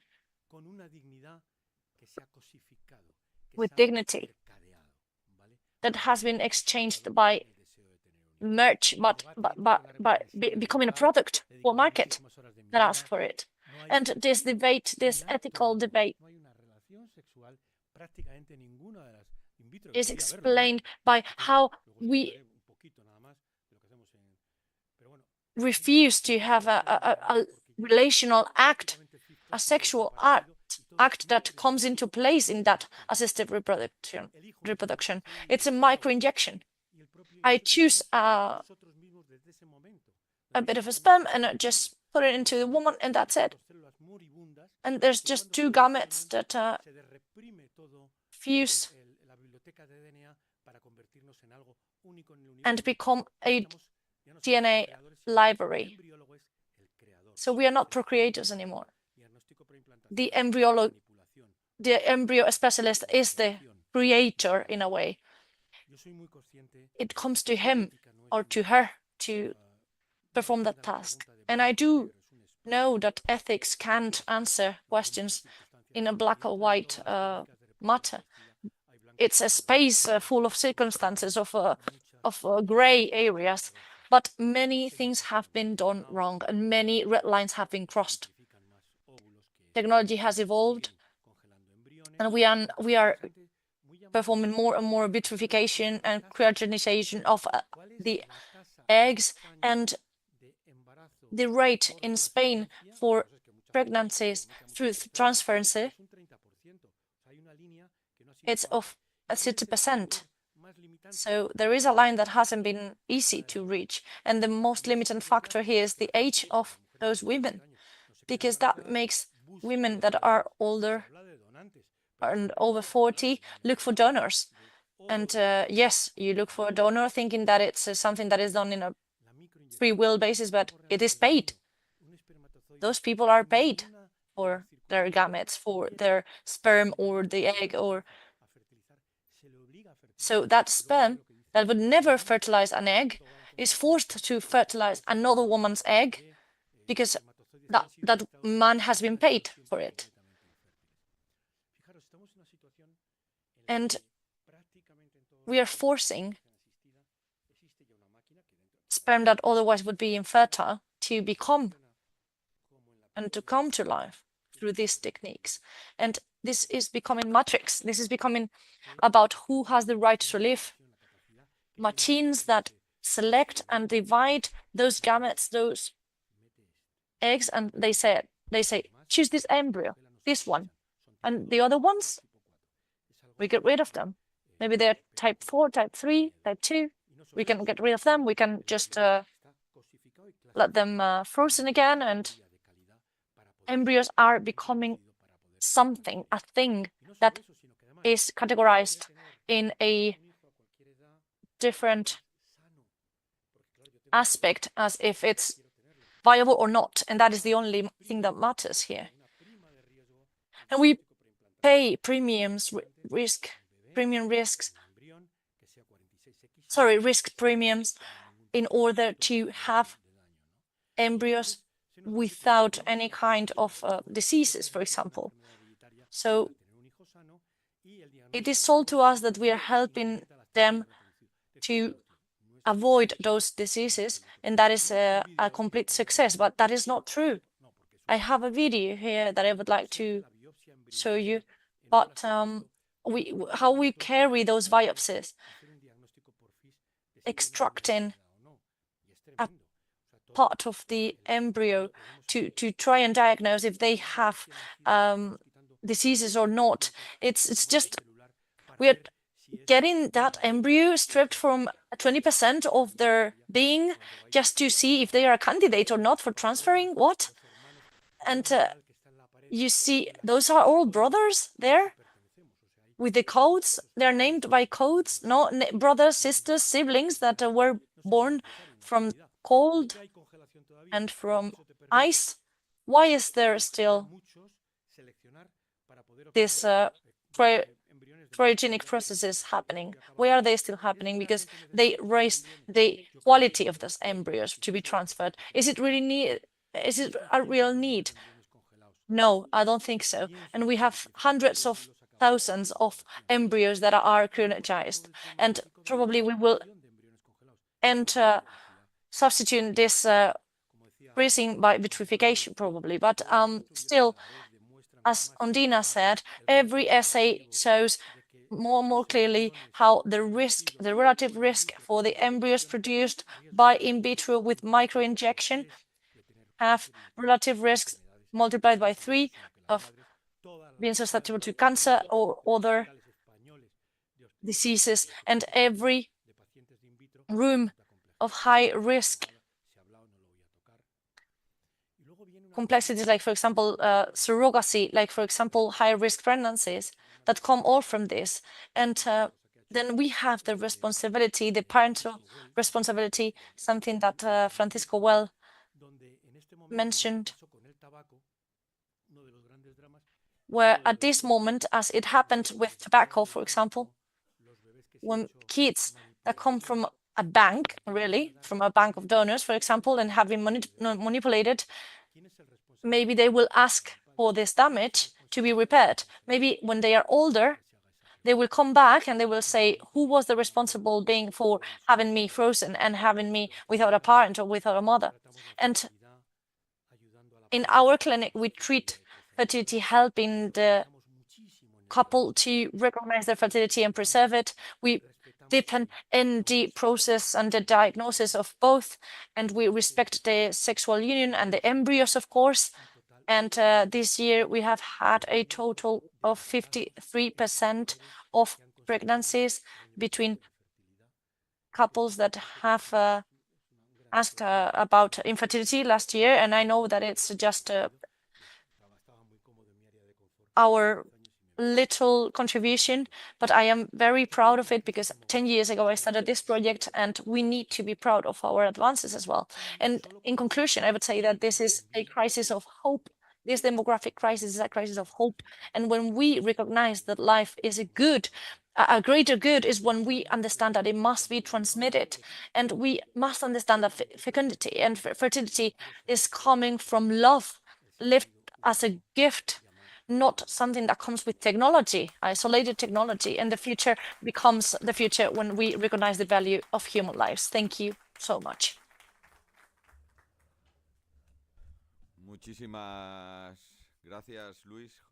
Thank you so much. Thank you, Luis.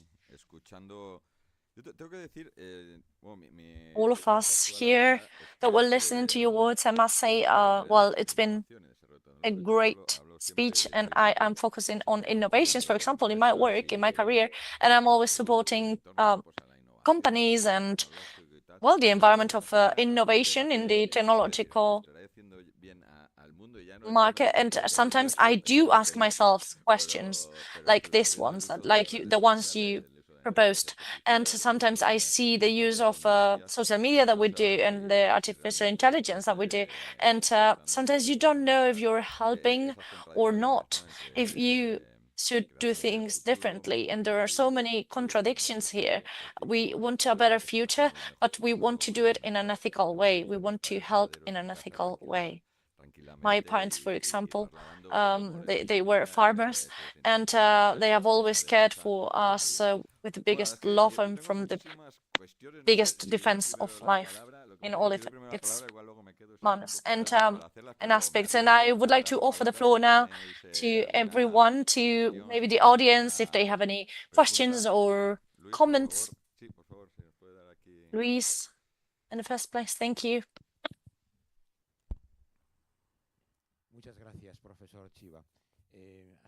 Thank you very much, Professor Chiva. It has been fantastic. and especially the presentations that I will ask for later, if I may, and which would be the ethical response for frozen embryos. Well, that is an incredible question, and from a pure ethical view, from a point of view, there's no correct answer. This was asked to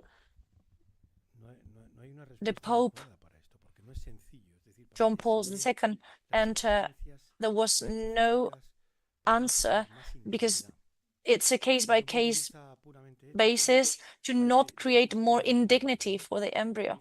So we need to understand the desire of adopting an embryo, for example, even if you are not infertile. If you don't select, if you don't modify, if you just do it out of love, a classic adoption as it would be. But in the practice, we also choose and manipulate those embryos. So to just cut it short, in the Catholic Church, there is a debate where a part of the church thinks that there is a very similar situation here to the one that we have in a terminal patient in the intensive care unit. For example, we would have the option to let them die in dignity. But it is also true that in some circumstances and in some cases where not more indignity we could add, where we would avoid adding indignity in this sense, we could help a couple becoming parents. And I don't hate the idea of helping people to become parents if they have a special circumstance that doesn't allow them to do it in another way. But I am waiting for the society to ask for this technology to be avoided, honestly, and to be even forbidden. Buenas tardes. Hay unos datos sobre lo que nos ha hablado. Good afternoon. There are some data that caught my attention. The number, absurd in a way, of cesareans. And after my second child, my wife had a recommendation for a tubal ligation. And in the rest of Spain, the cesarean section is not as common. And in private clinics, we have even a 40% of cesarean sections. And this is an aggression to women, in my opinion. And it's a factor that limits natality as well. And it limits births. I love the comment, but I don't know if anyone else wants to comment on it. Well, it's a subject that I am very interested in because our department has been specialized in cesarean sections as well.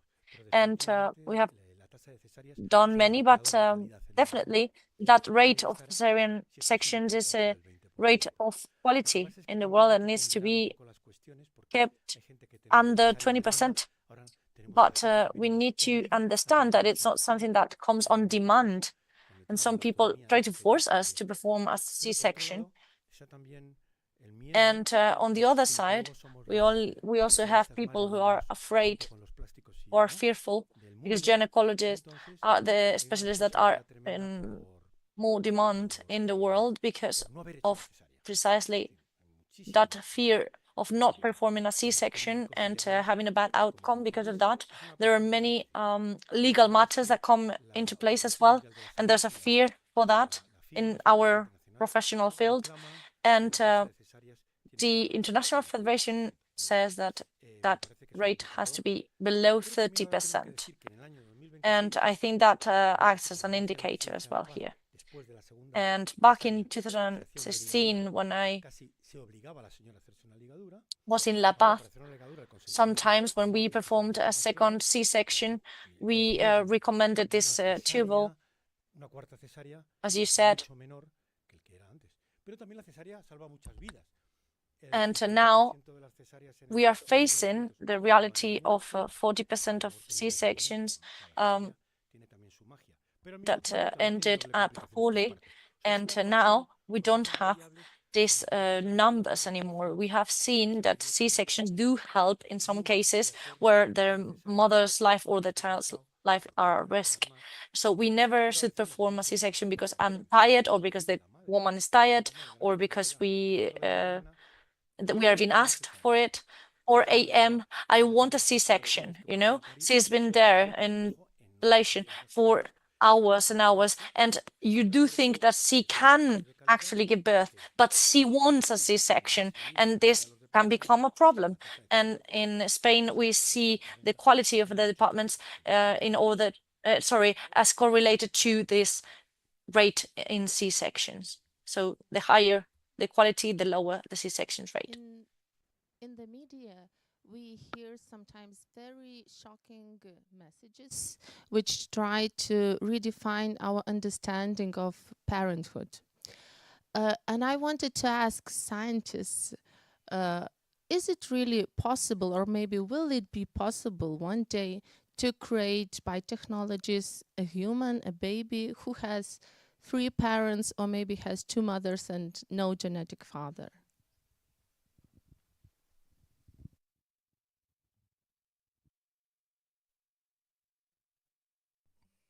En realidad es algo en lo que se está trabajando. O sea, en realidad es algo en lo que se está investigando todo el tema. It is something that we are working on. We are researching the synthetic embryos which are coming from embryonic cells, and in the clonings that have been done through the therapeutical clonings that have been done without allowing that embryo to develop, even knowing that they could develop. What they are trying to do is create embryos that come from 2 mothers without a father intervening. So this is something that has been researched, and I'm sure that there are some results already out there. I don't have experience when it comes to this, and human species, we have not managed to create any embryos with genetic material from 2 women. I think Chinese have done it, and or they are very close. Yes, maybe they are, but it's a question that maybe could be even approached in Spain, because we have one of the most permissive laws and jurisdictions when it comes to reproductive assistance. Yes, but we know that they have been researching with genetic material that comes from animals as well. So sadly, anything that we can imagine now will become a reality in the near future, probably. It is possible, and maybe you're right, but I am not aware at the moment. Muchas gracias. Thank you very much. Thank you for these lovely interventions, and thank you to all of you panelists. And I wanted to talk to Luis in particular, because I do agree when it comes to this being a crisis of hope. And in your experience, I would like to know if even with the difficulties that we have in Spain and the worries with how difficult it is to find a home and a job and to establish ourselves, but however, our families, they don't have enough children or not children at all. So I would like to know more about this and about the essays that have been performed by Theo, talking about how also different faiths offer different data in terms of children, because sometimes when it comes to other religions, they are more prompt to have more children, and in a marriage, for example, they usually have more children than when a mom decides to become a mother alone. And in all of this, I would like to know more about how you see this hope crisis performing in the future. And we have heard it before. Only if we understand that life is hope, we will also be willing to transmit this to our children. And some of us here are coming from the political field, and we want to become a support for our families, and we want to help them with the conviction and with hope as well. I don't know which is your experience in this sense, and if the desire of becoming a mother and a father is there, how can we help them? How can we help them understand that it's not about it becoming a right, but it is about it becoming something good? And together with Alejandro Macarron and our team, we wanted to know more about your opinion on this. Well, honestly, it's not my specialty, as you put it, but little groups of people doing little things in little places in the world can change the world. That is our approach. And so I would like you to understand that we need to be where we need to be, in the correct place at the right moment. We have the IIRM, International Institute of Restorative Nace, and we have been stopped by the tsunami of the 68 with women's freedom and all of that, because my daughters say, I have been fooled. They sold me this idea of freedom, and now I'm not free to do what I would like, which is to have a family and to become a mother. And we need to talk about all the risks that there are out there if we have an active sexual life. Yes, but we also need to talk about what happens when it becomes too late. What happens if we leave it for later and later and later? And in politics, we need to be brave. We need to be bold. We have Mónica Lavín here, who has a proposal as well for maternity in Madrid, which I find absolutely incredible. And this proposal, because politics need to be exemplary as well, that is how I feel about it, and help our teenagers to understand what it means to become a family and to become a mother or a father, and support them and show them the beauty in it. And then you can create and continue with your career.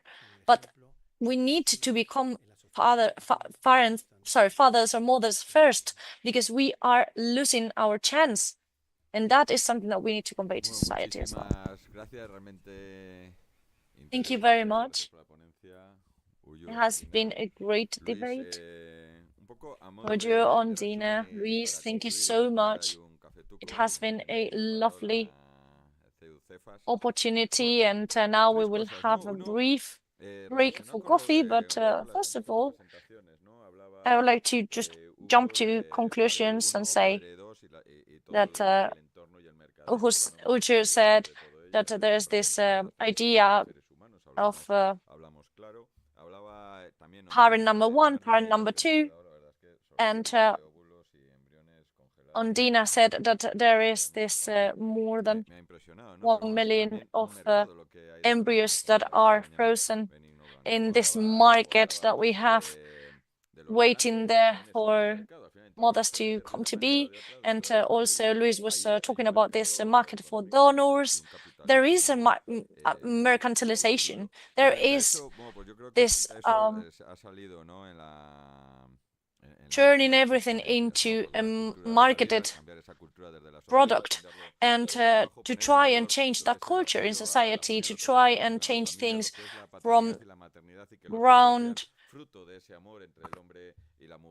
and for our kids to become part of our families through love, is something that we need to support as a whole, as a community, and try to understand that love is what matters most when bringing kids to this world. And I want to end as I began.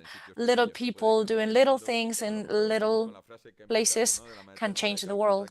And we started with if you want to change the world, go to your house and go home and just call your family to help you. Yes, this is the whole idea that I want to leave you with. Thank you so much.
Iniciamos la última parte de este seminario. We start the last part of our seminar. Some of the speakers need to leave earlier, and we are reaching the end of the itinerary. We have analyzed the root causes, the context, the challenges, horizon, and now it is time to open up to hope. As Richiba mentioned before, he said that hope is missing. So this roundtable is about opening up those pathways to hope. That's the reason why we have called this last panel Reconstruction Towards a Culture of Life and Hope. So this is not intended to close the debate, but to open pathways, because the crisis in motherhood does not only give us very concerning figures, but it also leaves personal wounds, loneliness, and loss of sense. But it could also be an opportunity to reshape, to reconsider opportunities, and to rebuild a culture that embraces life and gives us hope back to the future. As a chair of this table, I'd like to call onto the stage Luis Peral, Senator and Secretary for Family and Human Dignity, and member of Neus Foundation. Thank you very much, Luis.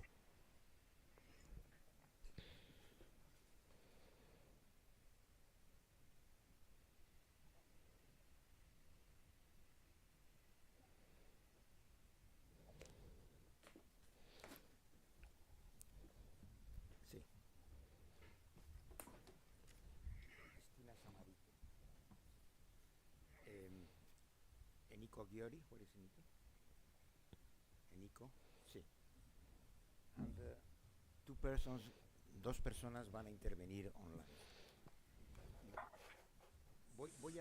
Voy a presentar primero a Katy Faust. Two people will join us online. First of all, I would like to introduce Katy Faust. Could we connect with Katy Faust, please?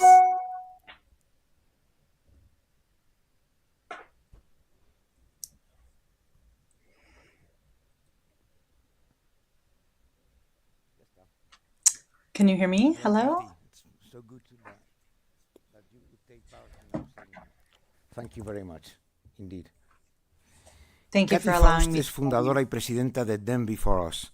Katy Faust is Katy Faust is the founder and president of Them Before Us, which is an NGO and international movement focusing on the defense of human rights of children. Her work focuses on promoting the right of every child to be raised with a father and a mother, and presenting family as just questions for children.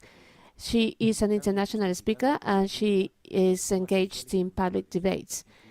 She discusses cultural and social topics, including topics such as differences between men and women and protection of children against commoditization. She has also participated in the design for edition for adolescents of Canavan of White Spoon Institute, a program about sex, gender, marriage, and relationships from the perspective of natural law. Her articles have been published in USA Today, Newsbook, and Federalist Public Discourse, All Magazine, Daily Signal, Washington Examiner, American Mind, and American Conservative. She is a member of the Advisory Council of Alliance for Responsible Citizenship. She read book Raising Children in a Awakened City. Kathy, you have the floor. Thank you. Can you all hear me? How's the audio? Can you hear me? The audio is maybe we will put a little higher. Okay. Okay, good. How is that? Is that better? Perfect. It's an absolute joy. It's an honor to be able to join you today. This work to restore the family, to build these relationships that are integral to human flourishing is so important. And I'm grateful that you are giving your time and your attention towards focusing on this area, especially of motherhood. You know, I am a mother myself. I have 4 wonderful children. I always say I have 4 and I should have had more. because they get better and better as they grow. And they make, even though there is a great sacrifice at the beginning when children are young, there is a long-term harvest that you reap as they become teenagers and young adults. And my life is so rich. Yes, because I'm doing important work in the world, but mostly because of the relationship that I have with my children, all 4 of my children, 3 biological children and 1 adopted child. They're all so different and their lives are going in wildly different directions. But the connection that we have with one another and the way that it enriches my life and my husband's life is not something that any career can give to a woman. I am an activist for children. And I know that you probably have some academics there and some scholars there, and maybe some feminist advocates who are talking about the importance of women. I am somebody that advocates on behalf of the child. So when I look at the human cost of the fragmentation of motherhood, what I'm talking about mainly is how reproductive technologies specifically, surrogacy in particular, has quite literally fragmented motherhood. And there's really, when I ask you, who is your mother and how do you know? When I ask people that, they'll give me a variety of different responses. They'll say things like, she is the woman who raised me. Or they'll say things like, I got my Italian heritage from her. Or they'll say, well, she's the one that gave birth to me. Or they'll say, she's the one that listened to me when I had my first breakup from my boyfriend when I was 13 and I was so devastated. Or they'll say, well, she's the one who gave me my green eyes. Or they'll say, she's the one that nursed me when I was young. All of these different aspects of motherhood are important to children. Each one of those different characteristics is something that no other woman can give to the child. And so a lot of what I work on is critiquing the technologies that disintegrate mothers, often in the name of adult interest or adult desires. And so we've actually seen the trifurcation, the splitting into 3, all of these different aspects of motherhood that children need and that they deserve. So when I talk about surrogacy specifically, I talk about how surrogacy splices what should be one person, mother, into 3 purchasable and optional women. So one of those mothers is the genetic mother, the woman who contributes her egg, the one that is responsible for 50% of the child's biological identity, the one that connects them to half of their lineage, the one that is going to allow them to have fellowship and enjoyment with a kinship network, an entire extended family. This is the one who, when the child grows older and they start to see a resemblance in the mirror, they say, oh, I look like my mom. Or maybe they'll be able to see a generational connection. I look like my grandmother, or I look like my grandfather.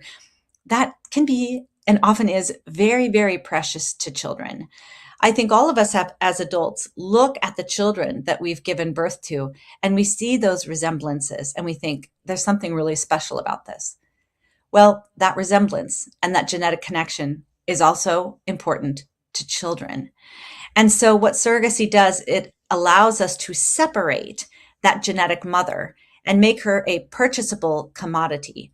If you want to get online right now, you can Google and search for egg donor catalogs, and you can filter your child's genetic mother down by a variety of different traits: her race, her nationality, her education, her hair color, her eye color, her education level, and you can literally shop for your child's genetic mother and then pay that woman to stay out of your child's life forever. So that genetic mother aspect for children is very important, because that mother, that woman, is half of the child's answer to the question, who am I? It's very hard for children to answer the question, who am I? If they can't answer the question, whose am I? And when children lose their mother through reproductive technologies, their genetic mother, it very often results in identity struggles or even an identity crisis. The second mother that reproductive technology cuts apart for us is the birth mother. This is the woman, the person, the only known entity for the child for the first 9 months of their development. They have a bond that is beyond intimate. It is almost inseparable from the child's very person. She is their entire world. Her voice, her smell, the rhythms of her bodies, the way that she is walking, the way that she is speaking, the language that she speaks. It is the only thing that the child knows. And on the day that the child is born, she is the only known quantity for the child. If any of you have had the privilege of giving birth, you probably know that immediately upon birth, where do they put the baby? They put the baby right on your chest as soon as possible. We don't put babies on the chests of random women or even the father first because we want them to form a bond. We put them on the mother's chest because they have an existing bond. It is a bond that we can measure. Babies need skin-to-skin contact to raise their oxytocin levels. Oxytocin is the only thing that will drop cortisol levels. Cortisol is the stress hormone that babies excrete when they are hungry or tired or sad or scared or cold. The cortisol goes up and the baby is in distress. The only thing that lowers cortisol rates is elevating oxytocin rates. And the birth mother's body does that better than anyone else because she is the only familiar thing in all the world to the child. And in the case of surrogacy, that birth mother very often is not the genetic mother. Sometimes the genetic mother is in the room and the baby is immediately handed off to her, the genetic mother. But in those first few hours and days and weeks, that genetic mother is just one of 8 billion strangers to the child. It is the birth mother that the baby wants. It is her smell, the breast milk that smells exactly like the amniotic fluid that the baby has been swimming in for 9 months, that cues the child into, this is the woman that is going to offer me security. And that is why it has a distinct impact on soothing children.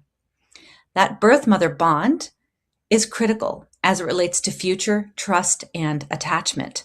A lot of children who were conceived through surrogacy or adopted at birth report that they have struggled later on in life with fears of abandonment, worrying that people are going to suddenly leave them.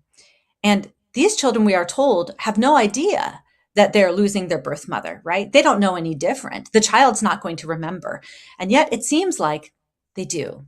Their body seems to hold on to that primal wound of losing the only relationship they had the day that they are born. So children also need the birth mother. The third mother is the social mother. This is the woman who provides that daily maternal love every day, the kind of interaction with children that is totally distinct from the benefits and the input and the interactions that a male parent is going to give a child. Women interact differently with children. If I asked you to raise your hand if you'd ever seen a baby thrown up in the air, all of you would raise your hand. And if I told you to keep your hand up if the person throwing the baby was a woman, almost all of you would put your hands down. That's because women don't throw babies. Women wear babies.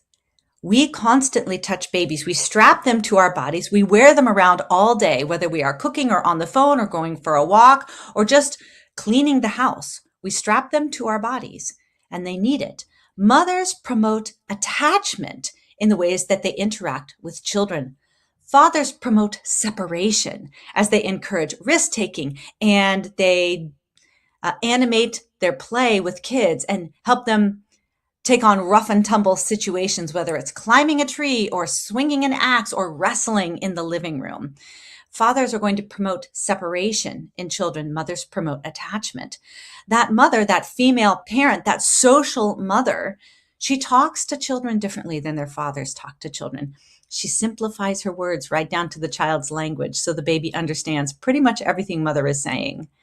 Dads talk to their babies like they talk to everybody else. They use big words, 50% of which the child has no idea what dad is saying, but pushes children towards that cognitive development.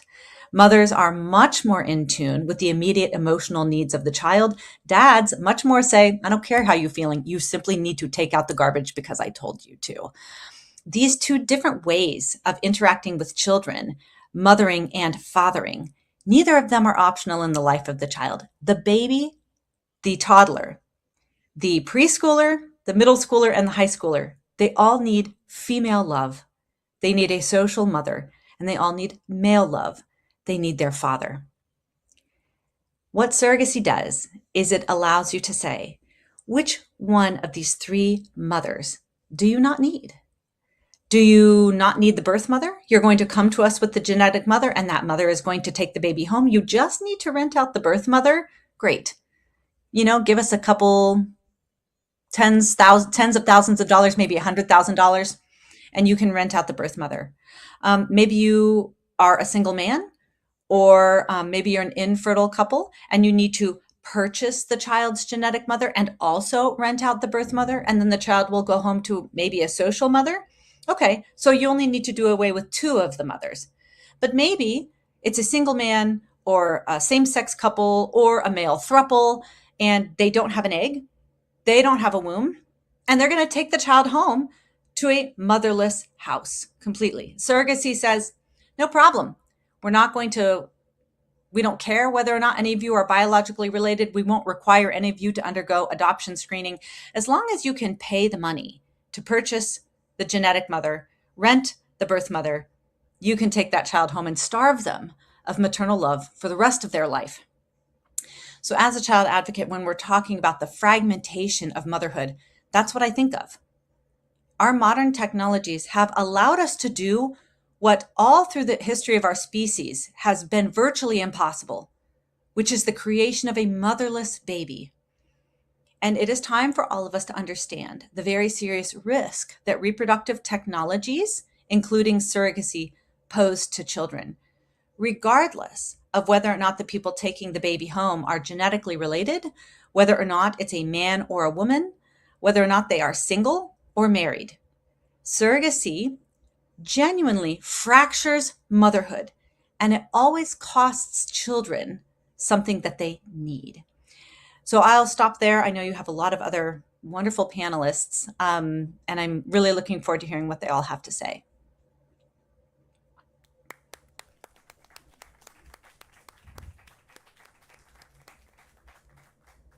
Thank you very much, Kathy. Thank you very much for a wonderful intervention.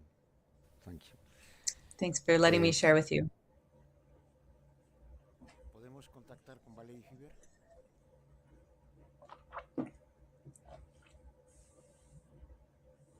Hello, Valerie. I remember meeting you in Frascati twice in New York City. Please, I will read your...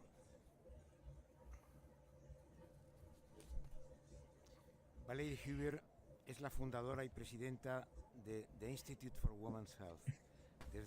Valerie Huber is the president of Institute for Women's Health. From her institution, she pushes the priority of the global health of women with an aim of empowering them for them to thrive and to achieve optimal health outcomes from the first 1,000 days and all throughout their lives.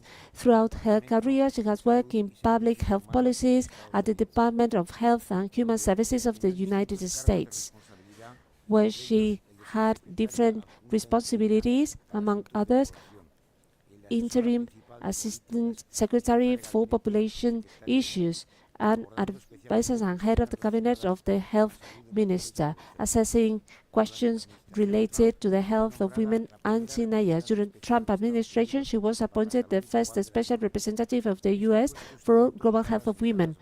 In her position, she was authorized to set the basis for the Geneva Consensus Declaration, international coalition pioneer of 40 countries committed to improve the health of women, strengthening families, and to say that there is no international right to abortion and protecting the sovereign rights of states to govern free from colonialism. She has a staunch commitment to the defense of life and the health of women.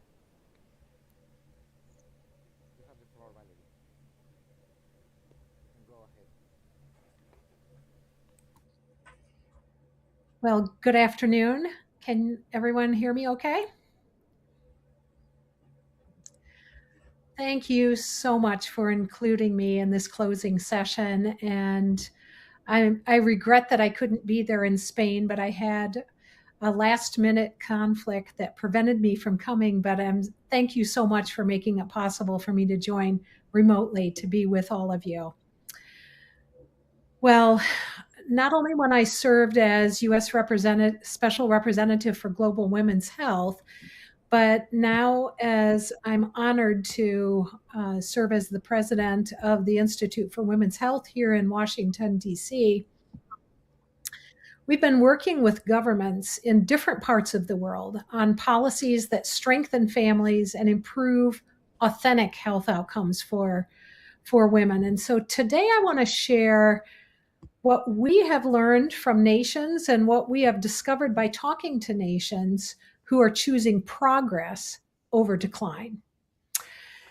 I am sure that throughout the day, there has been a discussion about the human consequences to fractured motherhood. And I think that the person who spoke just before me, Katie, just did an excellent job of breaking down what that looks like with surrogacy. I'd like to be clear also about some additional consequences. And the first is involuntary childlessness. I say it's involuntary childlessness because here in the United States, our birth rates just hit a historic low, and they are now at just a little bit over 1.5 children per woman. That's far below the 2.1 that is needed to maintain population. And about half of the women reach age 30 without children, and about half of those will never become mothers, often not by choice, but because they didn't know the fertility window was closing and it was real. It's a tragedy, and I repeatedly see women spend their 20s unaware that fertility declines significantly after 30, and it falls off the cliff after 35. What's supposed to be just a few more years becomes permanent, not by choice, but because they're not informed. So when society talks to women and tells them that they can have it all at any timeline, we're not expanding choices for them. We're stealing them by withholding that biological truth. So that's the first thing. The second is loneliness and alienation. The culture tells women that motherhood will destroy their dreams, tells men, and the culture tells men that they are inconsequential.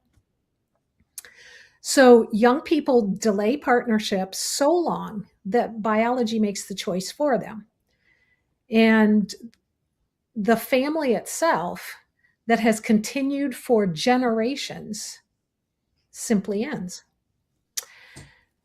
And this isn't just a problem in America. Spain, and indeed much of the world, faces similar pressures and problems. Even in Africa, where the country of Mauritius plummeted from 6.03, I think, children in the 1950s per woman to 1.22 today, an 80% decrease in that amount of time. The third is the research. Perhaps you've already talked about this today, but the research shows that children in two-parent families, Katie also kind of mentioned this, outperform They outperform their peers academically, economically, behaviorally.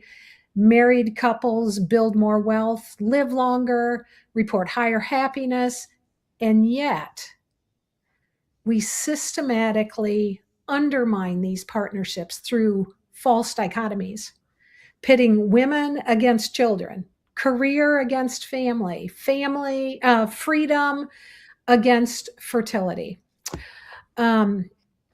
If we can look at slide 3, I forgot to say when to advance, but it looks like you're right on top. The fact is that when we're talking about policies, government programs can't do it alone. And if we try to do it just by government programs, there has not been an instance to show that that will work. More than 50% of the world's countries are below replacement rate. And most of those countries recognize that they're in a demographic crisis. We're beginning to recognize that in the US. I've known it for many years, but now there is a public media presence about this issue, and hopefully we'll see some changes here in policies, but it has to go beyond that. A lot of governments have tried corrective policies and financial incentives, parental leave, housing subsidies, childcare support. Most of them have failed to really make a difference. And why is that? Well, I believe that it's because government programs alone can't overcome a culture that fundamentally devalues the family. When a society tells young people that parenthood is a burden, that children limit your potential, that marriage is outdated, there's no amount of financial incentives that can compete with that message. You can't bribe people into building families or having children that they have been taught their entire growing up years to fear or dismiss. So the mindset shift has to begin first, or at least alongside policy. That's the first recommendation. Prioritizing the family begins at the cultural level, and then national and local policies can make it easier to choose family, but they can't make people want it. That requires a cultural transformation. Well, Hungary is one of the few countries that I have seen that are attempting both, the cultural transformation plus the supportive policy simultaneously. Yes, they've implemented significant financial support, zero income tax for families with a certain number of children. They have forgiven loans for newlyweds for every child. They've subsidized homes and cars. They've made it easier for women to have both a career and children. But more importantly, I think they've worked to transform how their entire society talks about family. You can't deplane in Budapest before you ever touch the soil without knowing that they are a family-friendly country. They've shifted the narrative from parenthood as a burden to parenthood as a blessing, from children as obstacles to children as an investment in the future. The results, we still don't know the end of the story, but fertility rates have surged about 30%. Marriages have doubled. Divorces have fallen by about a quarter. Abortions have nearly halved. And so they are attempting something that only 3 countries out of 47 have achieved since 1950. And that is rebounding in a meaningful way from below replacement fertility. Now, Hungary still faces challenges, and their approach won't necessarily translate exactly into all concepts, but I believe that they have understood something that's fundamental, that you need both the cultural appreciation of family and the practical policies that make that family formation feasible. Next slide, please. So let's look at practical approaches, both at the cultural level and all the way to the community level. What does this reconstruction really look like? I'd like to offer just a few concrete approaches at different level. At the international level, there's tremendous international pressure on countries. You probably all know that, maybe have experienced it yourself. So I would assert that this affects every nation attempting pro-life or pro-family policy. 5 years ago, should be made, period.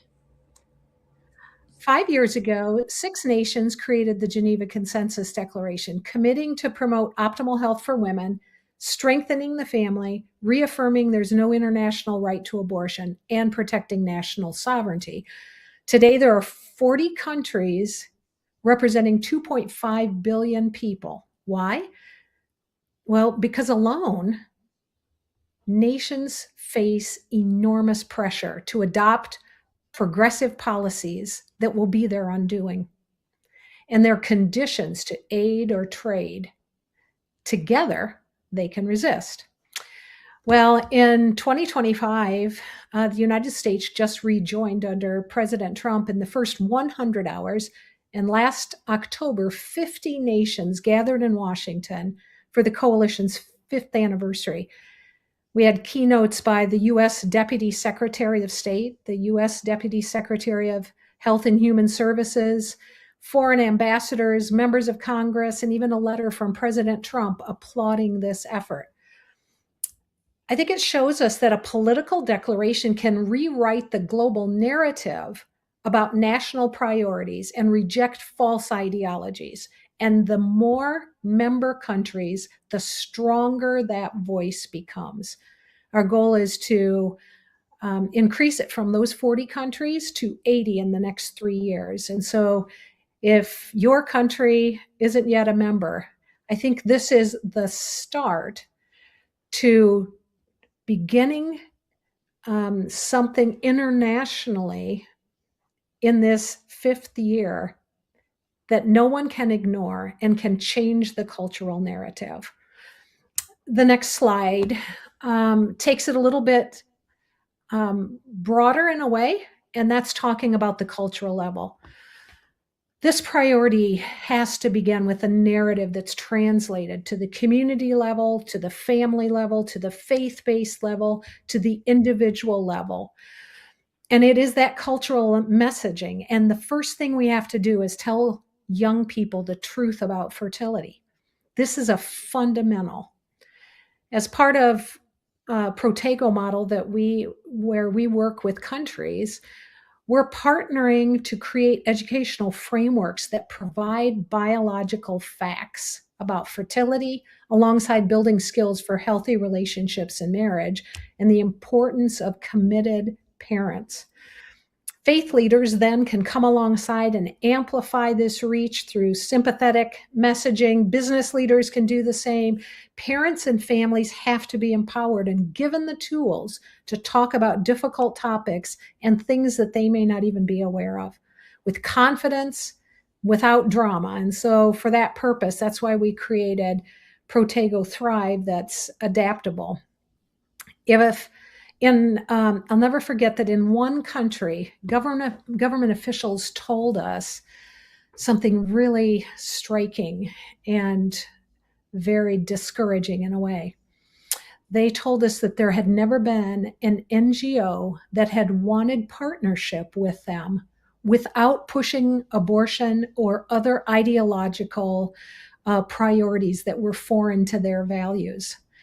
And we cannot dismiss that this cultural messaging that must be changed is fueled by lots of money, lots of international organizations, lots of progressive foundations, other countries pressuring aid-dependent countries. It is quite a web, but telling the truth to people in all ways possible can change that. I am convinced. This isn't about pressuring motherhood. It's ending the tragedy of uninformed choice. Women deserve to know, couples deserve to know that fertility is not infinite. that biology has timelines so they can make genuinely informed choice. The second cultural imperative is to challenge those false narratives. Universities, media, faith communities, and the civil society must actively counter the message that women must choose between achievement and family. Some of the most accomplished women in history were mothers. We have to celebrate this multifaceted opportunity that women have or could have, including but not excluding motherhood. And third, in this cultural messaging, we have to engage men. The culture has told men that they are inconsequential to family life, and it's not true. It's devastating. Strong families require engaged fathers, and we have to rebuild that understanding of fatherhood, that it's noble, it's essential, and it's worthy of honor. Next slide. Let's look briefly at a couple of examples at the national level. So countries should consider treating families as essential infrastructure because, frankly, a nation rises and falls upon the strength of its family and the replenishment of its population. So part of the reconstruction involves looking at what is being taught to the next generation, how we are determining tax policy, parental leave, workplace flexibility, all of those things, plus more. And that's why we put such a priority on partnering with countries with Protego so we can join with nationwide resources for all sectors, beginning with parents. Here in the United States, you probably know that Congress passed President Trump's One Big Beautiful Bill, and it included two things that were really significant for encouraging families. One was increased tax credits for parents with children, and the second was something really unique here in the United States, and that was beginning a baby savings account that the United States would begin for each newborn with $1,000, and then employers and parents could add to that account without a tax penalty. And I am sure that I know there are many other creative things at the national level, but in the interest of time, I'll just leave it at those. The next slide talks about the local level. And I'd like to really address something that I just pointed to briefly, and that was to address one of the most persistent false dichotomies, and that's the supposed dichotomy between work and family.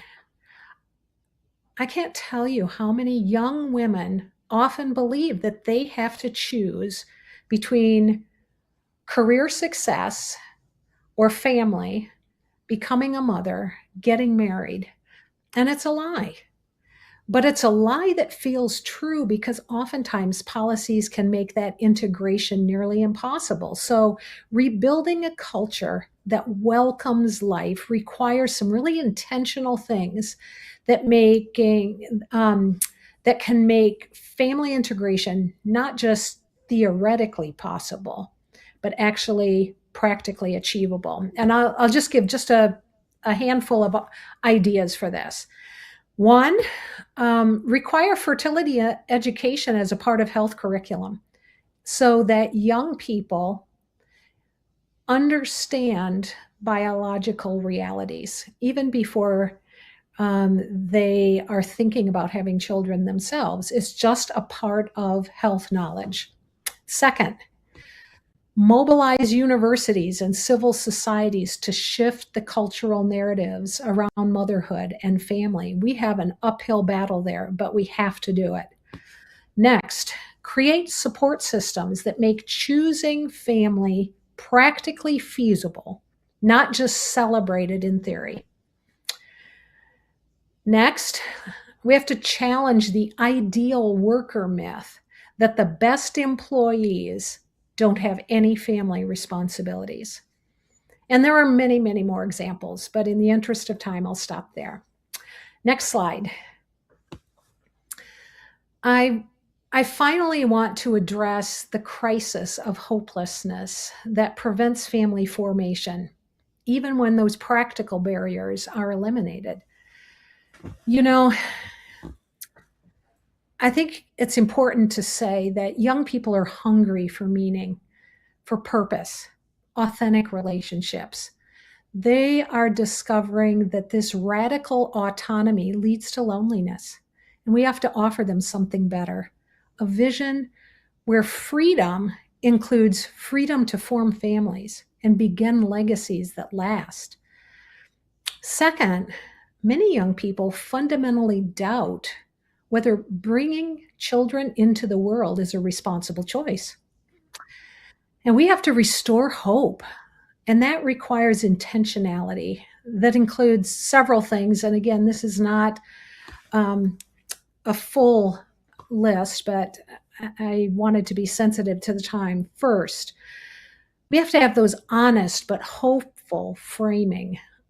We have to acknowledge that there are real challenges right now, but we have to reject despair because every generation has faced its own set of what they consider to be existential threats.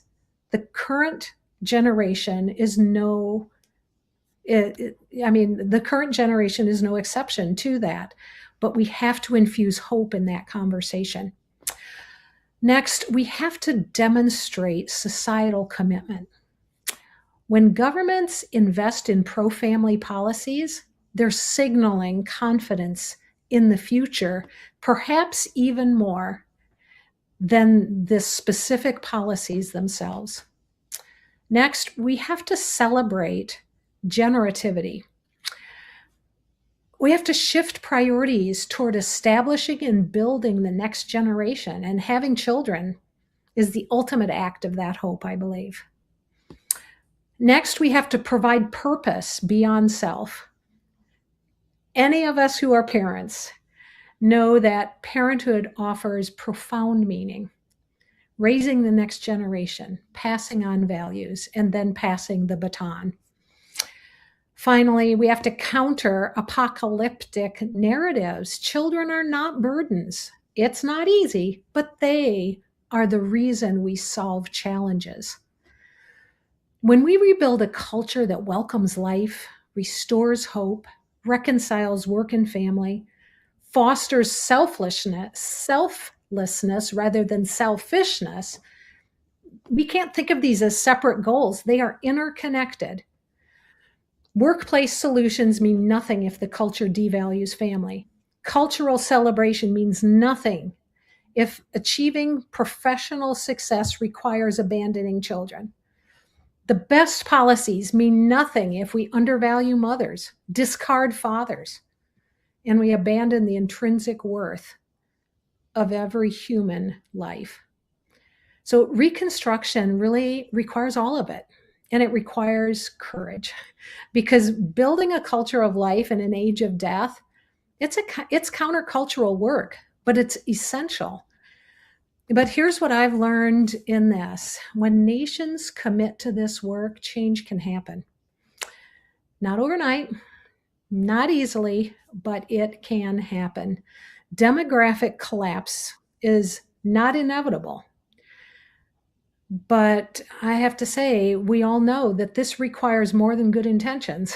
It requires comprehensive transformation, has to include cultural, practical, national, local, institutional, individual, all working together. Next slide. The question isn't whether we can do this. The question is whether we will do this.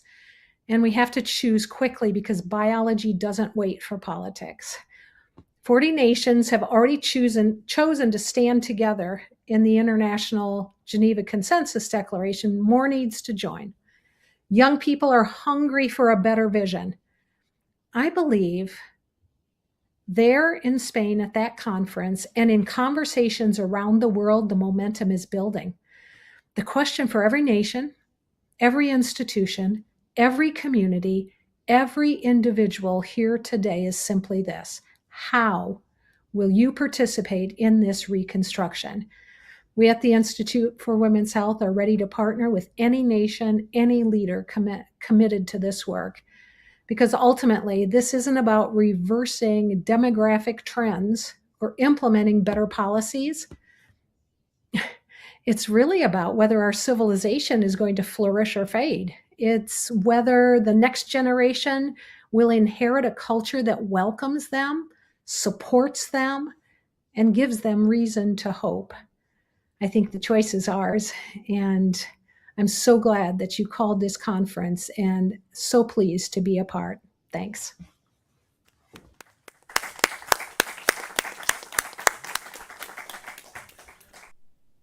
Thank you very much. Thank you so much, Valerie. Pregunto al equipo técnico si se puede mantener a Katy Faust y Valerie. Thank you very much, Valerie.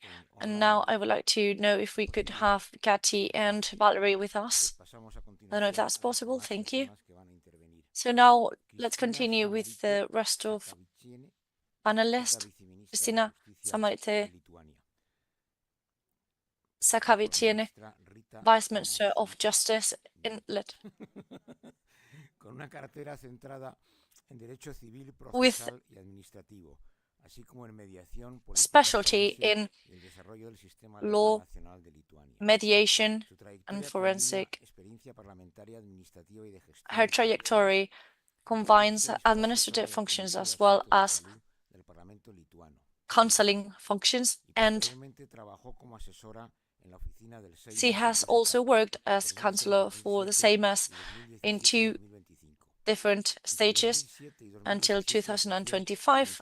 Between 2007 and 2010, she exercised as well the role of best practices officer, depending on the health ministry, and she has also acted as professor.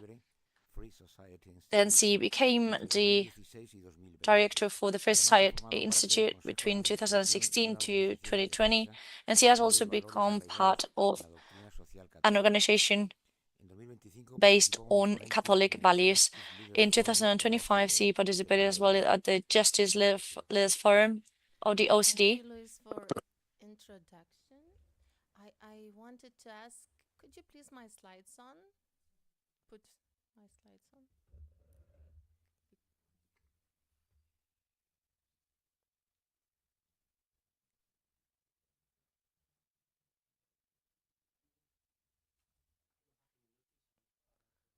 I sent to Paloma, yes, and she said that everything is all right. So, okay, so let's start without the slides, but I thought that some of them would be interesting to you. Okay. Well, it's a great honor for me to be here, and I'm very grateful to the organizers for the invitation and for their hospitality, and also to all the speakers for their valuable insights. I think I will have to repeat and to emphasize some of them because, well, many good things are already told. And my special thanks go to Katy Faust, whose child-centric vision has deeply shaped my own, and which I tried to bring into Lithuanian politics. Yes, I'm a mother of 6, and now I serve as a Vice Minister of Justice in Lithuania. I'm responsible for shaping the legislative policy. But today I speak simply as a person who cares about our shared future. And you will find a slide. Oh, yes. Okay.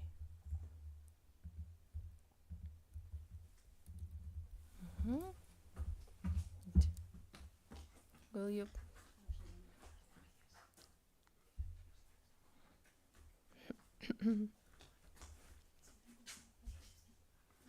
Oh, okay. Thank you. It looks like Lithuania is competing for a world record in demographic decline. Yes, because we are such a small country, only 2.5 million, and only 70,500 children were born last year. 10 years earlier, it was more than 30,000, and according to estimates, total fertility rate in 2025 was 1.0. There are many explanations for why we are becoming a world of one-child families. Our neighbors in Latvia conducted a very interesting study. Laura Pirsko and her colleagues asked college students the very same questions about life priorities in 2004 and then again in 2022. And the results were striking. In 2004, family and children ranked third among their life priorities, and after 18 years, they had fallen to the 22nd place. Well, we all see that family and children are not the life aspiration of young people anymore. In the end, the issue of demography comes down to a question: what do we consider a meaningful life? To answer, let us look from the perspective of the fruitful, because in a world of one-child families, there is still a minority that quietly chooses a radically different path. The economist and a mother of 8, Catherine Pakaluk, conducted an unusual study. She did not investigate why so few children are born, but why some women consciously choose to have many children, even if they have good career opportunities. Pakaluk interviewed highly educated women raising 5 or more children in the United States. Her conclusion is very sober. These women understand that the cost of the child is not only money. They see that the cost includes time, comfort, sleep, career opportunities, freedom, and often a disapproval of the world. Pakaluk describes a common denominator among the educated mothers she interviewed. These women speak about dying to self, about constant hard work, but also about the fact that nevertheless they experience an unexpected return, more joy, more maturity, deeper faith, and even becoming oneself, discovering one's true identity. For them, a family becomes the family with a big F, and the meaning not an abstraction, but a daily, obvious experience of life. So what could encourage more women to recognize the beauty of motherhood and to freely enter this difficult adventure? As it was mentioned before, we see, and several well-regarded meta-studies have demonstrated that pronatal fiscal and labor market policies to have mixed, tempo, or insignificant effects. One of the reasons for inconclusive results concerns the demand side of pronatal policies. Government efforts are unlikely to result in more births if social cultural environment incentivizes low fertility. In short, political incentives are important because they make life of families easier, but they cannot create a desire to have children. In a famous line of research examining cultural influences on fertility explores the role of religion as a significant factor in childbearing decisions. For example, Kaufman demonstrates that religious fundamentalism is constantly related to higher fertility rates in Abrahamic religions. It is possible that demographic advantage can be sustained even among moderately devout believers, as it was shown by Vobolevicius and Genis.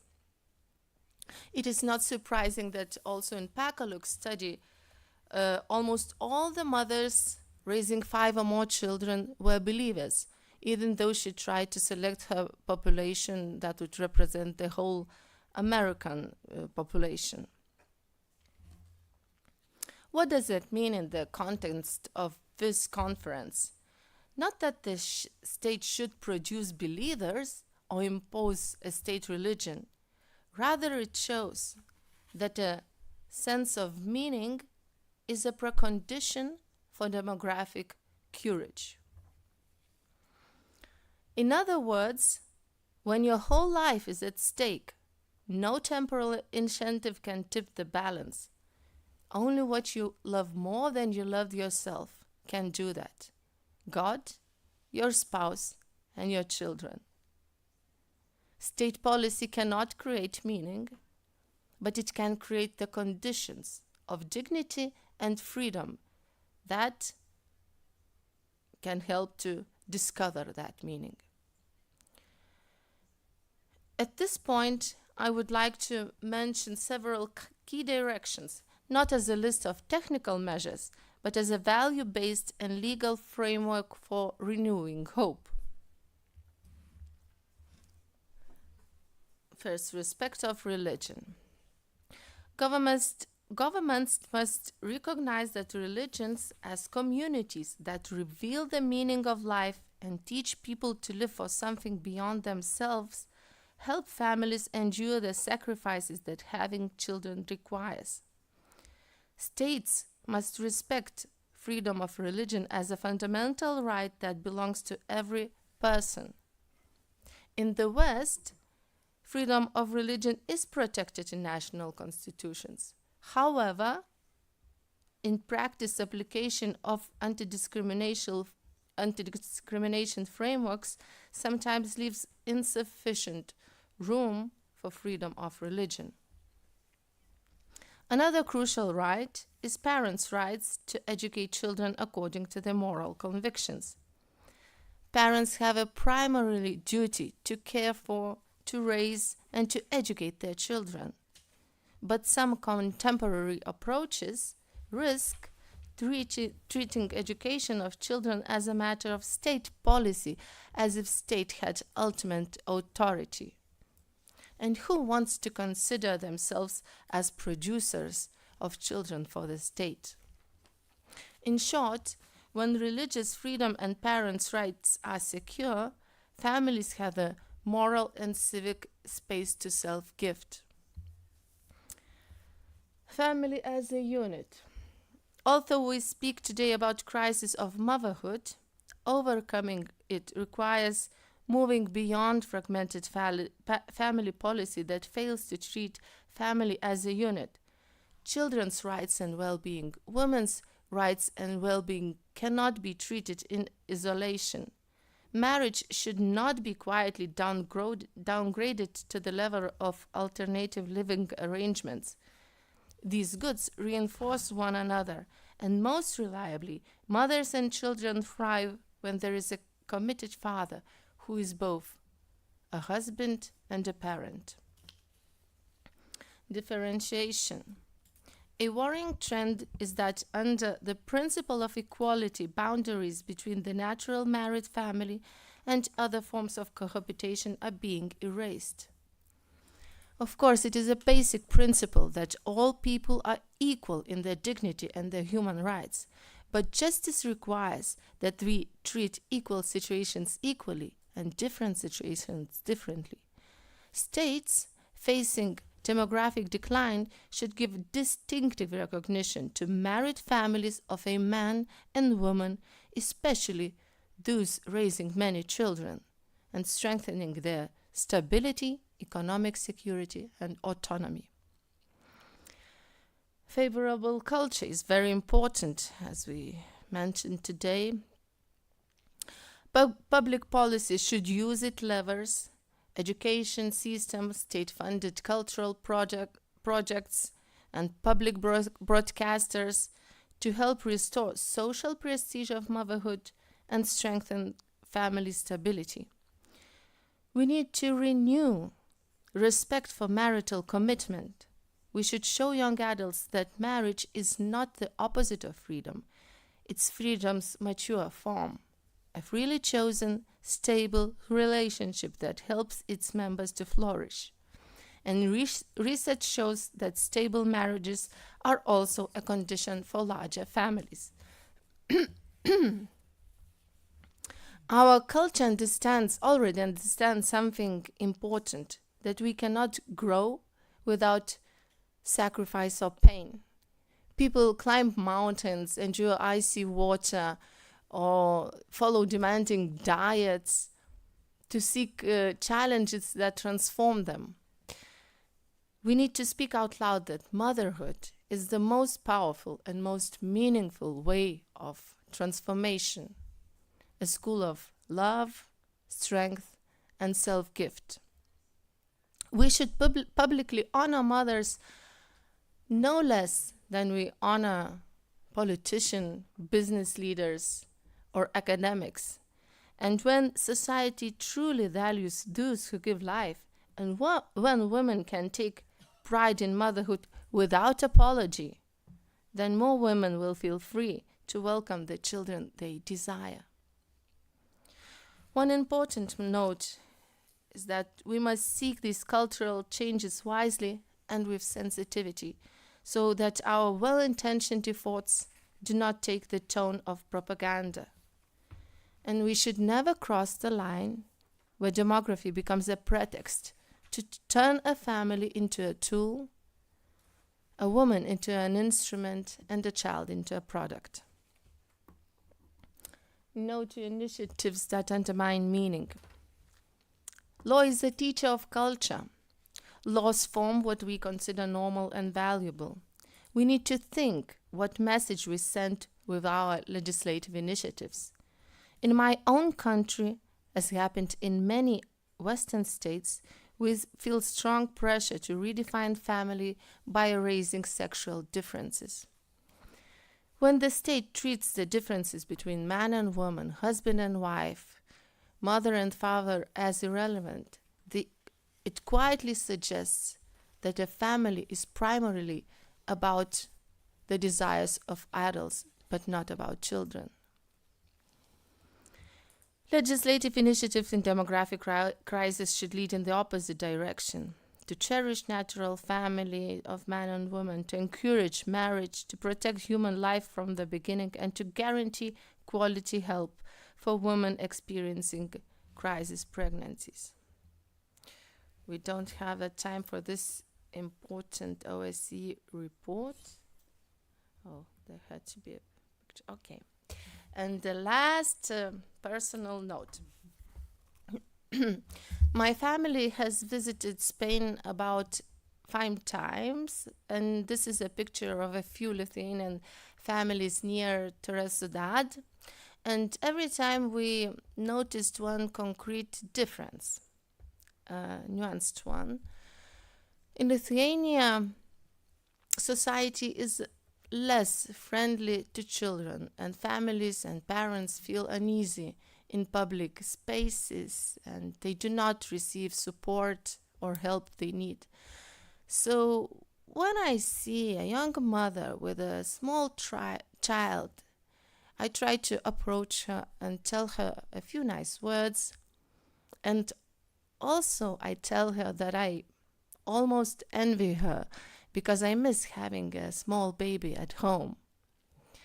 I have 6, and I would gladly welcome one more. This admission is always met with a big astonishment. How do you manage? Well, of course I tell that raising children can be very exhausting, but also it brings meaning and a true happiness, because every child is such an immense treasure. And I must confess that I secretly hope it leaves a mark, because from my experience I know that the joy of a large family can be inspiring and it can spread. Thank you.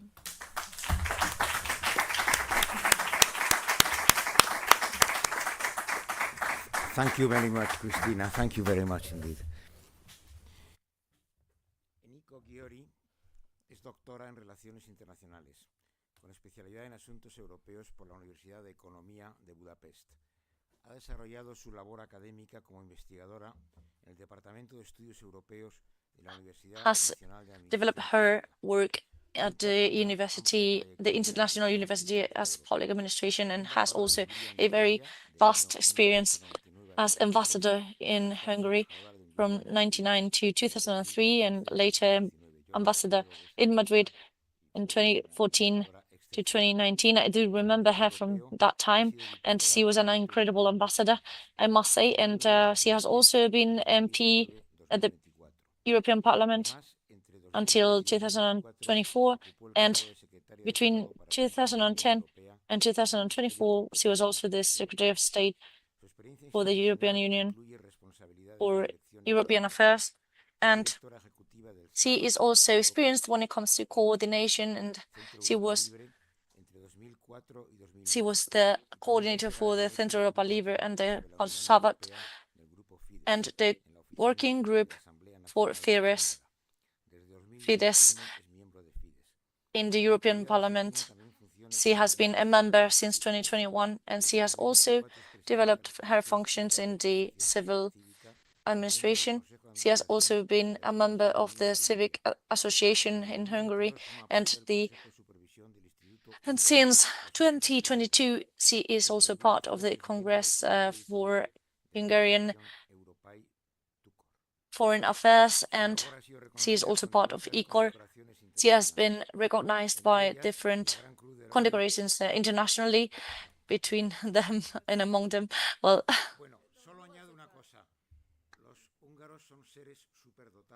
Well, Hungarians are absolutely incredible people. They talk every language and they can speak every language, and she will be addressing you all in Spanish, in fact. Soy la última que va a hacer una intervención. De veras no quería robarles a ustedes más tiempo a esta hora. Muchas gracias a las dos señoras que han hecho la intervención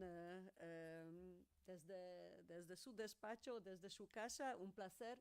Muchas gracias también a las palabras muy emocionantes de la viceministra. Y les digo que como yo ahora eurodiputada vengo de un entorno muy contra las familias. Me, as a member of parliament, I work in an environment which is very much against families. The European Parliament discussing family is not a natural element. And reports about how to improve life conditions in Europe, families, is not a popular topic. And what I would like to share with you, in a kind of telegraphic manner, in the interest of time, is the experiment, or what we've been doing in Hungary for the last 16 years. Thank you very much to Valerie for having mentioned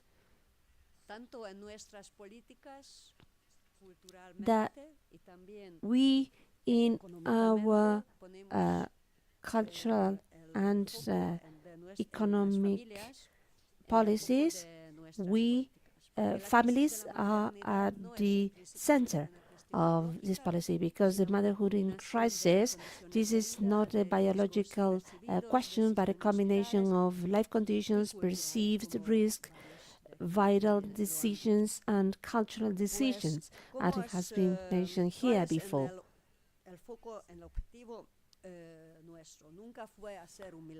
And what is our objective? Our objective has never been a demographic miracle without improving the real conditions for the decisions to have children.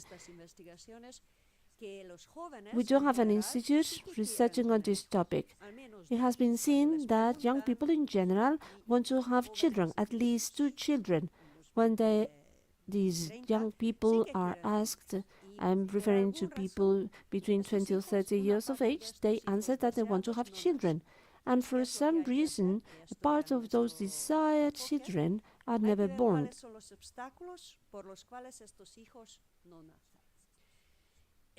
Therefore, we want to research on the reasons why those children are not eventually born.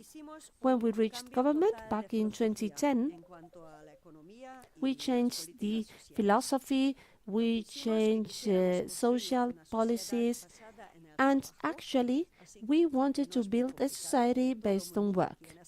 Well, we know that that is not difficult. Everyone who is in the condition to work should work, and if you work, you should be better off than if you live only on subsidies. If you live well on subsidies without working, it's not good. That was the case in the socialist area. What were the fertility rate in 2010? It was about 1.25, very low the replacement level, which is 2.1. The number of births were 9.9 per thousand inhabitants, with a stagnant trend. And at that time, having a child could lead to significant financial risk, lack of possibilities to balance work life, and women, as a result of that, were delaying the age when they had the first child.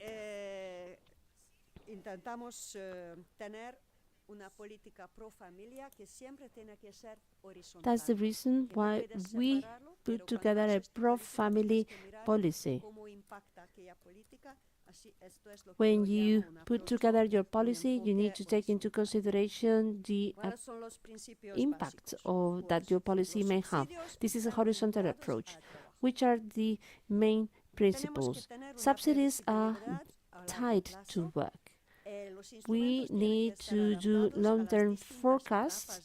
Instruments and tools need to be adapted to different life stages. Results. Since 2010 till 2021, birth rate increased from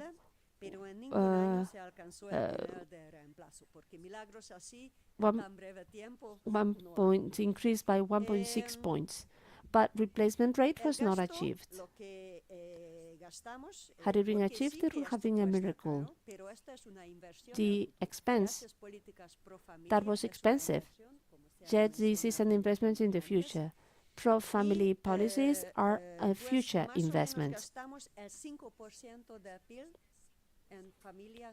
We spent 5% of our GDP on these type of policies. Lots of money, but an investment for the future. Also, rebates. This is not a fixed aid, but in proportional help, 25 euros per child, and if there are 2 children in the family, 50 euros per kid, and if there are 3 children, personal income tax may be reduced down to 0%. Extension and income tax has been extended to mothers with more than 4 children. They are exempted from paying income tax all their life, and mothers below 30 years of age will not pay these taxes, and mothers with children do not pay for this tax either. And since January 2026, mothers of 2 children do not pay for the income tax. This is a gradual introduction of tax rebates that we are doing in terms of balancing work and life. We do have a number of state subsidies for young mothers with babies. They are accountable to get 100% of their salary during the first 6 months. Up until the child becomes 2 years of age, they also receive part of their salaries, and they can do both, go to work while continue to receive that subsidy. This is a way to help mothers balance work and child raising.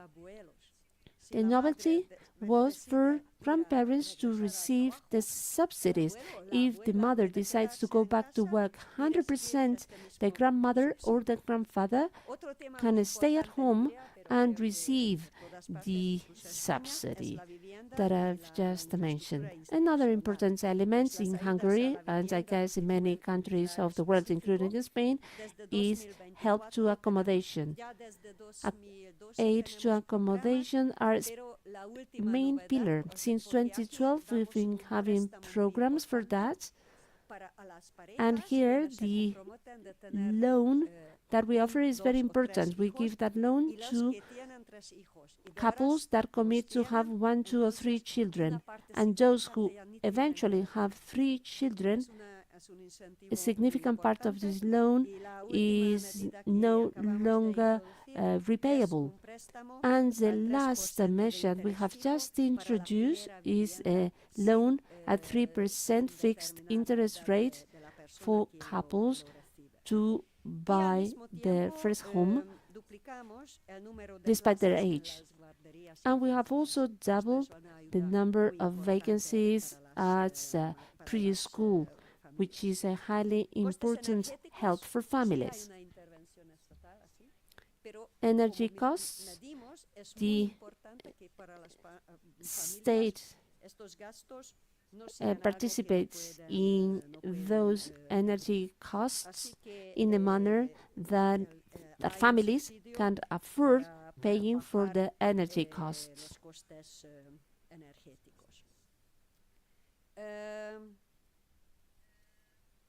Otro tema, porque aquí se habló bastante de la parte mentalidad cultura. Here, lots have been said about mindset and the culture, and I believe that is the most difficult element. It is here where the state cannot really force things. If that is done, it could be counterproductive. Yet, what we did in Hungary was a new constitution. We were the last country of the former Soviet Union bloc that could not embrace a new constitution. We had amended some parts of the constitution, but in 2012 we had a new constitution. In that new constitution, many breakthrough elements were included. For instance, that a marriage takes place between a man and a woman. Nowadays, we know that this is not very habitual. Often we are criticized, especially in Brussels. And later on, we added that the father is a man and that the mother is a woman. Another revolution, which I believe that this is what nature and our biology says. But because of the gender philosophy that we unfortunately have around in Europe nowadays, introducing what we introduced in our constitution was an actual revolution. And we also adopted a law,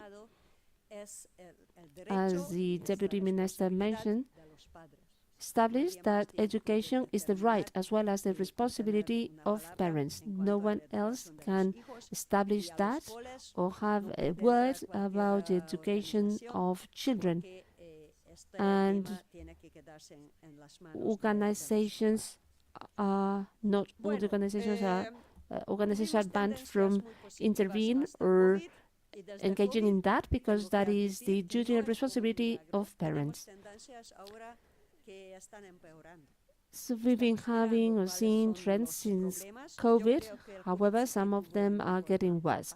We are analyzing the problem. We believe that COVID has a significant impact, and we are very close to the war. We are neighbors to Ukraine. And couples need to feel safe. Estamos examinando estas razones. Yo creo que culturalmente aún we are looking into the reasons why. As long as we create a pro-family environment, you will see if you visit Budapest that this is a family-oriented country and that all families and visitors are welcome, but we know that these are things that cannot change, are not changed overnight. Now I will move on to conclusions. If pro-family policy is consistent, demographic indicators can improve in the long term. However, the policy alone will not reverse the deeper structural demographic trends overnight. And the state has a responsibility, a clear responsibility to actively support motherhood and fatherhood, and to do that in the highest number of fields: fiscal policy, housing, accommodation, and services and help. Family policy is not a sectoral element, it is a horizontal element. It is a sign, is the warning. The demographic and cultural environment in Europe is declining, and no member states alone can give an answer to the complex crisis impacting the West. Countries could offer a good example and functional solutions. And I believe it will be very important to learn from good practices that are performing well in countries. Answers to demographic challenges should not focus on migration. That is a clear response and something that we have always supported in my country. We need to support families always, and creating a social, predictable and sustainable economic environment, meaning that having children should not entail the deterioration of the actual family. Having children should not be a risk, but a real-life option. We can discuss that what we have achieved, whether it is a lot or not, yet I think we are on the right way. But actually, figures clearly show us that hadn't we have implemented pro-family policies in the last 16 years, 200,000 children would not have been born in my country. This is an outstanding, important figure because our country has less than 10 million people. Therefore, our commitment with pro-family policies has stayed because it is the best possible investment that any country can make. Thank you. Thank you so much, Eniko. Now let us open a Q&A for those who may have any questions or comments. You may address your questions to Valerie, Eniko, or Christina.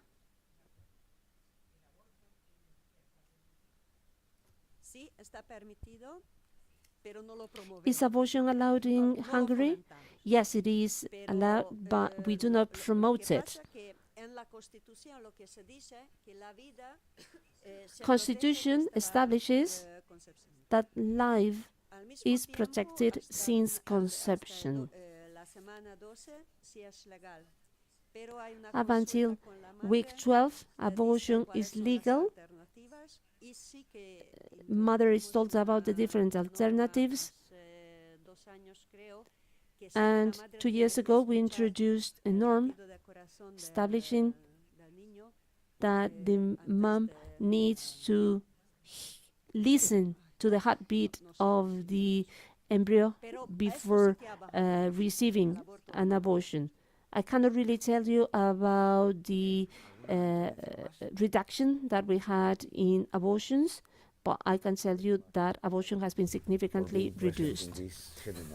We appreciate it very much. Bueno, me corresponde hacer un pequeño resumen de las intervenciones. Now it is my time to make a brief summary of our presentation. I think above the downgrading of motherhood and the family, we can all start to see that many things are changing, especially when it comes to young people, the future, valuing of family, looking for transcendence and religion, tiredness of egotism. We are at a world where the circumstances that we're seeing today were unimaginable. 50 years ago, China wants to become the first economy in the world. I just don't know whether you know that 20% of Chinese young people would never find a woman because of the elective abortions that have been practiced as a result of the single-child policy. There is a reluctance for Islam through the strong fertility or policy they have. There is a reluctance for them to dominate Europe. I think radical Islamism is making a huge mistake. It is getting rid of 50% of society, that is to say women which are the most intelligent, the bravest, the most committed, as we have seen here through the day of today. In the Western world, we see more pets. In the past, we referred to them as dogs, more pets than dogs, and that is a tragedy. But all that can be turned around.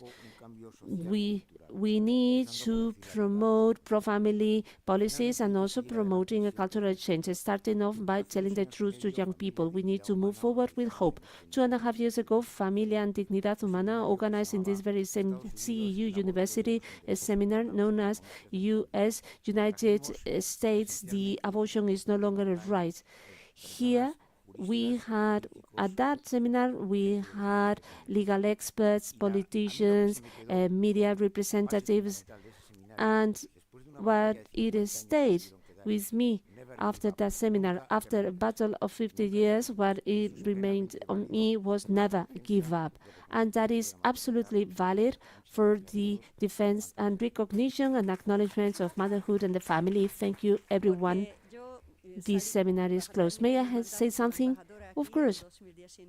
When I finished my mandate as an ambassador here back in 2019, now I'm coming back to Spain. You know which is the biggest difference that I've seen since 2019 in Spain? There are many more places to leave pets, kindergartens for pets. I hadn't seen that in Madrid 6 years ago, but now I do not see any more kindergartens for children. I wish sometime, when I come back to Spain, I will see the opposite situation. Thank you. Thank you, everyone.